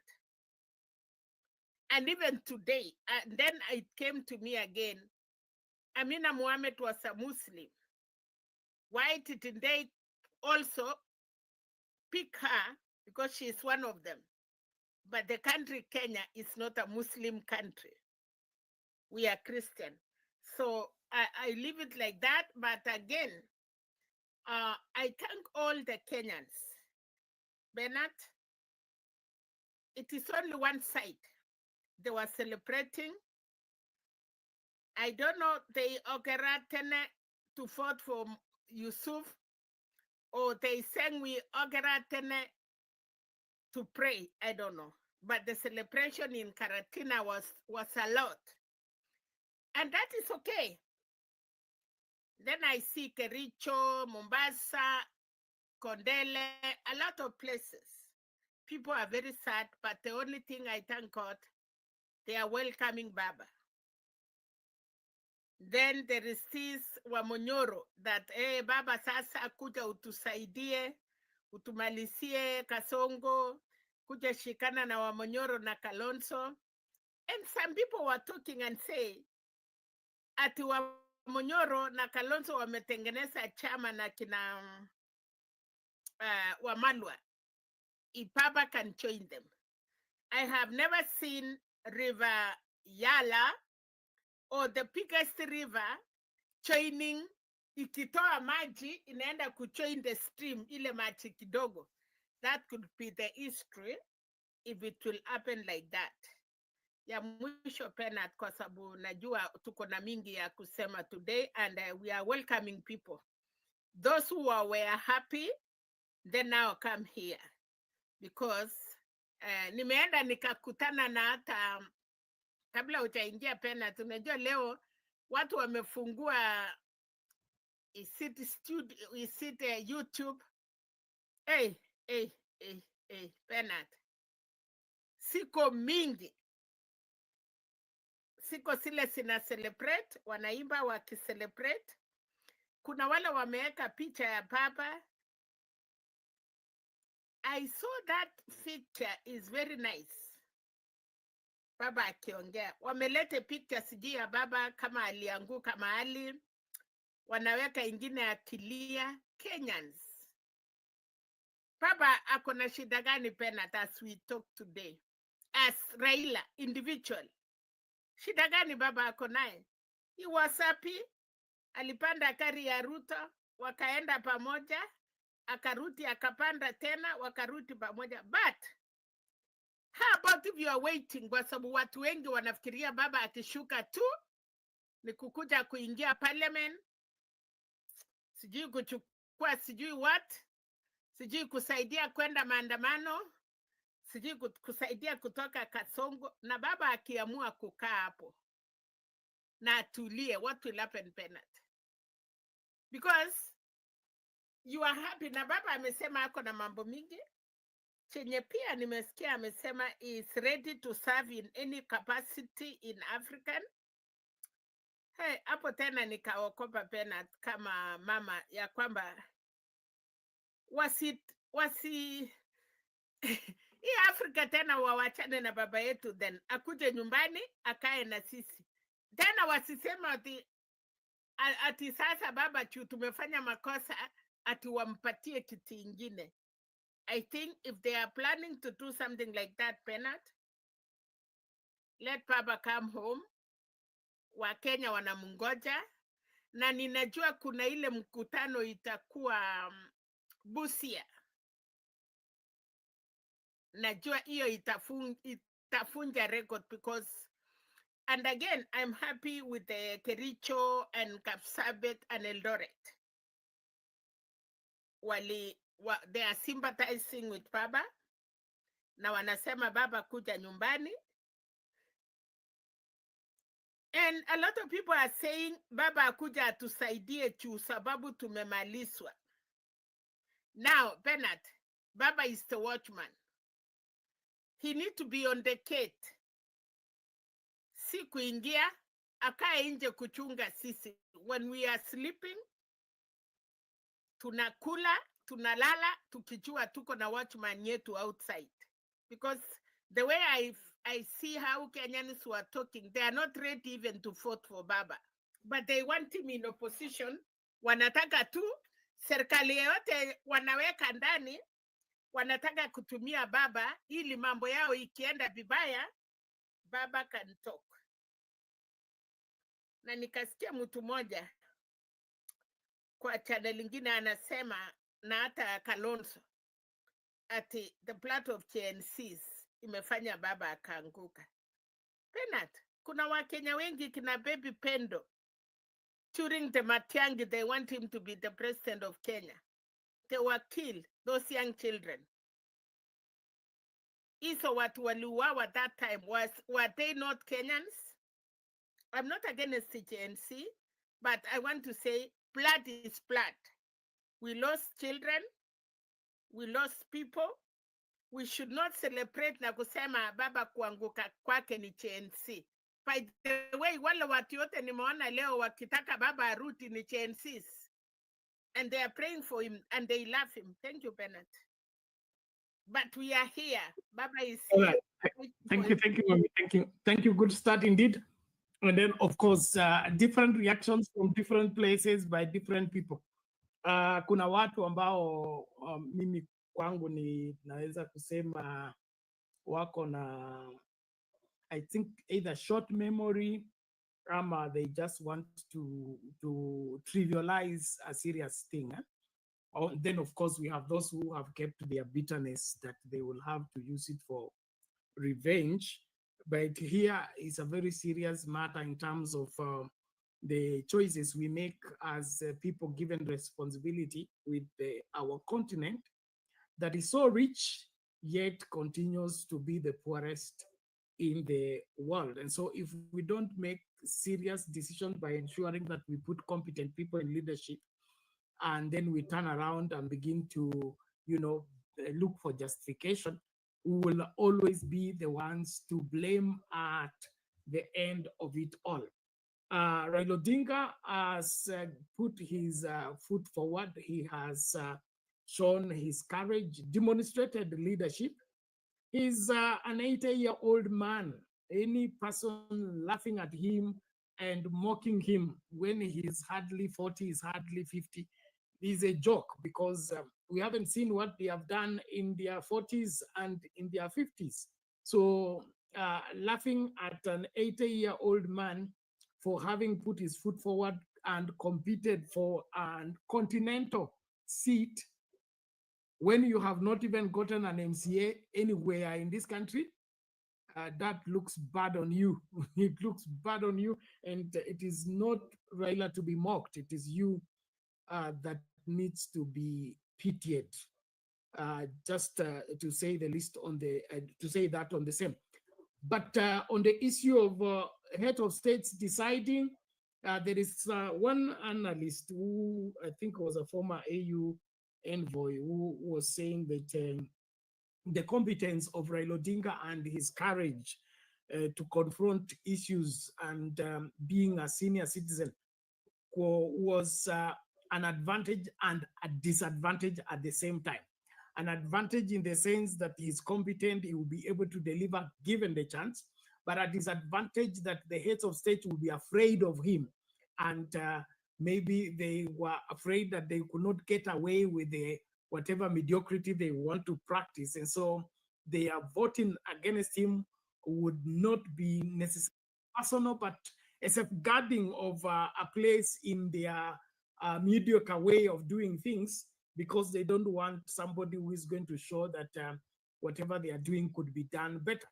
And that in itself, it incriminates and indict most of our leaders who would rather protect mediocrity than go for excellence, and who would rather put the interests of the continent ahead of their personal vendetta and their personal preference.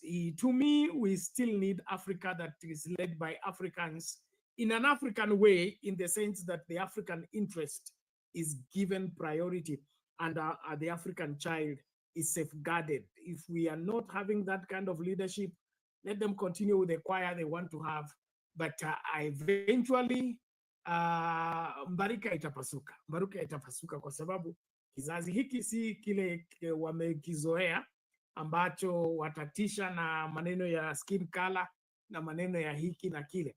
Naamini kwamba wakati wa Afrika ni huu, na hata bila kuwa viongozi wa Afrika kutatokea mabadiliko ambayo ni ya muhimu, na kila mmoja tunapaswa kuhakikisha kwamba tunasimamia hilo.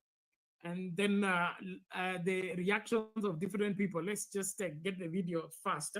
Na kama unakuja studio, naomba tafadhali wahi mapema tunapoendelea kuchambua. Kumbuka leo ni Saturday, so lazima tuwahi mapema kwenda kanisani kesho. So hakikisha unawahi kufika studio ili ukatoe maoni yako na sisi tukamakinike. Kwa hivyo tahadhari haswa kama wewe uko na inaitwa nini, uko na plans za kuwa kwa politics, uko na plan ya kuwa kwamba utakuwa mwanasiasa na ungependa kufaulu katika siasa, huu sio wakati wa wewe kuchekelea wazee kwa sababu hao wazee wakukutemea mate unabarikiwa, wakikulaani unalaaniwa. So lazima utembee ukiwa na akili, okay? Utumie akili pasavyo, usiingie tu kwa masuala ambayo hujui yametoka wapi yakienda wapi. na sababu kila mmoja anaamini kwamba baba atawatetea, baba atawalinda. Basi wakati baba ataitisha kiti, mpe kiti. Hii maneno mnataka kumpatia hii jacket na rungu kwa gate, hiyo sisi tumekataa. Sisi ndio wenye baba. Na baba yetu hatutamtoa kusimama kwa gate na rungu. Tunataka baba apewe kiti kamili ya kulinda Wakenya. Kama ni rungu, ikuwe rungu ya kuchunga kondoo za Kenya zote, meaning all Kenyans. Sio story ya ati baba anakuwa mtu wa kutumia kupewa rungu na jacket kusimama kwa gate kuwalindia wezi. Hiyo haitawezekana. Kwa hivyo sisi wenye baba tunampokea tena mapema Monday kwa airport, na utakuwa na sherehe on the same. He has demonstrated he can lead the country, he can lead the continent, and he's a force to reckon with, and we respect that. And of course, we must hold that in high esteem. Kwani, how many leaders have we had in this country? How many have demonstrated to that level? How many command of respect have you seen across the continent, like the one Baba commands? So let's respect that. Wale ambao wanataka kucheza shere, led by Miguna. I don't know what Miguna and Raila Odinga's rivalry is all about. Miguna has never won one seat. He has never won an election. He has never led a political party. What is his problem? You compare yourself with somebody, you're not in the same class, you're not in the same capacity, and you laugh at the person. Hata kama mimi sio lawyer, sijasomea sheria, hiyo ikai sawa. Okay, let's now Mona Ayaga amefika. Just a moment, let's play a video of Kenyan's response, and then we move further in the same. Furahisha kwa taifa la Kenya. Tumepoteza katika raundi ya 6 huku ushindi ukienda Djibouti. Hali ikoje pale Kisumu, Bwile? Shukran Yeri, tupo hapa eneo la Kondele. Hawa vijana wamekuwa wakifuatilia matukio moja kwa moja kupitia runinga iliyotundikwa pale nyuma, na walikuwa na matumaini kwamba Raila Amolo Odinga, jinsi tumezungumza nao siku kucha, angeibuka kidedea katika mashindano yale ya AUC. Lakini sasa naomba tuseme nao tuweze kujua wanahisi aje. Kura zimetamatika, raundi ya 7 baba ameondolewa. Wanahisi nini? Tuanze na huyu bwana ambaye yuko hapa. Tueleze jina lako, utuambie labda unahisije kutokana na yale matokeo ambayo yametangazwa. Asante sana. Mimi naitwa Wycliffe Juma Obonyo. Naongea kutoka eneo ya Kondele Base. Na tumaini kwamba vijana wako. Vijana mko? Ndio maana tunasema leo ya kwamba tulikuwa tunatarajia baba Raila Amolo Odinga alete ushindi nyumbani. Vile wewe tunajua Raila huwa anashindanga. Hata yale zingine za Kenya Raila huwa anakuwa anashinda. Sasa leo hii tumeona ya kwamba we have something called neo-colonialism. This one means that the whites are still overcoming the black people. That's why we expected people to vote Raila, because Raila is pragmatic leader. Raila is futuristic leader. Raila is a leader who has decorum.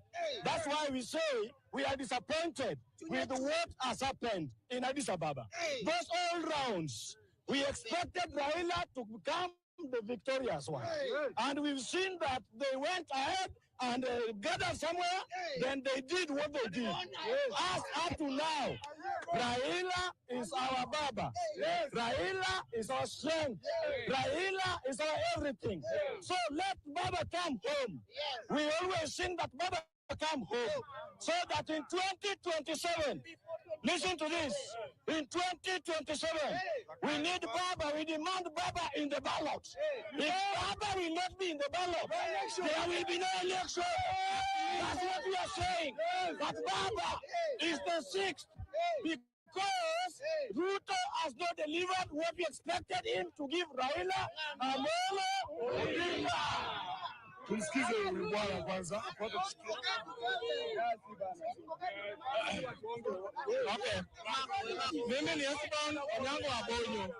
Mimi pia ni mtu wa Kisumu hapa. Mimi nasema ya kwamba Raila arudi tu nyumbani. Raila ni Kenya's president. Arudi.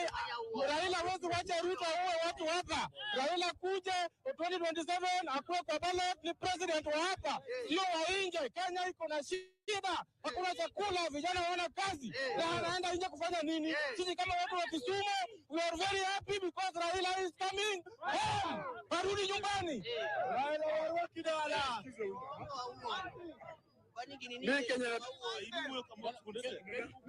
Mimi kwa majina naitwa Oginga the Beast.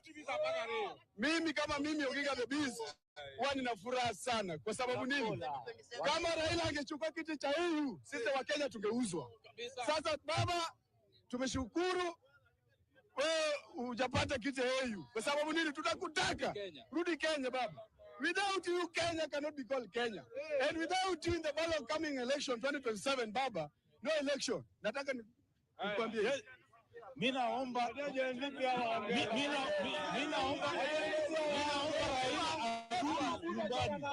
Raila arudi nyumbani. Protest is dead.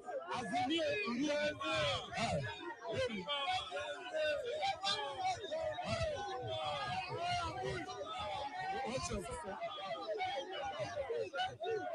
Excuse.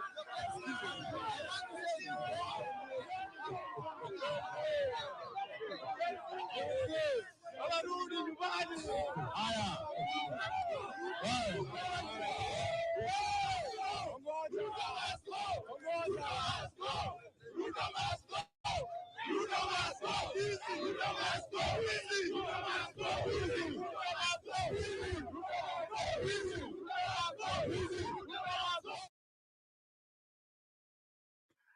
Well, ladies and gentlemen, hiyo ni Kondele Base. Ayaga vipi, wewe ni member wa Kondele Base? Hebu tusalimie.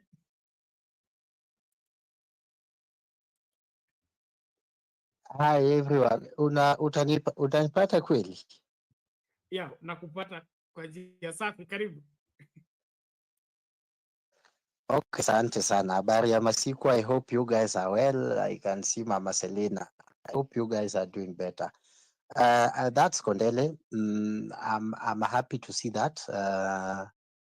I also witnessed another scene like that at Uhuru Highway.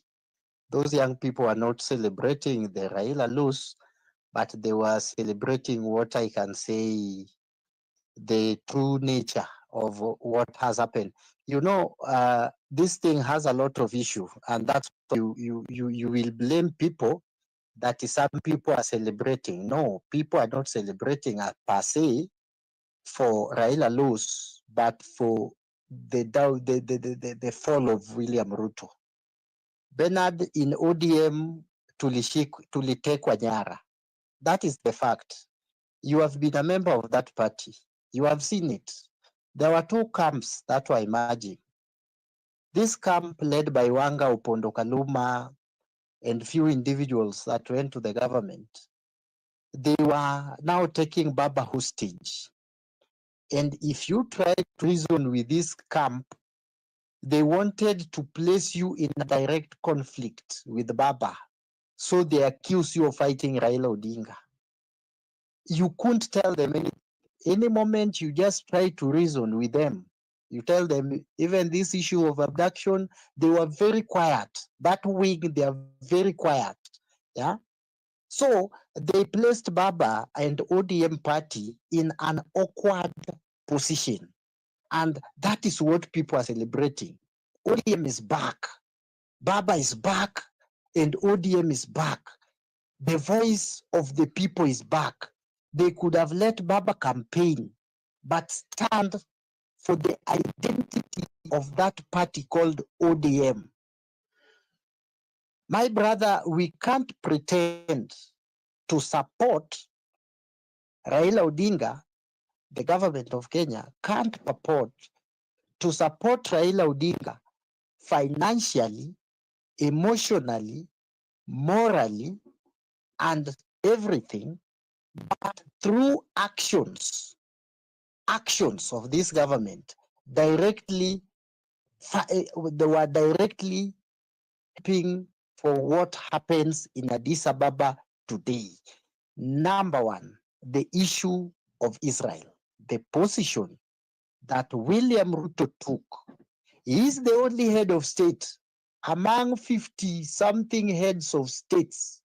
He is the only head of state that called a press conference at State House to openly support Israel. I don't know what advised him. Either he was doing it on ignorance, lack of knowledge, or whatever the reason, he knew why he was doing it. That was the red flag. And today, in the morning, I just saw Abbas Mohammed, the president of Palestine, in that hall. That was to whip a motion of the Islamic states in Africa. So that William Ruto action, number one, we, the ODM side, that we care for Baba, we care for our party, we knew this is a disaster waiting for us, and we are vindicated.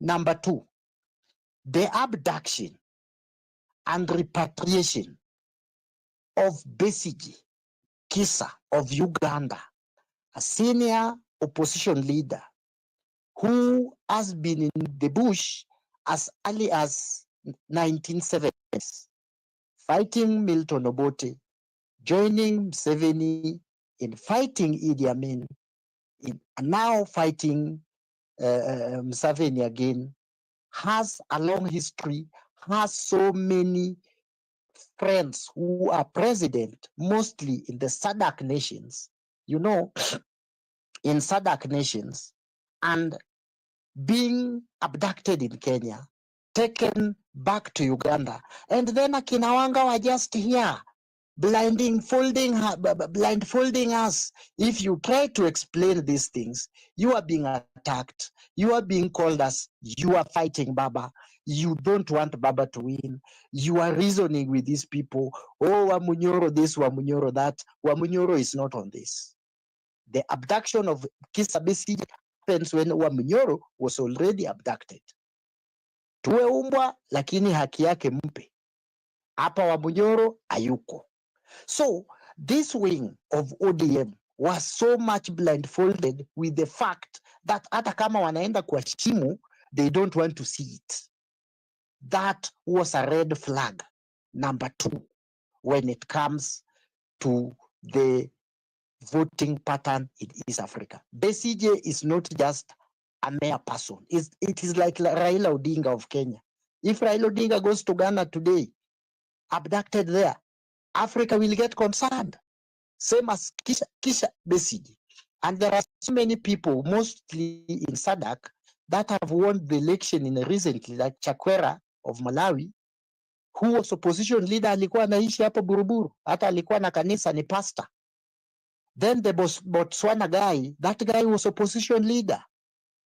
Yeah, we have seen opposition leader who are in exile going back to those countries and becoming the president. What Kenya did was a big mistake. And look at the timing. Kaguta Museveni made it intentionally. Basically, was taken to the court, civilian court, yesterday. He has taken 3 or 2 weeks in hunger strike. The picture alone was to whip emotions in Africa and to show African who Kenyans really are. And it worked for them better. So, number one betrayer in this is Yoweri Kaguta Museveni and William Samoei Ruto. They will not escape this. Another red flag, number 3 red flag that we are talking about, rampant abductions in Kenya. My brother, we know the position of ODM. We know the identity of a party called ODM. We can't be silent as a party. We are creating the friends who are our friends to be our enemy even the long seasons supporters of Raila Odinga on this include myself. I was not with Raila Odinga because I was seeing as Raila Odinga as somebody who has been hijacked and his party and is now cleansing the bad things that are happening in this country in the name of getting that AUC seat. I was praying for him, but I knew all the actions that this government was doing was not for his benefit. Now let Baba come back home on Monday. We go to the airport. We will receive him. We need the statement from Baba because he gave a signal at Bombas. And I listened to that statement keenly and I was silent and I retake it from YouTube and I knew Baba is sending a certain signal. The fiasco that you see in parliament is something that the government itself was creating so that they will try to divert our attention immediately after the AUC. They knew from the word go that Azimio is the majority leader, the majority party in parliament.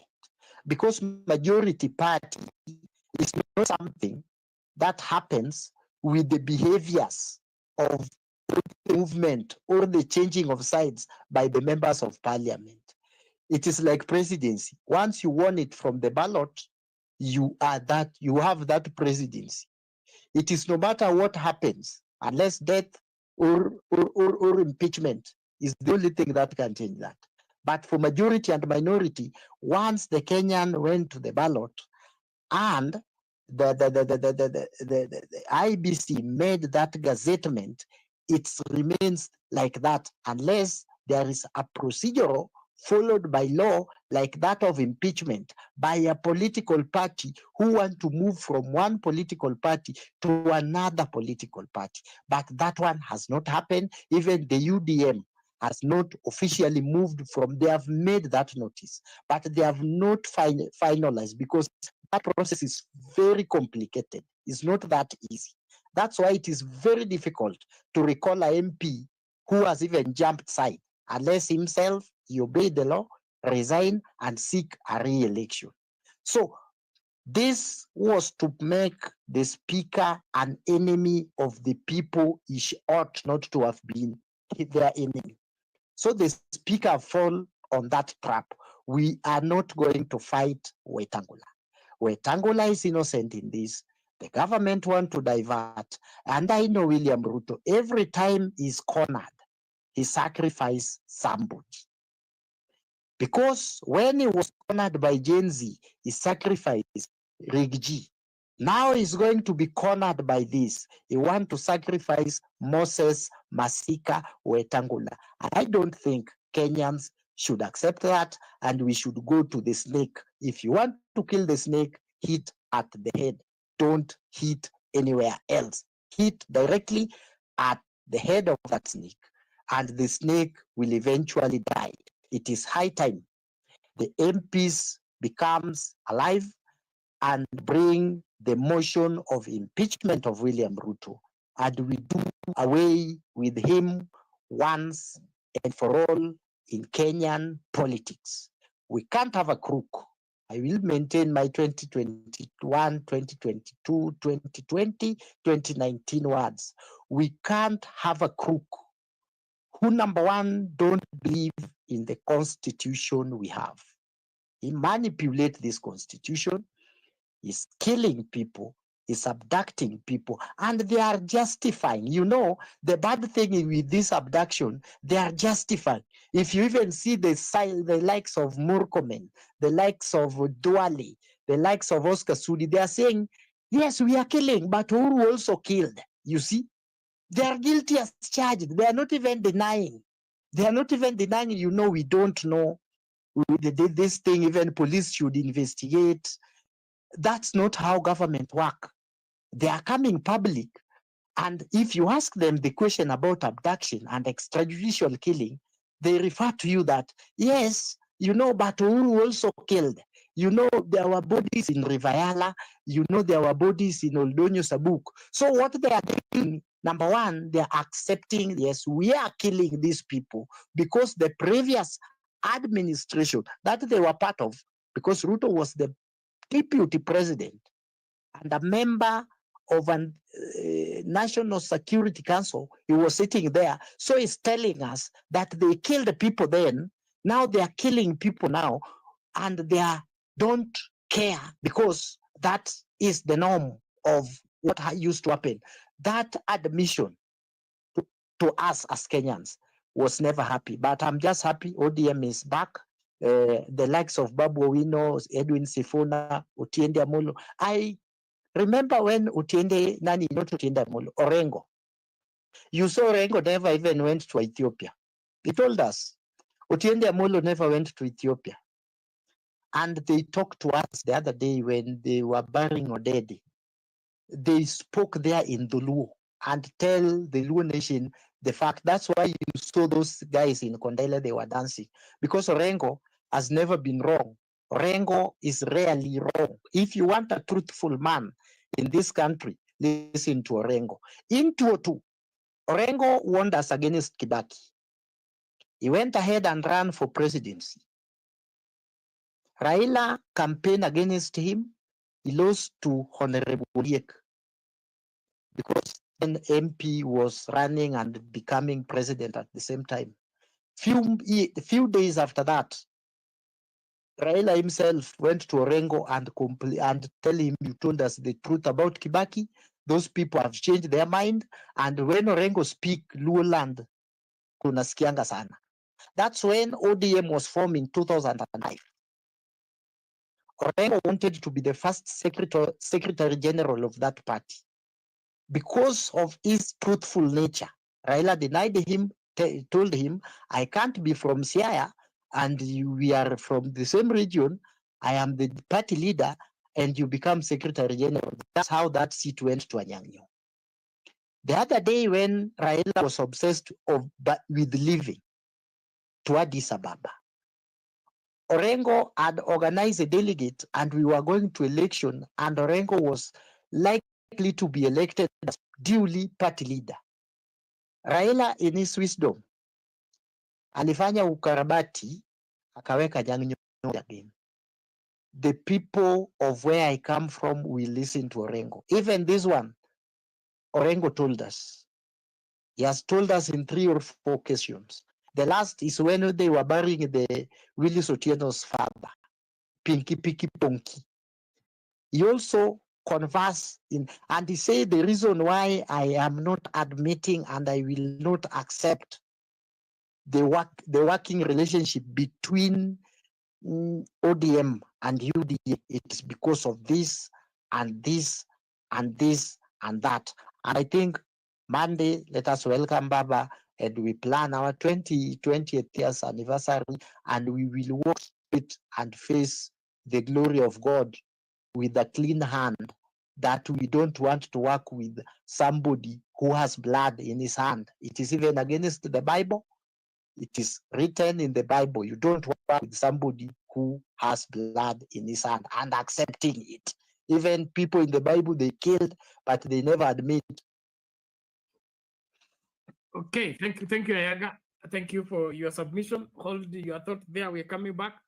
Ladies and gentlemen, that is how things are being seen from different angles. I'm happy for the information you gave about the goofs that we made as an administration, whether it was deliberate or it was a mistake. I think we have a lapse as far as our diplomacy is concerned. There are so many things we are doing without considering how the international community can interpret and can rank us. Don't forget, we've been ranked on corruption. We've been ranked on money laundering. We've been ranked on so many questionable things. And so the Ruto administration has a way of, has in some way run us very low as a country. And probably that is part of what is playing out there. But the Raila leadership, that cannot be denied anywhere. Let me just read this caption by Sifuna, the Secretary General of ODM. He says, "My boss, my mentor, my friend, my leader, you still have a home. Come back. We still love you. We are proud of you. Nothing has changed." Well, as we celebrate the Raila Odinga's return home, and of course you can see most of Kenyans, their hands are open and they are open to his Baba role in our lives. I believe things are going to get better and our politics are still going to be well framed and well structured. And if there's anything I'm looking for, is that politics that is well structured, not the politics that is ya ukarabati. Tunataka siasa ambayo imenyooka vizuri, inaeleweka, tunajua tunatoka wapi, tunakwenda wapi. Hii maneno kujeni, mnisimame na mimi, tokeni hapo, mkuje huku Ukunda, twende huku sijui. We want to settle down and do what is valid and ensure that our country is being led from a point of proper understanding of what is required. From the look of things, things are not okay, even if we pretend. Things are not okay. Our education is not working, our healthcare is not working, and I cannot overemphasize that, and so is our administration. And so with all that in view, we still have got a lot that we need to confront. Well, Mama, kabla tucheze video nyingine, naomba nawe uka labda uongezee ama ukosoe. Bernard, yangu sasa, wakati Nyang' Nyong'o alichukua walisema wanashikilia. So najua on 28 baba anaenda rutishiwa kiti yake. Hiyo ni ODM. Now my thing is this again, Bernard. Now Djibouti amewin. Na Kenyans wengi walitaka Djibouti achukue. Nataka kujua sasa, Bernard, hao wenye waliombea Djibouti watafaitika lini? Wataenda Djibouti lini? Wataenda Djibouti wawasimamie lini? Because you cannot fight for somebody who will not assist you. Waliandika emails, walifanya everything. So now, apart from kusema Baba Ruti, I want to know mambo ya Djibouti. Na Djibouti is a Muslim country. So kama unaenda kusherekea mtoto ya mama, unajua sasa kulikuwa wamama wawili Bernard, walipata watoto the same time. Mama mwingine akalalia mtoto yake akafariki. Hula mwingine akakuwa na mtoto. Sasa mwenye mtoto yake kukufa akacomplain, wakaenda kwa king Addis Ababa. Mwenye mtoto mwenye aliua yake alisema sasa mtoto ila ako waini yake. Akamwambia ule mwingine, uchukue mtoto amekufa, ama tukate hii mtoto. So mama mwerefu akasema enda lea hiyo mtoto, nitaona akiwa wai.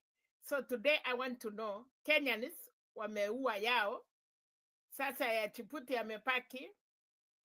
Nataka kujua Djibouti atatusaidia na nini? Atakuja kusimamisha Ruto kufanya abduction? Ataenda kuripoti Ruto kwa ICC? Atakuwa Addis Ababa akitusaidia nini? Because ukitaka kitu, kuna kitu unataka. So I'm waiting for that, Bernard. Up to 2027, if these guys are not going to call the man from Djibouti, or they can go there and complain, na nione Ruto amestakiwa Djibouti, mi nitafurahi niseme we were wrong. The Djibouti man was okay. Hapo nikaweka kando. Hayaka ametuambia a lot. Mnajua wewe ni mtu ya ODM, mimi ni na Kenya, but a sympathizer of Baba. Siwezi ongea sana ya ODM kwa sababu Baba batu ni huyo tu, atakuja, atasema yake, ODM watamfuata. Tuko hapa kuona sasa penalty. Waliimba tokera tena, wameimba ogera tena today. So kama Kasongo anaenda nyumbani, we don't feel hatuna, ni kama hiyo kiti ya Djibouti, hatuna shida, hatukumpigia kura. Watu ya ODM wachipange, ama ODM wakishikana na Kasongo, what will happen? Kwa sababu sasa hii ni maneno mawili ya uwezi jua. Ukirule, let me ask you a question.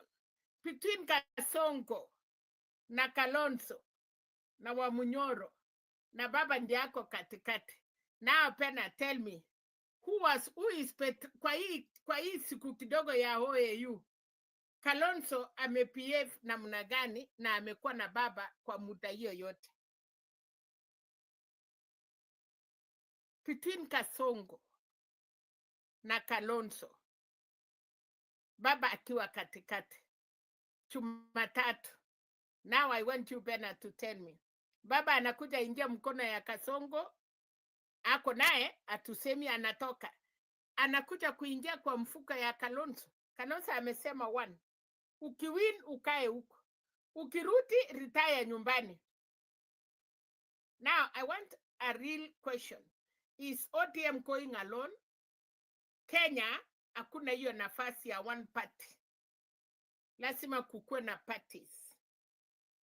So Baba akirudi anashikana na Wamunyoro na Kalonzo, ama Baba atapati mahali amekuwa na watu yake ya ODM. Nikipatiwa hiyo nitajua, but ukiniambia Baba asimame peke yake, hakuna pati moja tangu 92 inaweza chukua serikali peke yake. So all this celebration inatuelekeza wapi?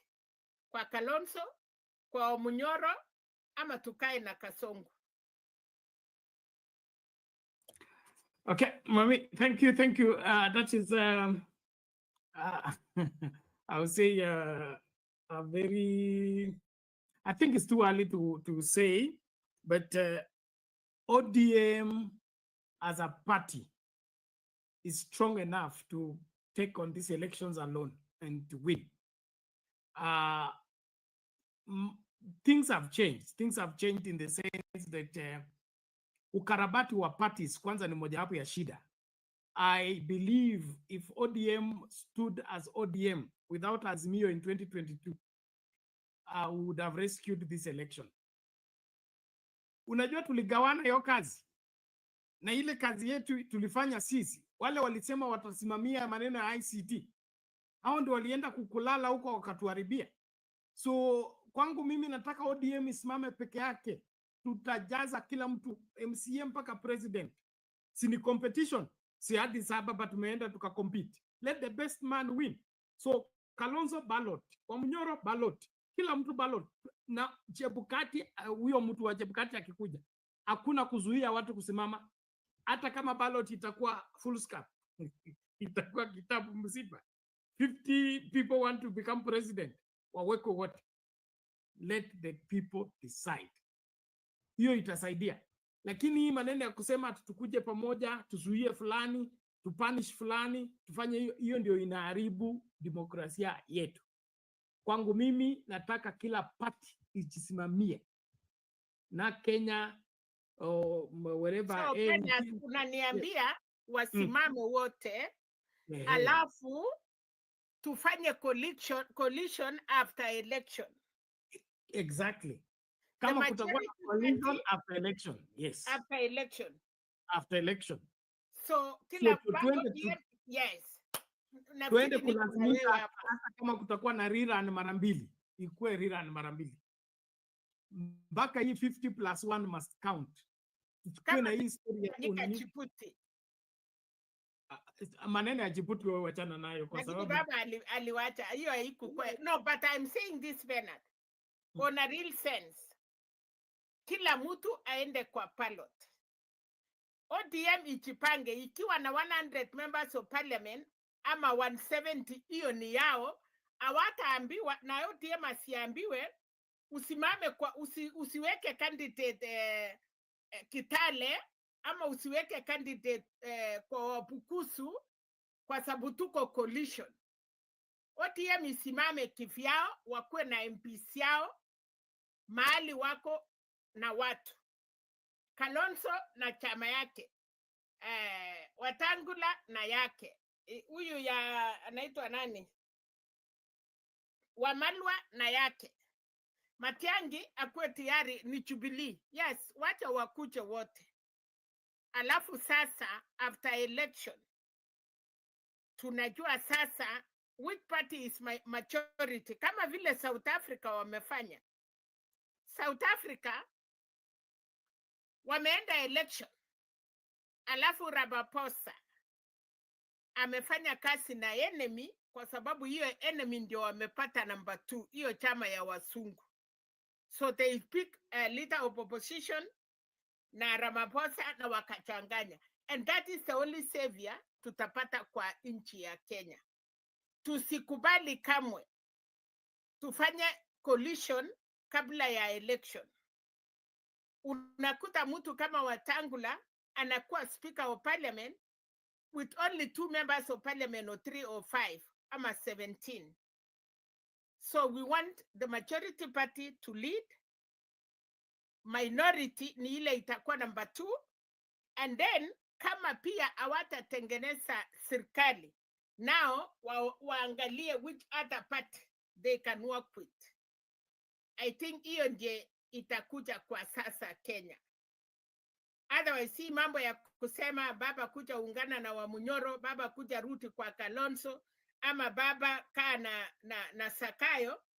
Wacha ODM ikuwe na chama yao, UDA naye atengeneze chama yake, Sakayo akuwe na chama yake, atakuwa na members of parliament yake, wafanye coalition na ule atakuwa. By the way, Kibaki alikuwa minority.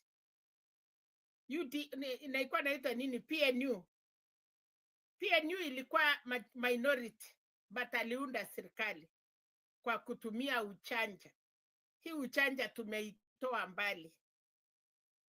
So nafikiria sisi wa Kenya tunashukuru. Mimi furaha yangu ni kwamba baba amesoea. Ile election ilikuwa inasumbua baba mpaka unakuta anaenda kuenda Zambia ama alienda wapi kupumzika, ni ilikuwa election ya Kenya. Lakini hii ya Addis Ababa ilikuwa ni kama kukimbia 100 meters penalty.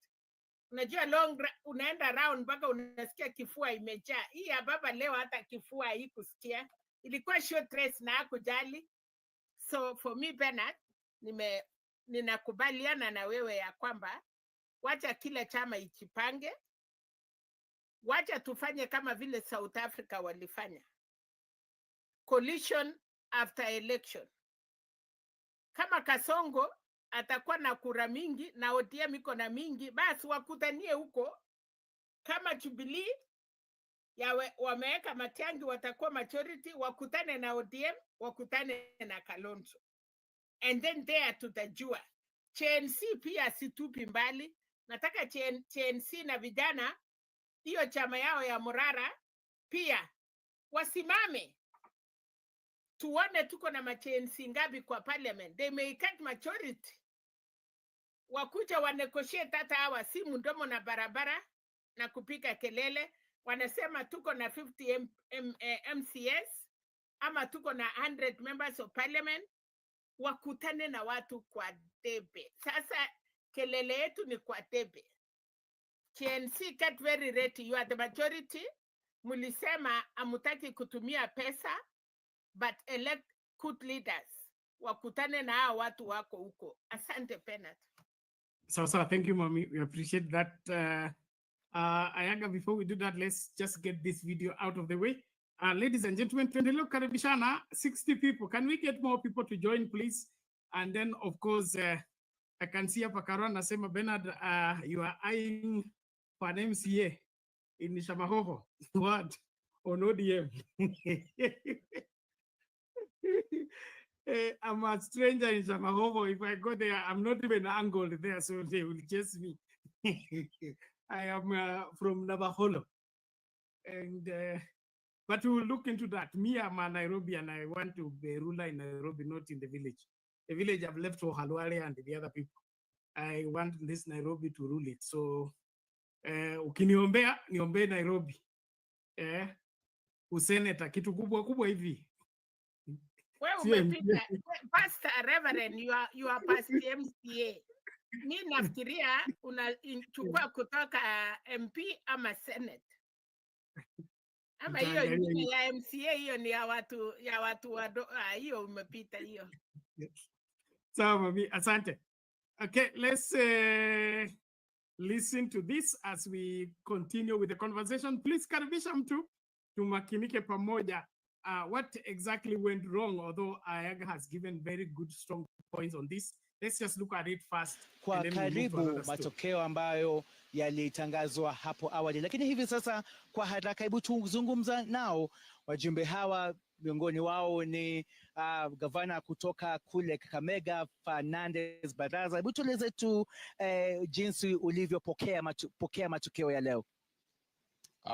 Kwanza kabisa tuko na huzuni sana kwa sababu tulikuwa tumekuja hapa tukiwa na imani ya kwamba kinara wetu Raila Amolo Odinga ataibuka mshindi katika kinyang'anyiro hiki kuwa ndio chairman wa African Union Commission, na matokeo ambayo tumeipata siku ya leo aswa wa Kenya wote ambao wamekuja hapa tumehuzunika sana kwa sababu tulikuwa na imani ya kwamba this time round baba ambaye ni kinara wetu ataibuka mshindi.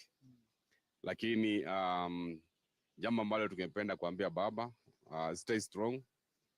Wewe unapigania haki ya Wakenya na haki ya bara la Afrika, na bado pia kutakuwa na siku ambayo utapata nafasi nyingine ya kuongoza aidha nchi yetu ama bara la Afrika. So Wakenya wote ambao pia walikuwa wanafuatilia tukio hili, tunawaambia muweze kuwa watulivu. Ukienda kwa vita ama ukienda kwa uchaguzi, kunakuwa na uchaguzi ambao baada ya uchaguzi lazima pia tukubali matokeo. Tumekubali, ingawaje tumehuzunika sana na zile nchi ambazo hazikusaidia katika kura hizi za leo. Naam, asante sana gavana. Labda tu umpishe viongozi wengine waweze kuzungumzia kabla ya Tindi. Wacha tuzungumze naye mbunge wa Lukiwani. Hebu tuelezee, Mugabe, ulipokea matokeo vipi na kuendelea mbele ni yepi ambayo tunatarajia? Thank you very much. Of course, here in Addis is a somber mood because we were really psyched up for Baba Raila's win. But as it turned out, he didn't make it. And I really want to thank especially our president and the Right Honorable Raila Odinga for the efforts and the campaign that they did in this time round. When you look at the history of the AUC chairmanship, you'll find that we've had maybe an non-Muslim from South Africa being the chair only once. And this time around, they really tried to dilute the issues of Islam, Islamic nation, the issues of Anglophone versus Francophone. But to me, from my basic analysis, I'm looking at the issues of Congo, and SADC could have contributed a lot in this, because most of the SADC countries, especially the president of South Africa, Ramaphosa, imagined, or rather believes maybe Kenya supports Rwanda in this, and to me that is where the scales tilted. But we were very sure for a win. In fact, we were expecting a win in the first round. But because of that mishap, which came in too late during the campaigns, this is what could have must have tilted the scales. But we say that Africa has actually lost an opportunity to have a true Pan-Africanist to be the chair of AUC. Thank you so much. Maybe Mbunge, tueleze tu fuatilia hapa kwa kina. Vile kuna wale wakazi kutoka eneo bunge la Butere, eneo bunge lako vile wamekuwa wakifuatilia. Hebu tuelezee tu, baada ya matokeo ya leo, ni nini hasa, nini kama wanachama wa muungano wa Azimio, ni nini kinatarajiwa? Kwanza tuko na huzuni ya kwamba hiyo kura ya AU hatukufaulu kupata ile kiti ya mwenyekiti, lakini jambo ambalo nakubaliana na wenzangu ni ya kwamba Mheshimiwa Raila Amolo Odinga amejizatiti na akaonyesha kwamba yeye anaungwa mkono na marais 23. Na hata hivyo tumeona pia ile kampeni ambayo imepigwa na President Ruto, na vile tumeona serikali hapa vile imekuwa ikishawishi mapresident wampigie. Jambo ambalo limeonekana haswa kabisa ni jambo la zile nchi ambazo zinaongea Kimombo na wale wanaongea Kifaransa, kwa sababu tumeona Wafaransa wale wanaongea Kifaransa wameteam up na wakapigia mtu wao, na pia wale wanaongea Kiingereza wameshikana wakapigia baba Raila Amolo Odinga. Kwa hivyo kama Wakenya tumeonyesha kwamba kwa map ya Afrika na dunia mzima tunaweza toa kiongozi shupavu kama Raila, na yeye ako na ushawishi wa kupata kura 23 ambazo si rahisi, kwa sababu hao ni marais 23 na nchi 23 ambazo amejaribu kupata kura zao. Na sisi kama Azimio hatuwezi sema ya kwamba saa hii ndio tutaamua tutafanya nini. Sisi tunangoja kiongozi wetu baada ya AU hapo headquarter hajarudi. Akirudi sisi tutaongea na yeye, alafu turudi nyumbani. Tukisharudi nyumbani tusikize maoni ya watu, alafu tuone vile tutaendelea kama Azimio. Asante sana. Hebu tumsikize wengine tu viongozi hasa kutoka eneo la magharibi mwa Kenya, lakini ni matokeo ambayo tuseme kwamba hayakuwa yanatarajiwa sana, kwa sababu hata ukizungumza na wale wandani wa mgombea mwenyekiti kutoka Kenya Raila Odinga, ni kama walikuwa wamefanya shughuli yote kuhakikisha kwamba kampeni waliopiga inazaa matunda, lakini mambo yalibadilika. Hebu tueleze tu hisia zako. Kwanza kabisa ningependa kusema kwamba tumehuzunika kwa sababu Mheshimiwa Raila Amolo Odinga ambaye tulitarajia aweze kuchukua muongozi wa Afrika mzima na aweze kuleta mabadiliko, amepata kushindwa. Na hili nafikiri jinsi wenzangu walisema, kuna uwezekano kwamba kuna matatizo fulani yalitokea hapo mwisho. Wamekuambia mambo ya Rwanda, wamekuambia mambo hayo ya yale kizungumkuti cha mambo ya Uislamu, na vile vile mambo ya wanaozungumza Kifaransa na kadhalika, na mambo mengine mengi ambayo huwezi kujua kwamba multinational labda tena waliingilia kwa sababu kumuogopa Raila, kwamba labda angeweza kutingiza, angeweza kuleta mabadiliko, kwa sababu yeye ni mtu ambaye ana msimamo mkali na uongozi wake labda ni mtu ambaye kuleta mabadiliko mengi. Kwa hivyo nafikiri aliweza kuogopa hilo. Mimi langu ni kusema kwamba sisi tumepoteza, lakini tunasema kwamba Raila ni shujaa. Raila ni shujaa, na pia nataka nimpongeze Rais. Okay, Ayaga, your response on that, please. And although you had given all that as part of the explanation, kama bado upo? Yes, Nico. Okay. I've watched it even before. At what those guys are saying, but I want to tell Didi Mwali and the rest.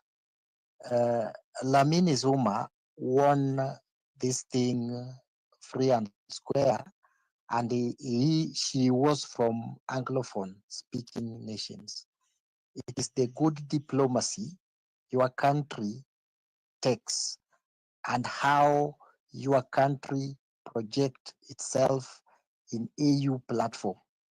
You can't be speaking of for as a Pan-Africanist, because this vote is not for the candidate. Remember, we have been there before. We tried it with Amina, we failed, and now we tried it with Raila Odinga because we thought now Raila with the name, with the igma in him, he will give us the first victory for this seat. Even another red sign. Today I will just speak about red signs before as I answer that topic. The red sign happened in 2019 when we fronted Amina Mohammed. I think 2020 when we fronted Amina Mohammed. The position of chairmanship was going to the Central Africa, but Kenya defined the odds and went against the tide and fronted a candidate. Amina also got about 20. She tried. And after the third candidate, so when they were going to the third round, what happens like what happens today, I think Baba being Baba, they went up to 4th or 5th or 7th. So Amina was beaten at the third round when the others, our country again, unite against Kenya, and it was not theirs. That's alone, Kenya had a problem with mostly Central African states. About that, they went overboard, and I think that's what actually even changed tides on this one. I want to tell Didi Mwale, like the likes of Didi Mwale and Baraza, and Kizito, our good man in ODM. What we need to say is the truth. The diplomacy of Kenya at Africa level is very low. If we can lose in 2020 the vote of Tanzania, our immediate neighbor, and losing their votes today, and even losing the vote of William Ruto himself, can't come here and telling us that this thing. So we need to check our diplomacy levels with our neighbors. We can't be bully because we are puppets of the whites. You see, I think, Bernard, we were with you when we were discussing the coups. You remember when that coup happens in Nigeria, it is only Ruto, the president of Africa, who came out with a press conference. Upper kwa State House, condemning what is not even is concerned, what is not even, I don't know. So we need not to be bullied. We need not to bully. Today we lost Burundi, and Baba was there, the last country. Why? Because the position we take in Congo. He went ahead and called somebody called Macron in a post. There is a post there, you can check it on William Ruto's post. He mentioned things about Macron, and even people are asking themselves, is this man mad? What has Macron? You have spoke to Mark. Nowadays, I have had a telephone conversation. I saw him even he had a telephone conversation with the new Aga Khan. Yeah, have a telephone conversation with Macron in the issue of Congo. Why? What for? And it is said that Frank, actually, many countries in Africa today are against Frank. And even the countries that were going through coups were colony of Frank that are turning their back on Frank. Hata kama how countries wangevote, 6 of them, I think Raila angeshindwa in round 1. Because that guy could have gotten 25 plus those things, 6, that was about 30. Awangefika around 7 with these 6 banned African states. Maybe tungebagain Sudan, but with the Muslim and Gaza factor, we could have lost Sudan because that is a pure Shia Muslim nation. So let us learn how we conduct ourselves against our neighbors. That's now. If we can lose Ethiopia, because let me tell you, Ethiopian become the deputy chair. I think so. She's Ethiopian. And remember, Ethiopia is not colonized by anybody. Ethiopia is not Anglophone. Ethiopia is not Sarcophone. Ethiopia is not Francophone. Ethiopia is Ethiopia. So it is good diplomacy. And in any stage, let us be, and again, let us, this issue of Congo, to talk huko, because that issue of Congo is affecting Tanzania, because it's affecting Tanzania, it's affecting Burundi, it's also partly affecting Uganda. So let us get away from the issue of Congo. I think only those few factors, and the abduction of BCJ play a very big role on this factor. Let us not blame religion. Lamini Zuma won when those religion were there. Lamini Zuma won when those Sacophones, Francophone, Anglophone, and other factors were constant. And remember, Lamini Zuma beaten somebody from Central Africa. Not Central Africa, but he was from either North or West Africa, where they are Francophone speaking. They are Muslim majority states in terms of religion. So me, I'm just happy Baba is back, because this issue in ODM, it was creating a lot of tension of late. You could see, you could feel it. It was there, barely out there. So Baba is back on Monday. Tunaimba Baba come home. We hope Raila Odinga will not be brainwashed to continue defending our own government.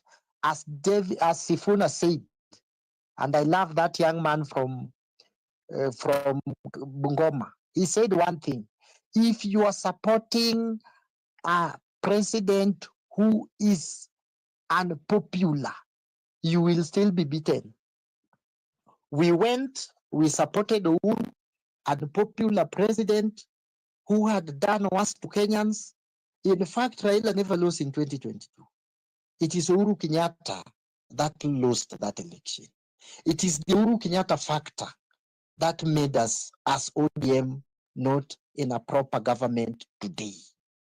Please, if we are stupid enough, let us stick to with Ruto. Ruto is going home.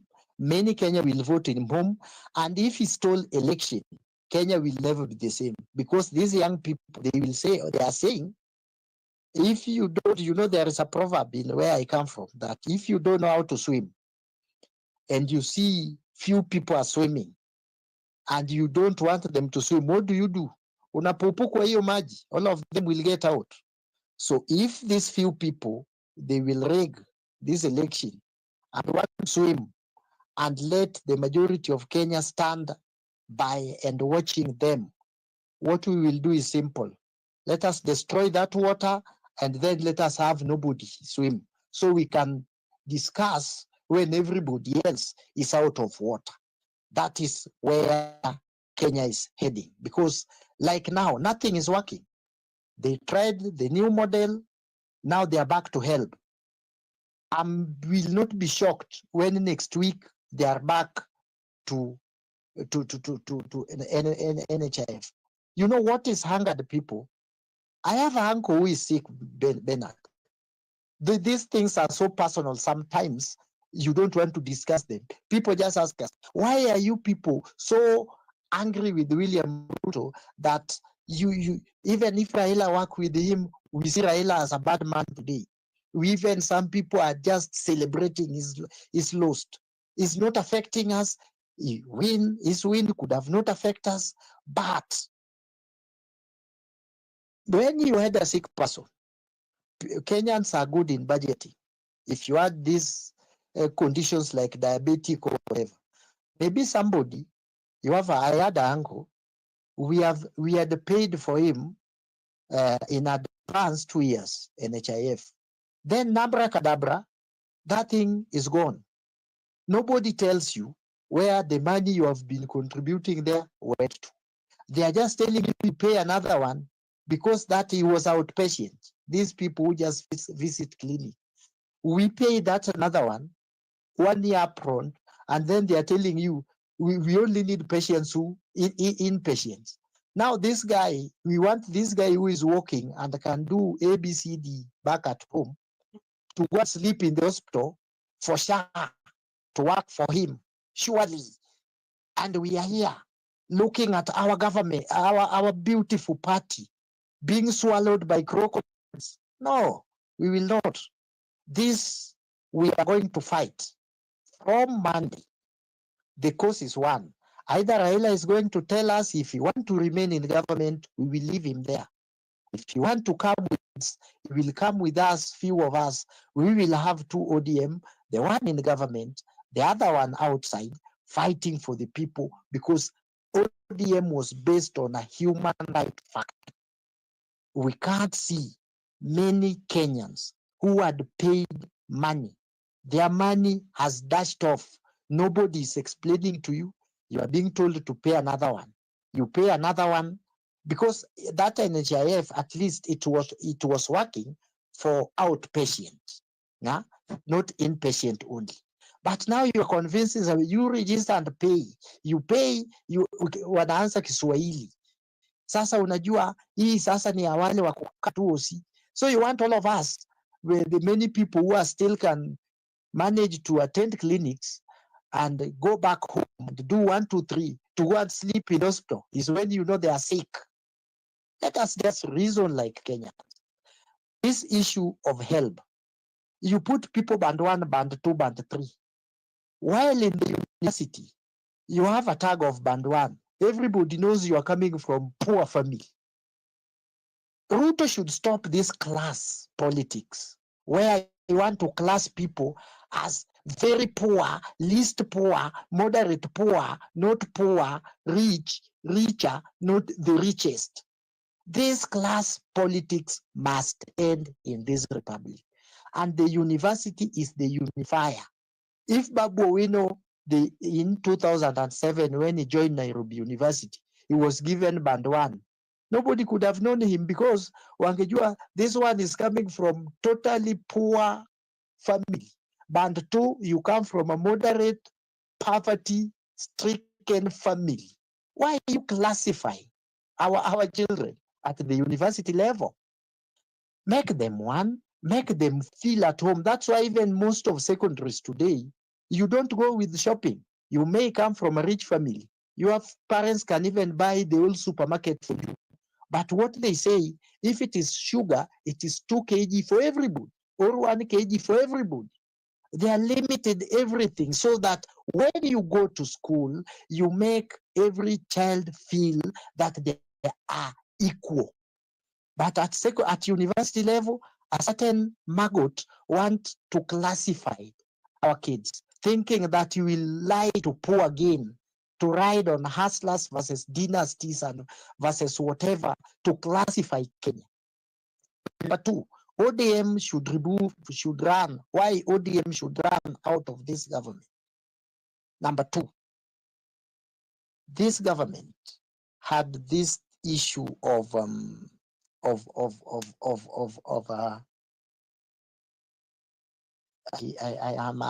forgetting something. Yeah, the reason why ODM should run away from William Ruto is because the policy of William Ruto when it comes to development. Ruto has no budget to do any development. Look at Kabonyo Kanyagwal, where he told us he will do fish and whatever, and fish link and fingerlings and sidri. It is still a field. Nothing is taking place. Bernard, you know, I was in Kitale. That road from Kitale to Endebess to Chepchoina to Swam border heading to Uganda. The Uganda side is done. Our side, the project stop, everything stands still. There are so many roads that were ongoing under the Uhuru government. But if you speak these things, there is a wing in ODM that could fight you. Let us run. William Ruto is going down. William Ruto is going to win. Let us not sympathize with him. We never voted for him. He's loose. Now, William Ruto loss will be on ODM more than on UDA. I think ODM should dash away. Thank you. So Ayaga, thank you. Arati alisema UDA ishakufa, so it will not even be there to be blamed. So everybody should be careful. but without necessarily turning the show into the ODM affair. Your point on diplomacy, it is a very, very big one. Huh? The foreign policy of the William Ruto administration seems to be wrong all through. Since he came in office, we've just had flop after flop, flop after flop. And those blunders ya kujipendekeza, kuongea maswala ambayo yamhusu. Do you remember there was the time before the Iran president Nini? He's begging to go to the US, and then the Iran president comes and he invites him into State House. So those things, is it that William Ruto haelewi international politics, ama ye usitukia tu kufanya mambo? Kwa sababu kuna ile hali ambayo ukiwa rais kama na una uhakika na kitu unakikwepa kwa ustadi. You find an excuse not to comment on it or not even to meet the person. Si Moi alikataa kukutana na Ruto mpaka siku ile alikufa. Moi did not run away, he was there, but he said, I can't see you because standing with you or taking a photo with you has a negative impact on my person. And so it appears William Ruto anapaswa kupeleka tuition ya international relations. Aelewe kwamba kuna migogoro ambayo ukichukua side unaleta shida, na ukiwa kwanza kuongea lazima ikuwe shida. Kuna kitu moja nilisoma kuhusu Mandela, anasema baba yake alikuwa chief, na kila alichofunza kutoka kwa baba yake ni kwamba baba yake alikuwa kila mara wa mwisho kuongea. Akienda kwa baraza ataruhusu kila mtu aongee, alafu yeye anakuwa wa mwisho kuongea, na akipeana ruling kila mtu anapiga makofi, anakubaliana naye. You don't have to be the first one to speak. Maneno ya carbon, ilikuwa carbon kule kulikuwa na overthrow. That man of make noise, make noise. Ruto was the first one to speak. He was speaking as who?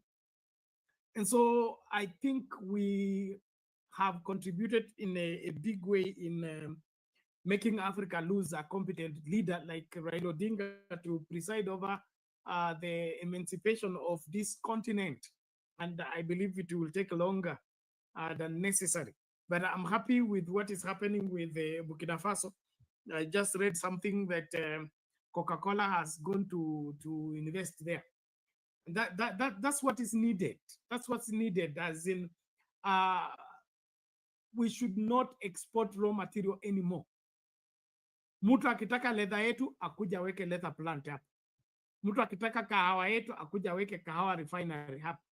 Mtu akitaka nini majani yetu akuja weke tea zone hapa. Sio sisi kuenda kukaa kwa jua tunachuna majani yetu alafu tunawapelekea huko. So they build the industries in their place. They employ their people. Na sisi tunabaki tu watu wa jua kali. Hapana. So the policy need to change, and we need to get our act together. ODM as a party is a huge party, and I'm happy that the revamping is going to be extremely well now that the AU is behind us. The AU thing is behind us, so kutakuwa na kusita. And then, of course, Ayaga, I think you should not worry about those the flower girls of William Ruto in ODM. Hao walikuwa na kazi yao. Kazi yao ilikuwa kusindikisha Ruto, wakimupigia makofi aendelee kuongea. But the really ODM ya kina Sifuna, the Nyang'nyong, the Aratis and all that, they were busy putting the offices together, putting the structure together, and you can see things are shaping up. So 28th in Busia ndio kutajulikana mbivu na mbichi. But I insist, in the next election, kila mtu akae kwa pati yake. Maneno kuja tuende kwa Wamunyoro, hapana. Wamunyoro kama ako na pati atengeneze yake, tukutane kwa debe. Kama Kalonzo ako na pati, tukutane kwa debe. We will have no problem competing. Mama aliongea kuhusu, I had walked out, kuhusu maneno ya ODM will be having many members of parliament. Tungusunge kuwa na hii kitu ya Azimio, tuachie Trans Nzoia, DAP, tuachie Kakamega, sijui ODM. sijui tuachie sijui nini wapi. Hii maneno ya kuachiana ndio imeleta hii shida yote. Mpaka saa hii Wetangula anatuzungusha hivi tu, ajui majority ni nani, na akiona namba ndio hizi tu anajua majority, lakini anatuzungusha. So let's have the majority party to be a majority party, and a majority party because it has competed among other political parties and won the election free, fair and square. Hii mambo ingine ya ukarabati kabla ya uchaguzi, let's go against it. And then of course, the people who are constituting the IEBC, we need an IEBC that is indeed independent, not just having a name independent. And for that to happen, we also need to up the game. I'm happy with what the courts are doing right now in wherever sentencing people, and then of course are following the law to the letter. Hiyo iendelee. Watu kama wamekula mali ya umma wakule miaka mingi. Niliona another article, sijui maybe Ayaga utaconfirm baadaye. Kuna ile anasema Waititu collapses is rushed to hospital. Hiyo tumezoea. Hiyo tulionywa na nani na Martin Shikuku. Anasema mtu akiiba kuku anafungwa miaka 6 na utasikia chochote, lakini hawa wakubwa wenye tumbo hawa wakishikwa tu hivi utasikia huyu anatumianga sivyo dawa gani, huyu hawezi kaa bila daktari, huyu nini. So ndio atolewe kizuizini afanye nini? Apewe hiyo inaitwa nini, sentence yake ikuwe revised or something like that. I think we should as a people insist on what is valid every time. Well, ladies and gentlemen, as we continue with the conversation, na kuomba tafadhali makinika, karibisha mtu. Sijui kura tunapigaje, wacha niangalie kwa kifupi tu. On one channel, 52 people have cast their vote. Do you think Raila's loss in the AU chair race weakens Kenya's influence in Africa politics? Do you think the loss of Raila for the seat and of course in Addis, does it in any way weaken Kenya's influence in African politics? 48% wanasema yes, Kenya influence is weakened. Okay, and then we have 36% wanasema no, Kenya remains strong. Then 10% wanasema it depends on the future diplomacy, and that is where I want us to dwell most. Of course, 6% wanasema I'm not sure. Now, this diplomacy, we have a poor foreign policy at the moment, or we have poor foreign players. What transpired that Mutua was removed from foreign, karudishwa Mudavadi? Ni kipi hiki kinaendelea na foreign policy ya William Ruto, ambako minister wa foreign affairs anatolewa, anarudishwa? Ni kipi hiki? Is it that William Ruto haelewi the importance of foreign policy, or yeye yuko tu anataka kukua kuku wa shambani anayejaribu kuika mjini? Mama Selina.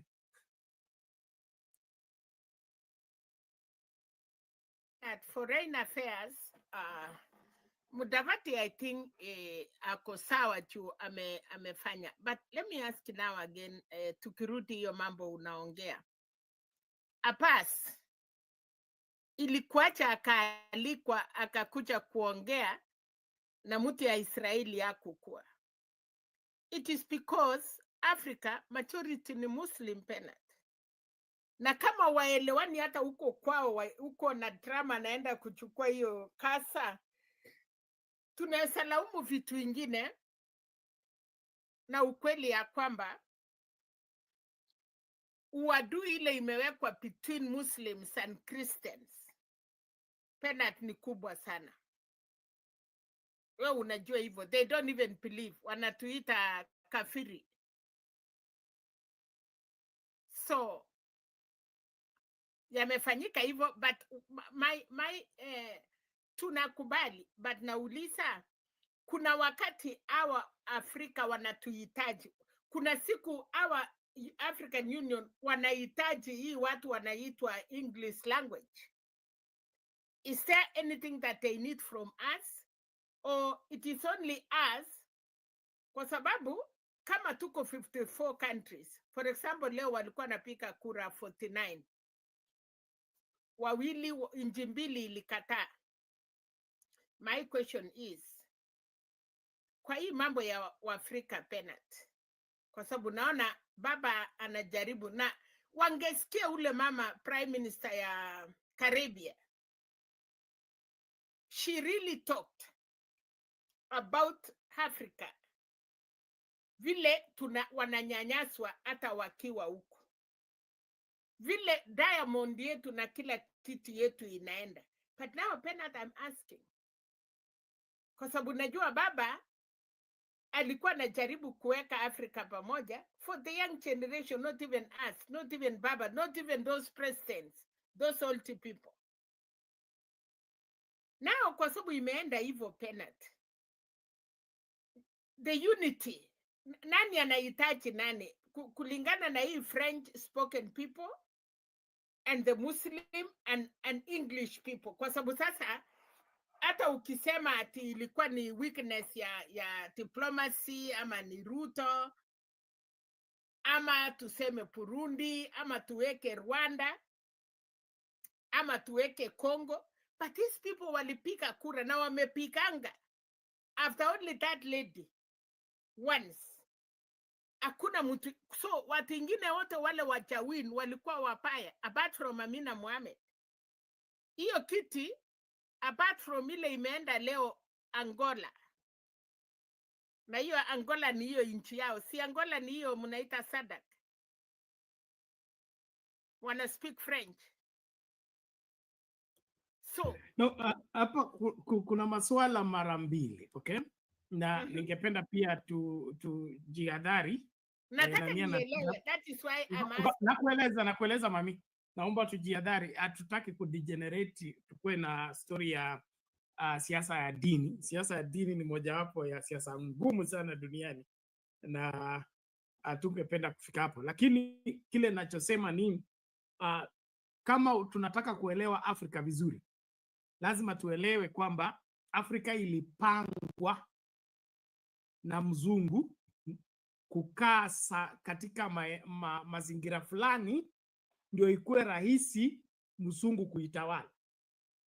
Unaona? So hii maneno ya Anglophone, Francophone, Islam, Christian and all that ni kutuweka katika compartments, alafu watugonganishenge tu wakituchezea, na hiyo ndio tulikuwa tunazungumza, ndio huyo mama alikuwa anasema, okay?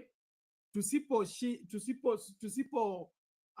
toka kwa hizi components tumewekwa ndani, tutaendelea kuchezewa siku zote. So what we are not understanding and appreciating ni kwamba wale watu ambao wametuweka kwa hizo class hawawezi kubali kiongozi ambaye ata destroy hizo mipaka, alete watu pamoja. The unity of Africa is a threat to the rest of the world, and so they would do anything to divide Africa. And so ule uhasama, uwe wa kidini, uwe wa kijamii, uwe wa region, it is all planted there specifically to make sure that Africa does not come together, and if they come together, they will come together for trivialities, not important things. Okay? And so mtu akiongea tu kuhusu the United States of Africa, that one sends shivers in the stomach of all those people who want to manipulate Africa and take advantage of it. Do Muslim nations need Christian nations? Yes, we are all in the same environment. We are trading from each other. I mean, hakuna majani ile tunauza ya Kiislamu na sukari ya Kikristo na nini, tunatumia mafuta yanatoka kwa Islamu kwa magari yetu. Hakuna magari ya Kiislamu na ya Kikristo. So we share all these things together. But what is needed here is we needed, and that's why I was for Raila Odinga's leadership, because he will surpass all those things. Na yeye kama baba anaweza leta watoto wote pamoja, waambie angalieni hivi, tunachezewa huku tukiendelea kuzozana. Ingekuwa hata hii maneno ya Kongo nini ingekuwa rahisi kutatua. Sasa huyu ambaye ameingia, I pray for him that he does something positive, but he already failed on the foreign policy when he was in charge of foreign affairs ya AU. So it didn't do much in settling the conflict. So I don't know what is coming with. So tusiangalie hii maswala kana kwamba ni Waafrika tu wanakongana. Kuna ile hali ambayo wageni wanatutawala kiplan. Na hiyo kiplan imepandwa hivyo ili tuendelee kusozana badala ya kulindana. And so we need a paradigm shift. And that's why hiyo story ya kina Traore, hiyo story ya Burkina Faso and Mali and all that, wale wanaambia France ikae kwae. France iachane na sisi, tutajipanga. Tutapanda mahindi yetu, tutapanda chakula yetu, tutakula mali yetu. That message is what is needed in the entirety of Africa. But the person to champion that needs to have a nerve like Baba. What this other man is a diplomacy, ni kuongea tu. Next thing utasikia ni AU conference to discuss another COVID or discuss another issue. Then like that. So I would that I hope that makes sense. So to need each other, we need each other, no doubt. But ikifika umeuliza kwa nini Abasi aliongea na Muisraeli ya kuongea, hiyo vita inayoendelea kati ya Gaza na wherever Israel, it is a worldwide emotive issue. That's why Ayaga alikuwa anasema ilikuwa makosa William Ruto kwenda ku call press conference na kuchukua side. Most of the countries are silent on the matter, so that hawajui kama wana support Palestine ama wana support Israel. The moment you go public about it, and then of course there are those who are what? Standing with Palestine against Israel, and there are those who are standing with Israel against Palestine. You remember there was a conference where Netanyahu was speaking and everybody walked out. You get that? So hiyo ni vita ambayo sasa tumeleta nini hapa, and kama vile Ayaga amesema, it was on purpose, okay, that Abasi akuje ndio asaidie kufanya nini, kugenerate hiyo anger, and probably we are marked as a country, and it all goes to that diplomacy issue, as well as Raila's reform agenda is a threat to the Western interest in Africa. Can you imagine wakati unaweza kudrive kutoka Mombasa mpaka Lagos and then all those roads are intertwined, and then all that economy is working together, and probably will end up with the African dollar. We forget about the US dollar. What will become of the US dollar? It will become like Uganda shilling. So the greatest threat to the powers that be is a reformist, and a reformist who owes nobody anything. Meaning Raila has nothing to lose. So angekuwa kwa hiyo ofisi hatafuti kuchaguliwa tena, so he will concentrate na afanye ile kazi amepewa kufanya. Huyu amekuja atataka nini? Kuchaguliwa tena. So atakuwa soft, atakuwa akicheza hizo diplomacy, of course akichukua kama vile Matsanga tena alisema they make money by gossip. So yeye atakuwa anachanga gossip akipeleka huku, akigonganisha huku na huku. I hope it doesn't do that. So hiyo ndio mambo ilivyo kama tutachambua siasa zetu vizuri. And then of course our minerals is what they want. That's what they want. They can't get it for free without us fighting. So unaona kama Traore amesema mnataka kununua, kuja kwa meza. Bei ya kitaifa ni ngapi? 440,000 per kilo. No problem. Bring the money, you pay it at international price. Walikuwa wanachukua na 8 bob. Saa hii wanalipa full amount. So hawataki like Congo ikitulia, Kisegedi akae kwa meza, aseme mnataka nini? Iron ni pesa hii, gold ni pesa hii, silver ni pesa hii, coltan ni pesa hii. Na siendi amekataa kupika kura. Sasa Bernard, hii nchi yote yenye wako na hiyo makoldi na masiliba, si hawa ndio wako na shida Bernard? Kwa sababu kama Kenya kwa Afrika, ukweli ya kwamba ni vile wa Kenya wanataka kusaidia kama Waafrika. kwa sababu hakuna kitu nafikiria tumelose. Kama ni mafuta, Wakenya wakati walitaka kulete uchanja, Waturkana walisema mafuta yetu ikae kwa chini huko kwa maji, ikae huko, hatuna shida. Mutachukua na sisi hatuna shida, tunakaa vile tulikuwa. So these countries yenye walikuwa wanasaidiwa, hawa ndio wamepiga kura waendelee kunyanyaswa penalty. Mami, kumbuka kwamba anaitwa nani? Kwame Nkrumah, okay, the founding father of Ghana. Yeye ndio alikuwa moja the founding fathers of OAU, the African Union. He said the independence of Africa or the independence of Ghana will mean nothing if the rest of Africa continues to be under colonial power. And he was the first one to champion for the United States of Africa. Let all African nations come together so that they build themselves and be independent completely, so that our colonial independence means something. What happened? So alikuwa ameenda hiyo mkutano and then he was overthrown at home. But now, So, unasema these presidents wameokoba baba. So kama Yes. presidents wenyewe wanaokoba baba na wanataka kusaidiwa, that is what I mean, then hata hii kiti ya OAU hakuna kitu inatusaidia unless kama mnasema dunia ina change. The Taores, the young people, if they can unite in their own, kwa sababu in future Africa is for Africa. So if hii watu ya West Africa wanaanza kufanya hiyo coup, then let's do all these coups, tutoe hii dictators wote, then we don't have hakuna inji itasema ati wewe huwezi piga kura kwa sababu ulifanya coup, and then we start fresh. Because now Bernard, hakuna vile munanyanyaswa, munauawa na unakasirikia inchi kama Kenya.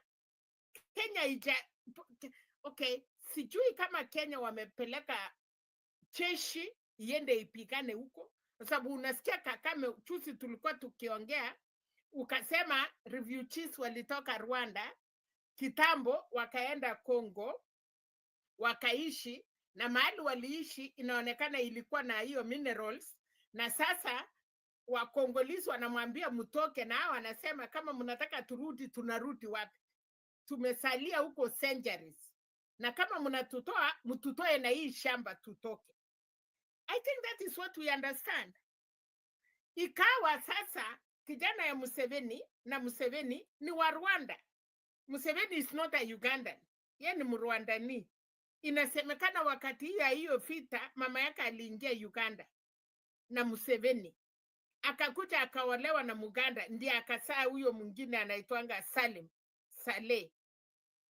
So sahi Museveni yeye ana support, ameleta wa Rwandanese wamejaa Uganda, na ni wachache minority penalty, lakini wako kwa kila mahali, kwa polisi wameshikilia amejua hawa Wakanda wamerefuka.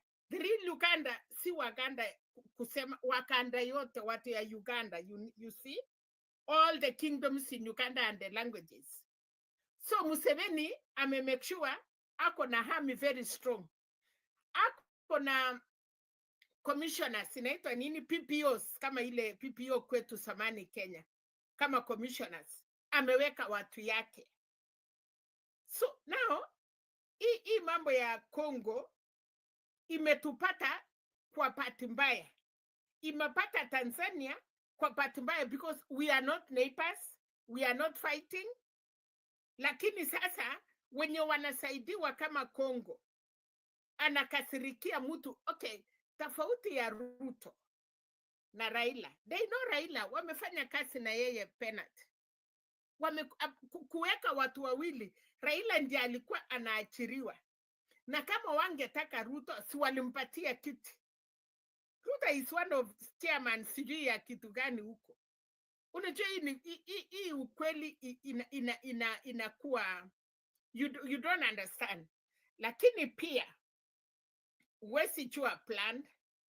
Maybe hiyo watu 23 presidents ni Raila amesema marafiki zake. kama wote 23 ni marafiki zake, then serikali ya Kenya wametafuta nani? You know, we need now to go deeper. Exactly. Sisi ni wanasiasa Penat. Ukiniambia I have 10 na tuko wawili and I know 10 is mine, and then unakuja unasema hapana, hii 10 yetu sisi wawili, then nitauliza but si mimi najua Penat, si mimi najua fulani, si nikihesabu hiyo yote ni yangu. Ni ukweli. Na wewe umeniletea nini? Anyway, that is a story of another day because it has happened. For me, I was saying, hii watu walijua Raila. Alisunguka. They know him is not new. Isipokuwa ni hiyo mambo tumesema ya ukabila. Spoken language. Leo sisi kumbe wale tunasema tunaongea Uingereza ni 15. Wale wanaongea Kifaransa ni 20 na kitu. Haya, kuongezea wale wanaongea Kifaransa, majority again wanaongea waliruliwa na French. Of which patu French ni nini? Ni mkubwa yao. Kama Rwanda, kama hizo watu unakuta wanaongea kama Cameroon. Cameroon wamenyanyaswa. Cameroon kuna mara mbili. Kuna spoken English na kuna Cameroon ya French.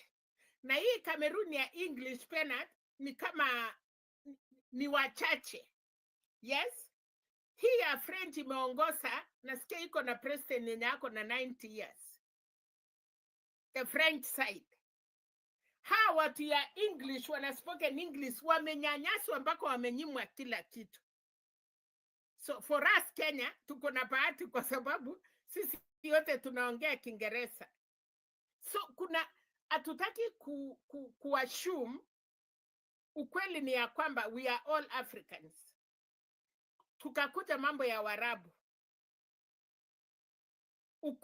Yani si ati tunafunga macho.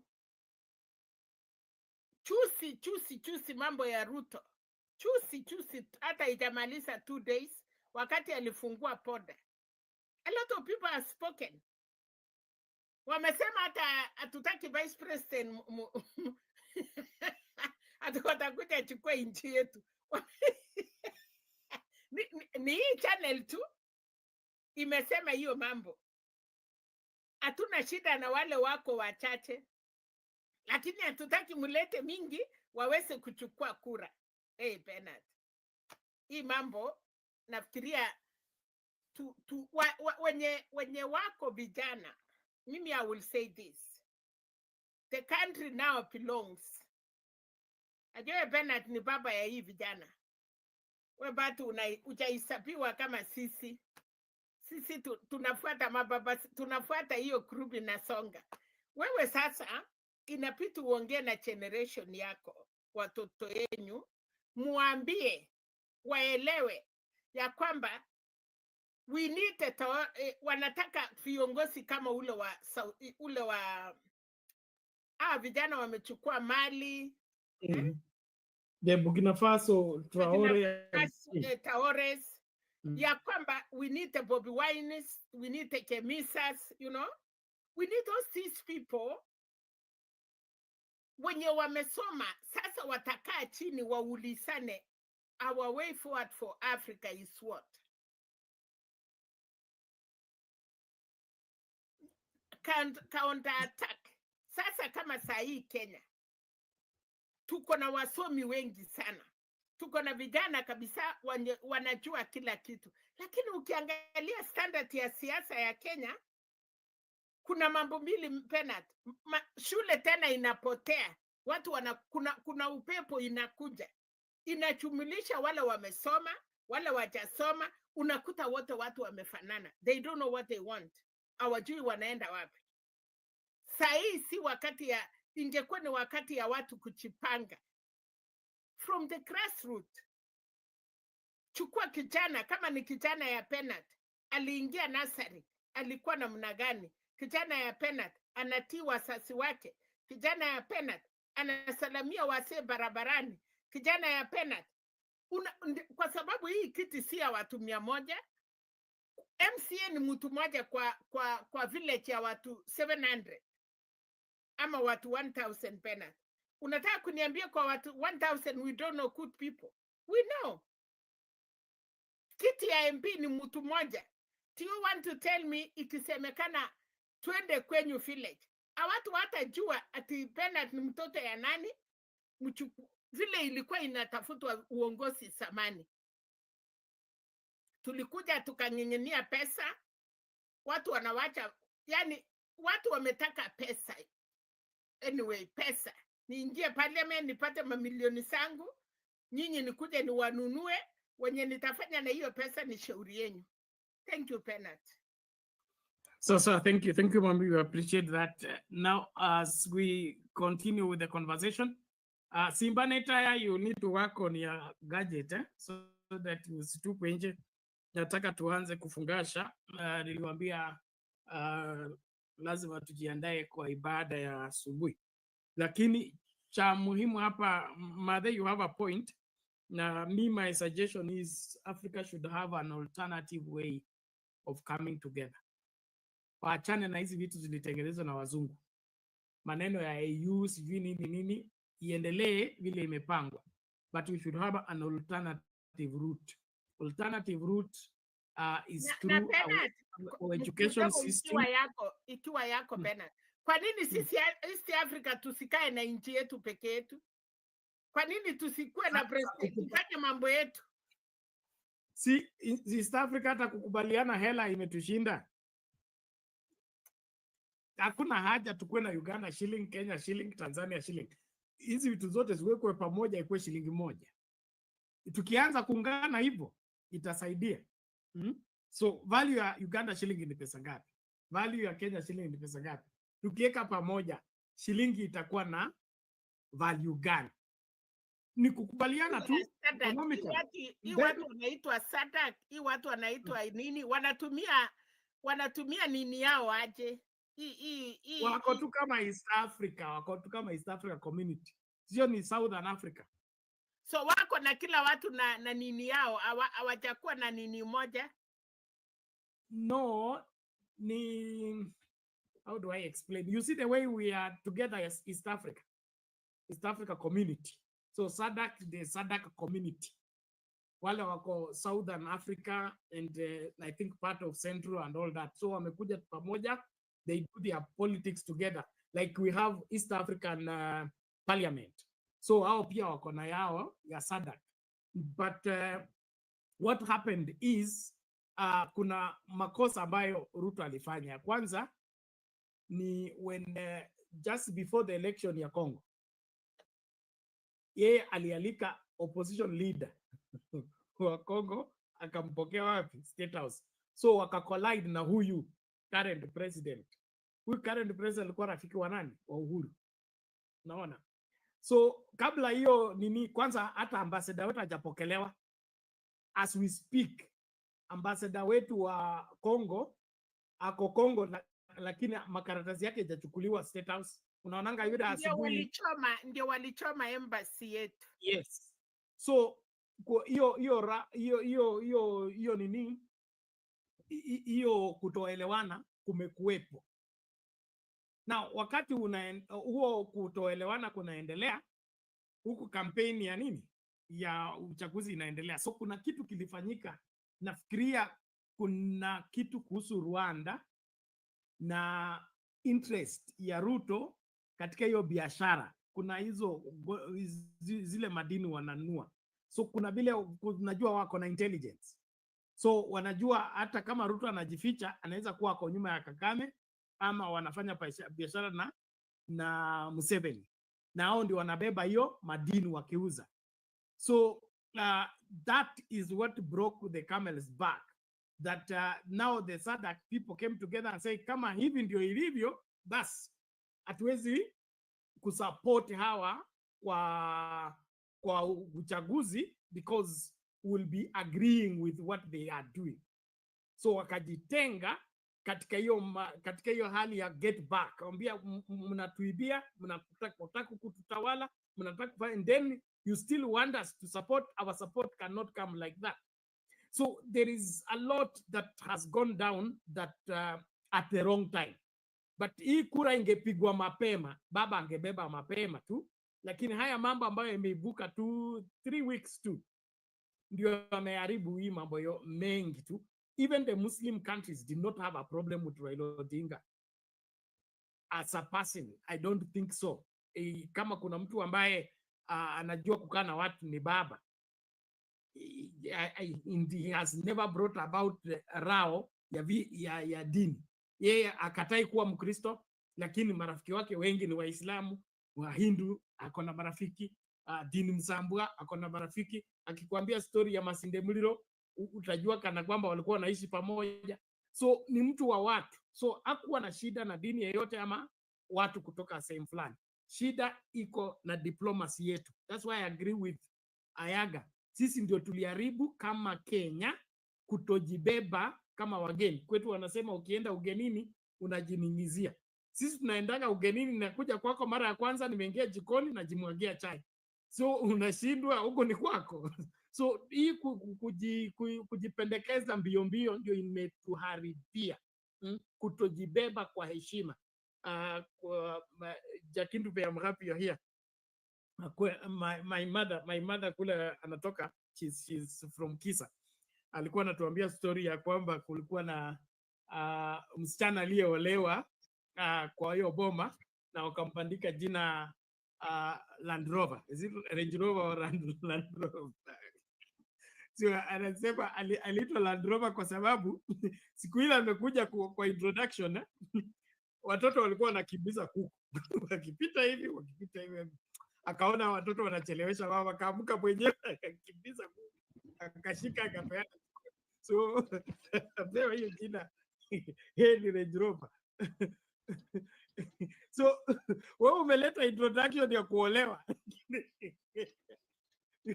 You could not kujibeba ujinengeregeze kwanza, wewe unakimbiza kuku ushike upeane. So hii kujipendekeza mbio mbio na kujipeleka huko ndio imetuharibia mambo haya. Haya mambo yangekuwa tofauti, na that's why we must work on our diplomacy na tujibebe kama nchi. Moi aliheshimu mipaka na aliheshimu uhuru wa nchi zingine. Hata Somalia ilikuwa na shida, lakini hukusikia Moi akitukana na Somalia. Alikaa vizuri, alielewa the diplomatic relations. The same with Kibaki. Okay, we didn't have all this. The same with Uhuru. Hakuwa na history ya kuingilia nchi zingine, hata wakati hizo nchi ziko na matatizo. Kibaki ni siku moja tu alisema Wasomali mmekaa hapa ya kutosha. Walikuwa wanafanyia bunge hapa, wanazozania hapa, wanapigania hapa. So Kibaki asema sasa mwende mfanyie kwenu. Sisi tuliwasaidia uchaguzi, tukawasaidia mkachagua nini, sasa bunge mpeleke huko. Kama mnataka kupigania hapa Nairobi. So it is important as a leader to live in harmony with one another, respect mipaka za watu, na wacha story ya deals. Southern Sudan uko huko, Congo uko huko, Rwanda uko huko. Hizo ndio zinatuharibia hizi vitu za chini chini kwa chini.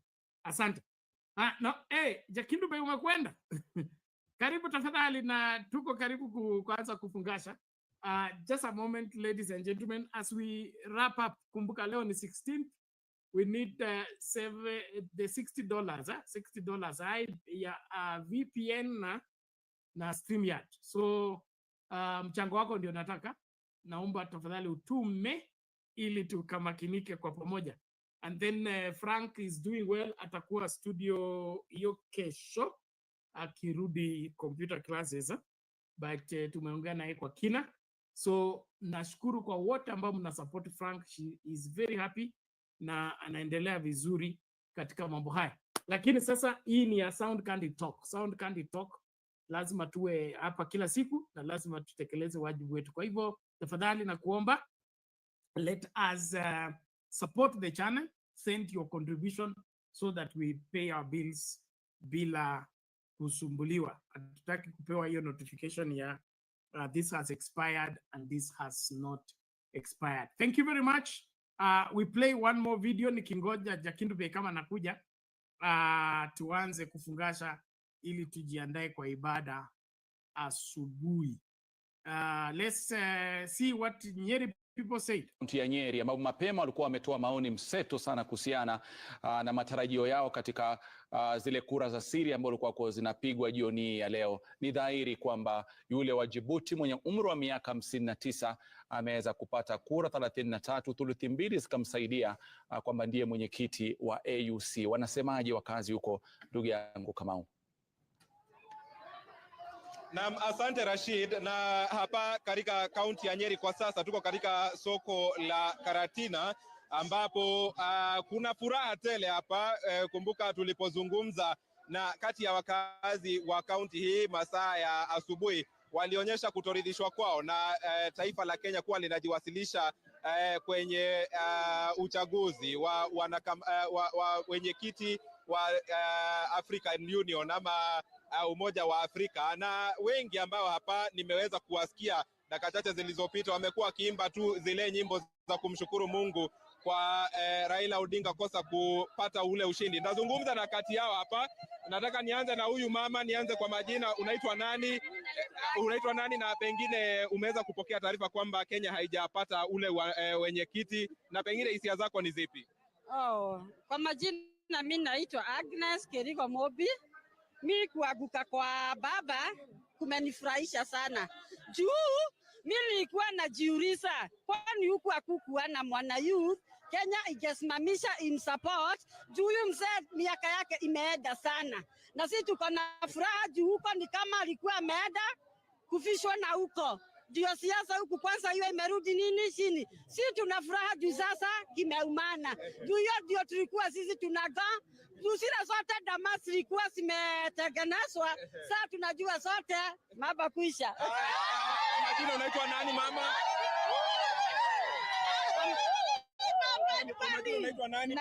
Kwa majina naitwa Wanjiro wa Geshero. Na mimi ni mama mboga hapa soko ya Karatina. Mimi nasema tumefurahi sana, na ndio unasikia tunapiga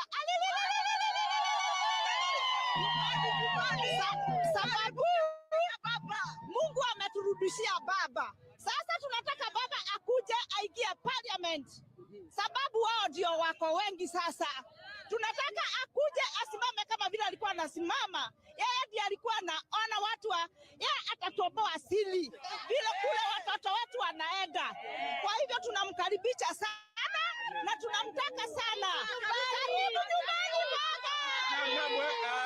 Wewe mama, kwani hujivuni kuwa Kenya ilikuwa imejiwasilisha kwa ule uchaguzi?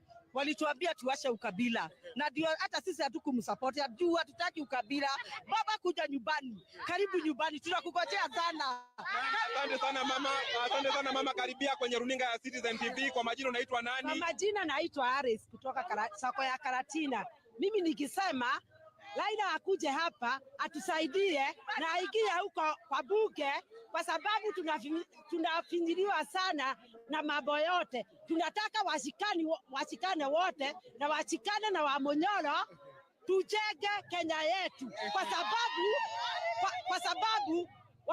huyu alifukuza Wamonyoro huko. Na sasa tunataka washikane Uhuru, Wamonyoro, Raila, na tutawashika na tuwe pamoja. Asante sana, acha tusikie sauti ya mama mwingine hapa kwa majina. Sasa sisi tumefurahia juu baba atakuja Kenya. Tunamgoja hapa Kenya juu tumehangaika, watoto wetu wametekwa nyara. Sasa baba akirudi hapa Kenya, waungane na Wamonyoro, Kenya isonge mbele. Na pengine mmefurahia Kenya kupoteza kwa nini? Tumefurahia Kenya kupoteza juu baba akiwa huko habari atakuwa anasaidia watu habari, lakini tunamtaka hapa Kenya tuwe na imani juu atakuwa wakipambana na wale wengine hapa na majeshi. Asante sana, acha tusikie sauti ya mzee hapa. Sauti ya mzee. Kwa majina unaitwa nani? Naitwa William Kariuki. Umekuwa ukifuata ule uchaguzi ambao umekuwa kule Addis Ababa, pengine maoni yako? Maoni yangu ni arudi hapa atuondolee hii Ruto, kwa sababu pesa yote yetu wametupeleka huko, na tunataka wamobi wakome hiyo siasa. Kwa sababu wafanyi kazi wanaenda kufanyia Raila na Ruto. Sasa pesa yetu waturudishie. Kwa hivyo pesa yetu aturudishie, na tunataka baba akuje pande hii ndio tuondoe, washikane na Legacy, waondoe Ruto. Asante sana. Na Rashid, ni kati tu ya semi za wakazi wa hapa Karatina na ambao ni wanaoashiria kati ya hisia za Wananyeri na ambao wengi hawajakuwa wamefurahia kuwepo kwa Kenya katika ule uchaguzi wa Afrika Union. Kwako Rashid. Shukran sana kama Umwangi na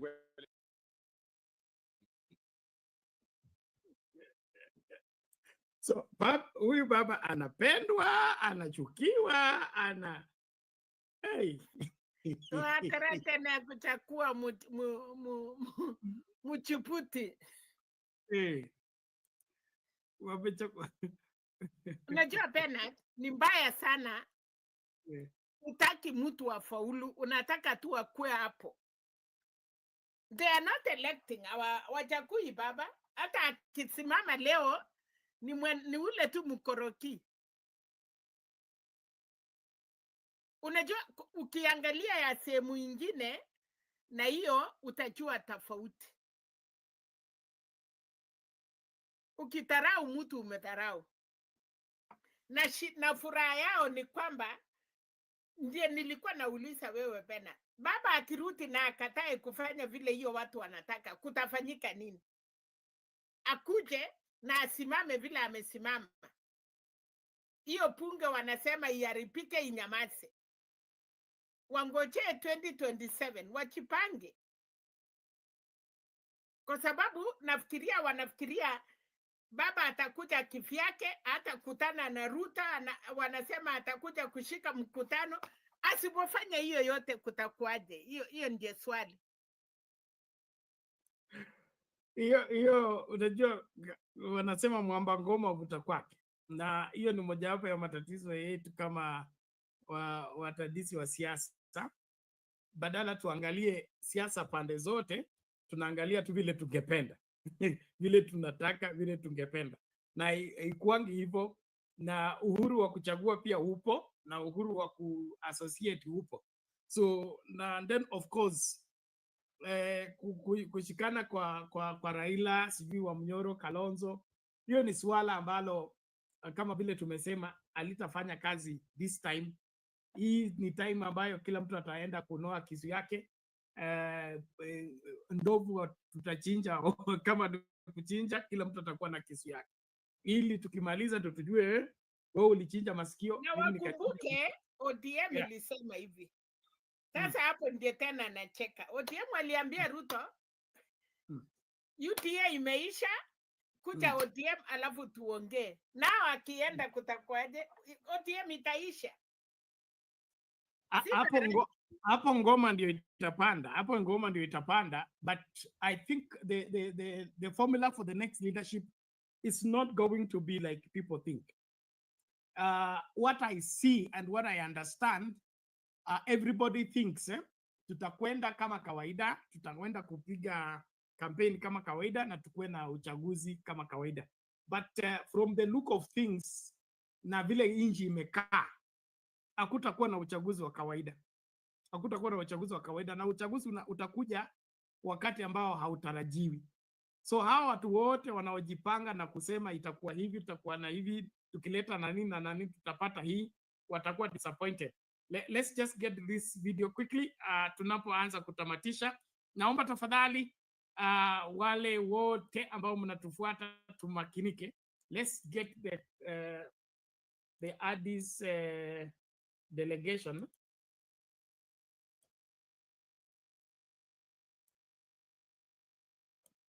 There was one right here in Addis Ababa. Speaking of watch parties, there was one right here in Addis Ababa as various leaders trooped here to witness Raila Odinga's victory. A victory party was planned for later on tonight at the Sheraton Hotel. Now it appears it will be a consolation dinner. But Raila Odinga has put on a brave face. Aside from conceding defeat, he has congratulated the winner and wished him the best. Let's take a look at some pictures live from that location there where there will be a dinner held in honor of Raila Odinga following the election of the African Union Commission chairmanship. He missed out on that seat, but he does have the support of those there. Let's take a listen.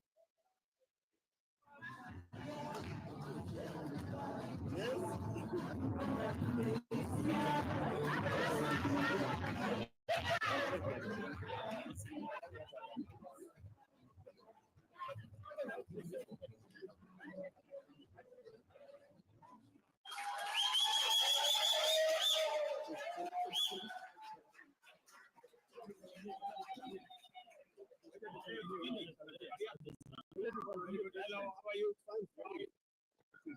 Thank you very much. How are you, my friend? Very good. Very good. Kisumu town. Uko salama? Corona.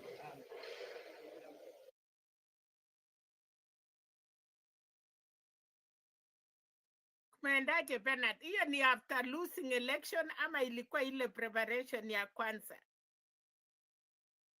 After wakienda kwa venue walikuwa wamepangia kwenda kusherekea watakaposhinda, so wameenda hapo kwa sababu walikuwa shalipia hotel and the party and the dinner, so they had to go there for the consolation prayer after losing. That was good. So lakini imekatika hiyo video kabla hatujaona vizuri. It wasn't long, it was just 1 minute, but I think maybe wata prepare a nice one. Hii mtoto ya manene ya wakunga walisema usinunue, usipange mambo kama mtoto hajazaliwa, kumbe walijuana. Sawa. But all in all, naomba tuanze kutamatisha. It is almost 1:30. I wish Jakindube ama ni Jakindube ameshikika wapi? Hebu nione kama Lala pia ni kama alionekana ama ni network. I don't know. Let me see. Jakindube, I think nilikuwa nimemtumia link, but let me see.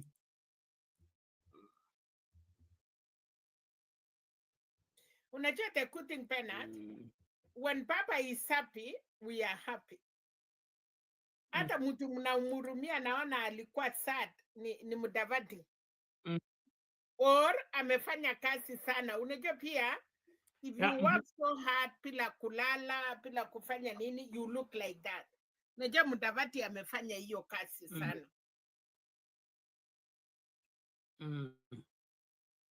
Yeah, it's not easy, you know. And then of course kuna ile hali ya kufanya kazi kwa sababu umeambiwa kufanya kazi, alafu kuna ile kufanya kazi kwa moyo wako. Okay, you want to perform and you want to deliver, and then you suddenly get disappointed, and then of course pia it is heartbreaking wakati umepewa assurance. Okay, tulikuwa South Africa, ukapewa assurance, ukapewa assurance, tukapewa assurance, then last minute people turn against you. So that is ile Yesu mbia yule ambaye nakula na yeye namna hii ndiye atakaye nisaliti. So it in fact it shocks, because I think this is the first delegation serious international engagement that Mudavadi has done in his docket as foreign affairs minister, and then he did extensive campaign, and then of course ulipewa assurance kura iko, then dakika ya mwisho inaonekana hizo trips zote, hizo meetings zote, hizo dinner zote, they have gone to smoke, and the people that have taken it to smoke are seated right there. So it is a sad affair for him, but I think he has a lot of lessons carried forward. Sasa kidogo Bernard, kwa sababu Ruto ako na kiti alichakuliwa na hiyo disappointment yote ameonyeshwa. Now leave alone Raila juu Raila yeye amekuja nyumbani. Sasa mtu kama Ruto unaenda aje? No, si yeye anaendelea tu, yeye ni chairman wa No, I know naendelea, but I'm saying yeye atakuwa na hiyo watu waje. But he was selected si mwenye mkienda mpira netball kucheza alafu mkafungwa, mkirudi shule mnaacha masomo? Si masomo yanaendelea, mpira uliisha. Yanaendelea kweli. Okay. Yeah. Wacha So tusikie furaha ya tutaendelea Njiru. Nilikuwa naona akiimba sana, lakini asituimbie hapa. We don't need songs here. Ngoja mami, we tulia kwanza. So ladies and gentlemen, as we continue to wrap up, please naomba makinika kupeana thumbs up kwa video. Kama uja subscribe. Tumebakia tu kidogo hivi to cross to 6K. And I think tumebakisha watu 3 ama 4. So tafadhali kama uja subscribe sahi, tufikishe hiyo 6K kama congratulatory ya kushindwa AUC. Yes, Njiru, how are you? Yes, how are you, Bernard? Nico. Great. Maoni yako, wewe unakuja kuchelewa. Lakini njoo karibu toa maoni. Haya, ni sawa. Nimeshukuru. Kwanza nisalimia comment section pale. Number one, it's not unfortunate. Raila deserved to fail, and it's a very proud thing. The day when Raila Odinga decided to side with a viper, that is the day when he lost everything. Na maneno ya Raila haitaendelea kukua mzuri mpaka saa hii. He will have to decide either to agree with the people. Excuse me, please. What are you saying? No, his issues will never be good. You hate a show. Ngoja mami. Amekuwa na show tena, what is he coming to spoil here? Just a moment. So what is your issue? What is your issue? What is your issue? Where is your issue? He has lost. He has lost and get out of here. Order, please. I will not go out. I'm not in your show. Ngoja kwanza, naomba tafadhali Njiru. You have come here to give a verdict or you give your view on what transpired? My view is he deserved to lose. That is my view. Why should he deserve to lose? He deserved to lose because it was a position of lack of originality. So relax me to a point here. Let him explain himself. He deserved to lose. And I stand on that. He deserved to lose. Why? Gen Z told him to keep quiet. What did he do? He sided with the viper. And we have to say this. We have to say this. I stand with my point. I stand with my injection. Let me explain to you. You have a show. I'm not in your show. Njiru, let's do this. I think we are going back to where we have been, which is unnecessary.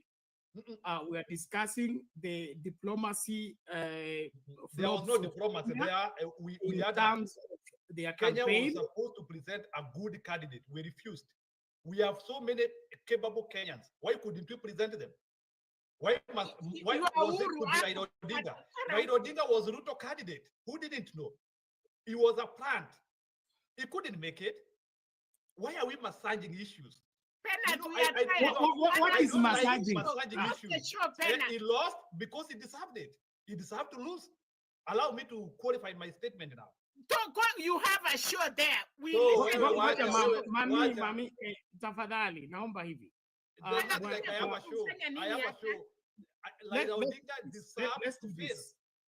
Let's do this. Okay. I think you guys, you are drunk on something that we don't want to share. Okay. Nobody deserves to lose anything. No, he deserves because our Gen Z just died. Kenyans died. Raila Odinga was not the policeman who shot the Gen Z. He was not head of state. Please, kama kazi yenu ni umbea, pelekeni umbea sehemu nyingine. I really hate it when somebody goes to school very well and he comes up to propagate things that he has imagined for himself. You can call this show limited or narrow, but take the hatred elsewhere. Nobody deserves to lose. Even Waititu has been sentenced, but nobody deserves to. simply because he did not agree with you politically or did not support your political agenda. Wako na show, watu wanakosa kwenda huko, wanatusiana peke yao, wanaona hapa iko na watu wanataka kuleta matusi. Tulikuwa tunaongea vizuri, baba amelose, tumekubali, amekuja. Why are you coming to tell us? Na huko na show, wewe ni kama wewe, ako na show yake, aendelee huko, atusiane huko. Atukatai matusi, lakini hapana enda peleka matusi mahali ya istahili. I agree with you, Mami. I agree. And that's very unfortunate that we grow up, but we don't mature. It's bad. It's very bad.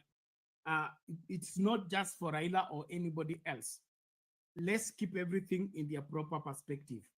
This was a competition. It had to have somebody to lose and somebody to win. And deserving to lose because Raila did not kill the agency.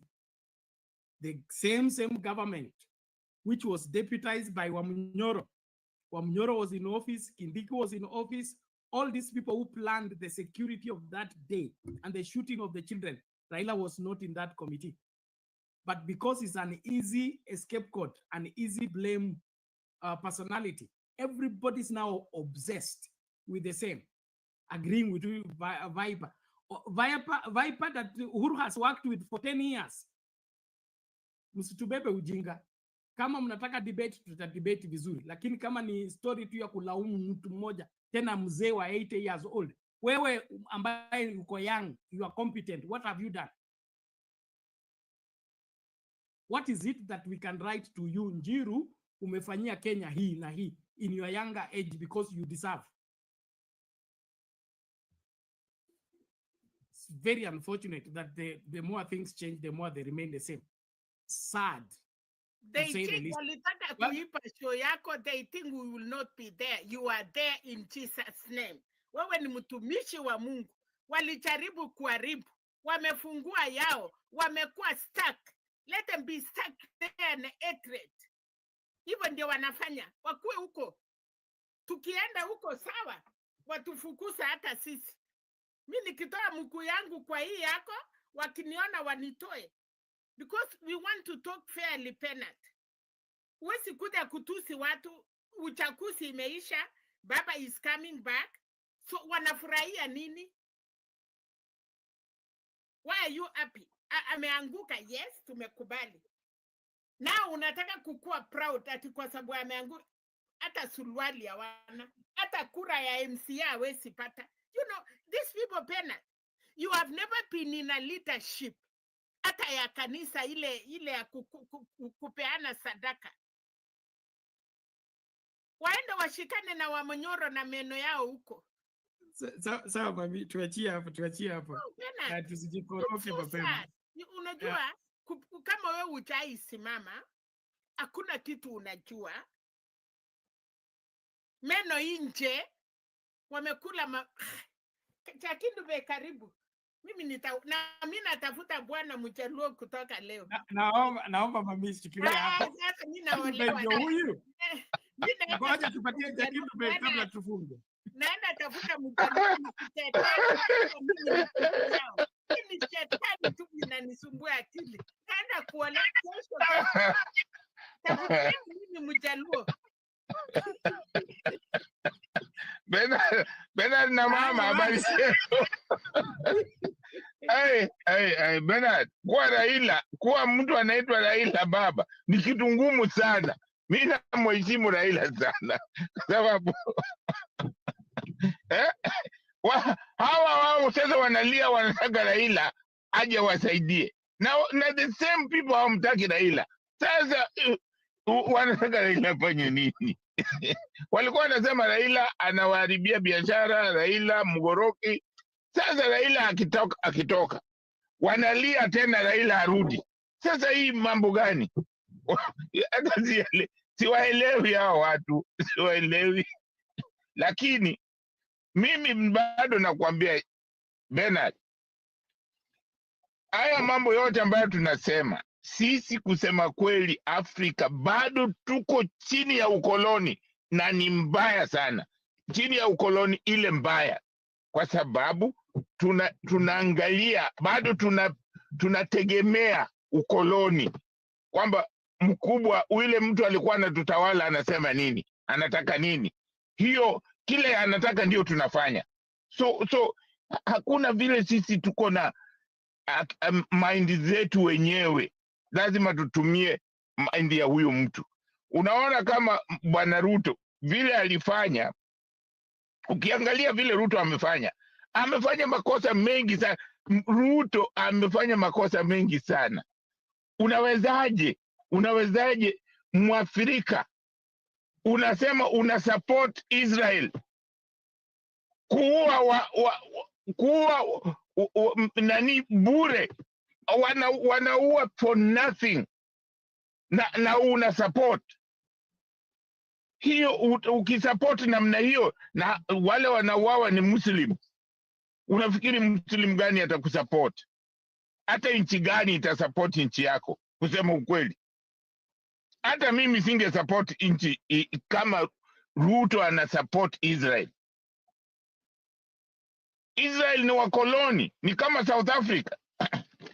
Wanafanya vitendo kama South Africa. Mimi sikubaliane na Israel hata kidogo, kwa sababu kama Israel wanasema, wanadai kwamba waliteswa na Wajerumani na wakauawa, unawezaje wewe na wewe kwenda kufanyia watu wengine hivyo? How? Kama wewe unasema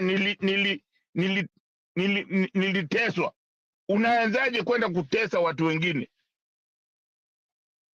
Ni lazima usikie uchungu, na hawa hawasikii. Kwa hiyo ile mambo ya kusema eti waliteswa ni njia ya kujikinga na maovu ambayo wanafanya, kwa sababu sioni vile wewe umeteswa alafu wewe unaenda kutesa mtu mwingine, kuwaua.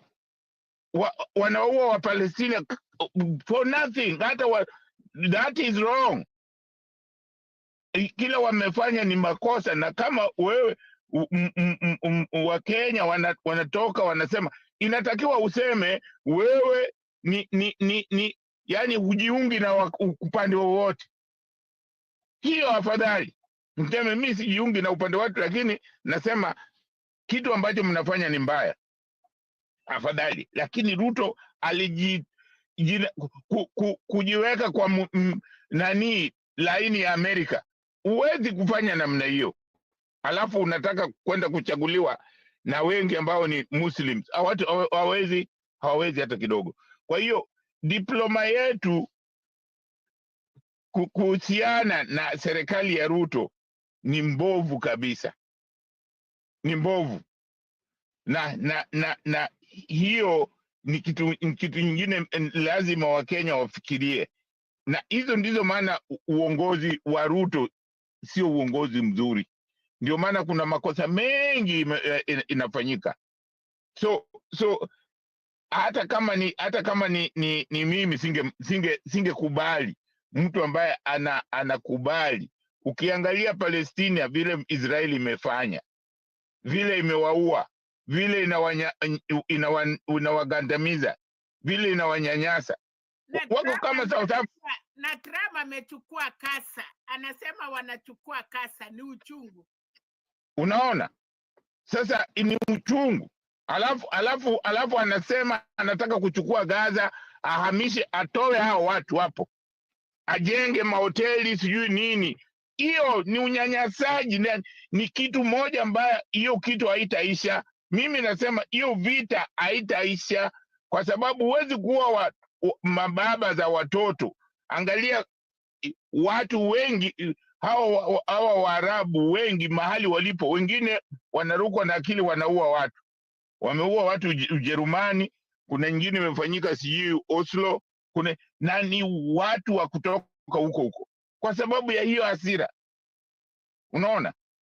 So lazima tusikubali vitu kama hiyo. Waisraeli ni watu ambao ni wabaguzi popote walipo, hata hapa ni wabaguzi, kwa sababu wao ndio huwa wanakuwaga na makaburi zao wenyewe.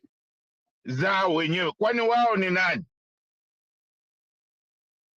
hizi mambo ya ubaguzi hizi watu waache watu wote, sisi wote ni the same, na sisi wote tunakufa, na sijaona mmoja amefufuka.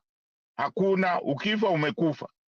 So hawa watu wamegandamiza watu na ndio Ruto alichukua msimamo ambao watu wote walishangaa. Nchi ya Afrika yote ilikuwa inapinga hiyo mauaji ya Waisraeli, lakini Ruto alisema yeye ana support, ndio akae na Amerika. Hiyo haiwezekani. So ni jambo la kusikitisha sana, lakini kitu ambacho mimi nasema Waafrika wameshindwa kuchagua mtu ambaye angeipeleka hiyo Afrika mahali pengine. Wanataka mtu ambaye hakuna kitu, mimi vile ninavyomuona hakuna kitu ata move, kwa sababu Raila kama wangemchagua ni mtu ambaye hata akienda kuzungumza na serikali ya Ujerumani watamsikia, akienda kuzungumza na Wataliano watamsikia, akienda kuzungumza na, ni mtu anajulikana. Lakini huyu ni kwa sababu hiyo ni kuonyesha vile Waafrika wanavyofikiria, Waafrika vile wanavyofikiria, kwa sababu badala ya kuchagua mtu ambaye anafaa, hata kama kuna makosa fulani zimefanyika, inatakikana muangalie interest yetu ya kama continent, sio tu kubaguana kidini, sijui kilugha, hizo. Unaona, ukiangalia Afrika kwa ukubwa bado tuko na ni kama vile Kenya tunabaguana kwa lugha, na hata Afrika unaona tunabaguliana kwamba wale watu ambao wanasema wanazungumza lugha ya mtawala wa Faransa watawapigia tu wale watu wanazungumza lugha ya Kifaransa. Sasa ni kama lugha yao, na hiyo si lugha yao, ni lugha ya mtawala,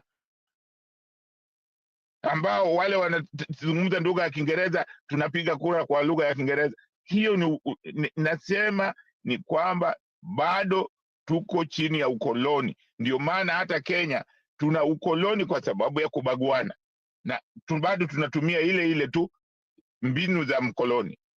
So ni jambo la kusikitisha sana kwamba wamekosa kuchagua mtu ambaye angewafanyia kazi ya maana, kwa sababu huyu ambaye anatoka hatuoni kitu gani amefanya, hatujajua hata amefanya nini, hakuna.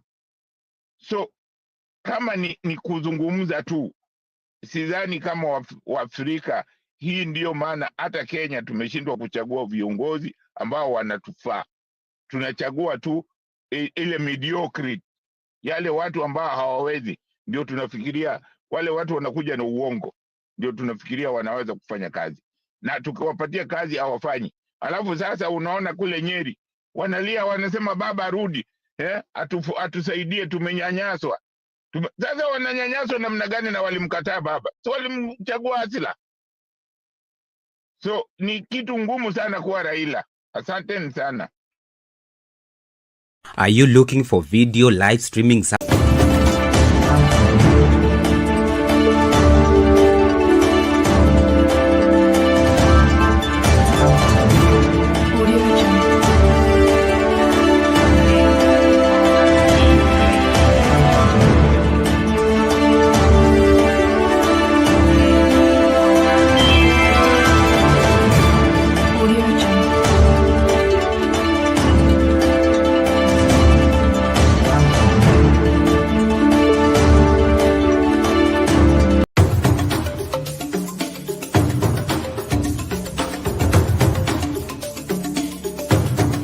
Kutoka vijijini, mijini hadi jijini. Hii ni Sound Kanti Talk Live.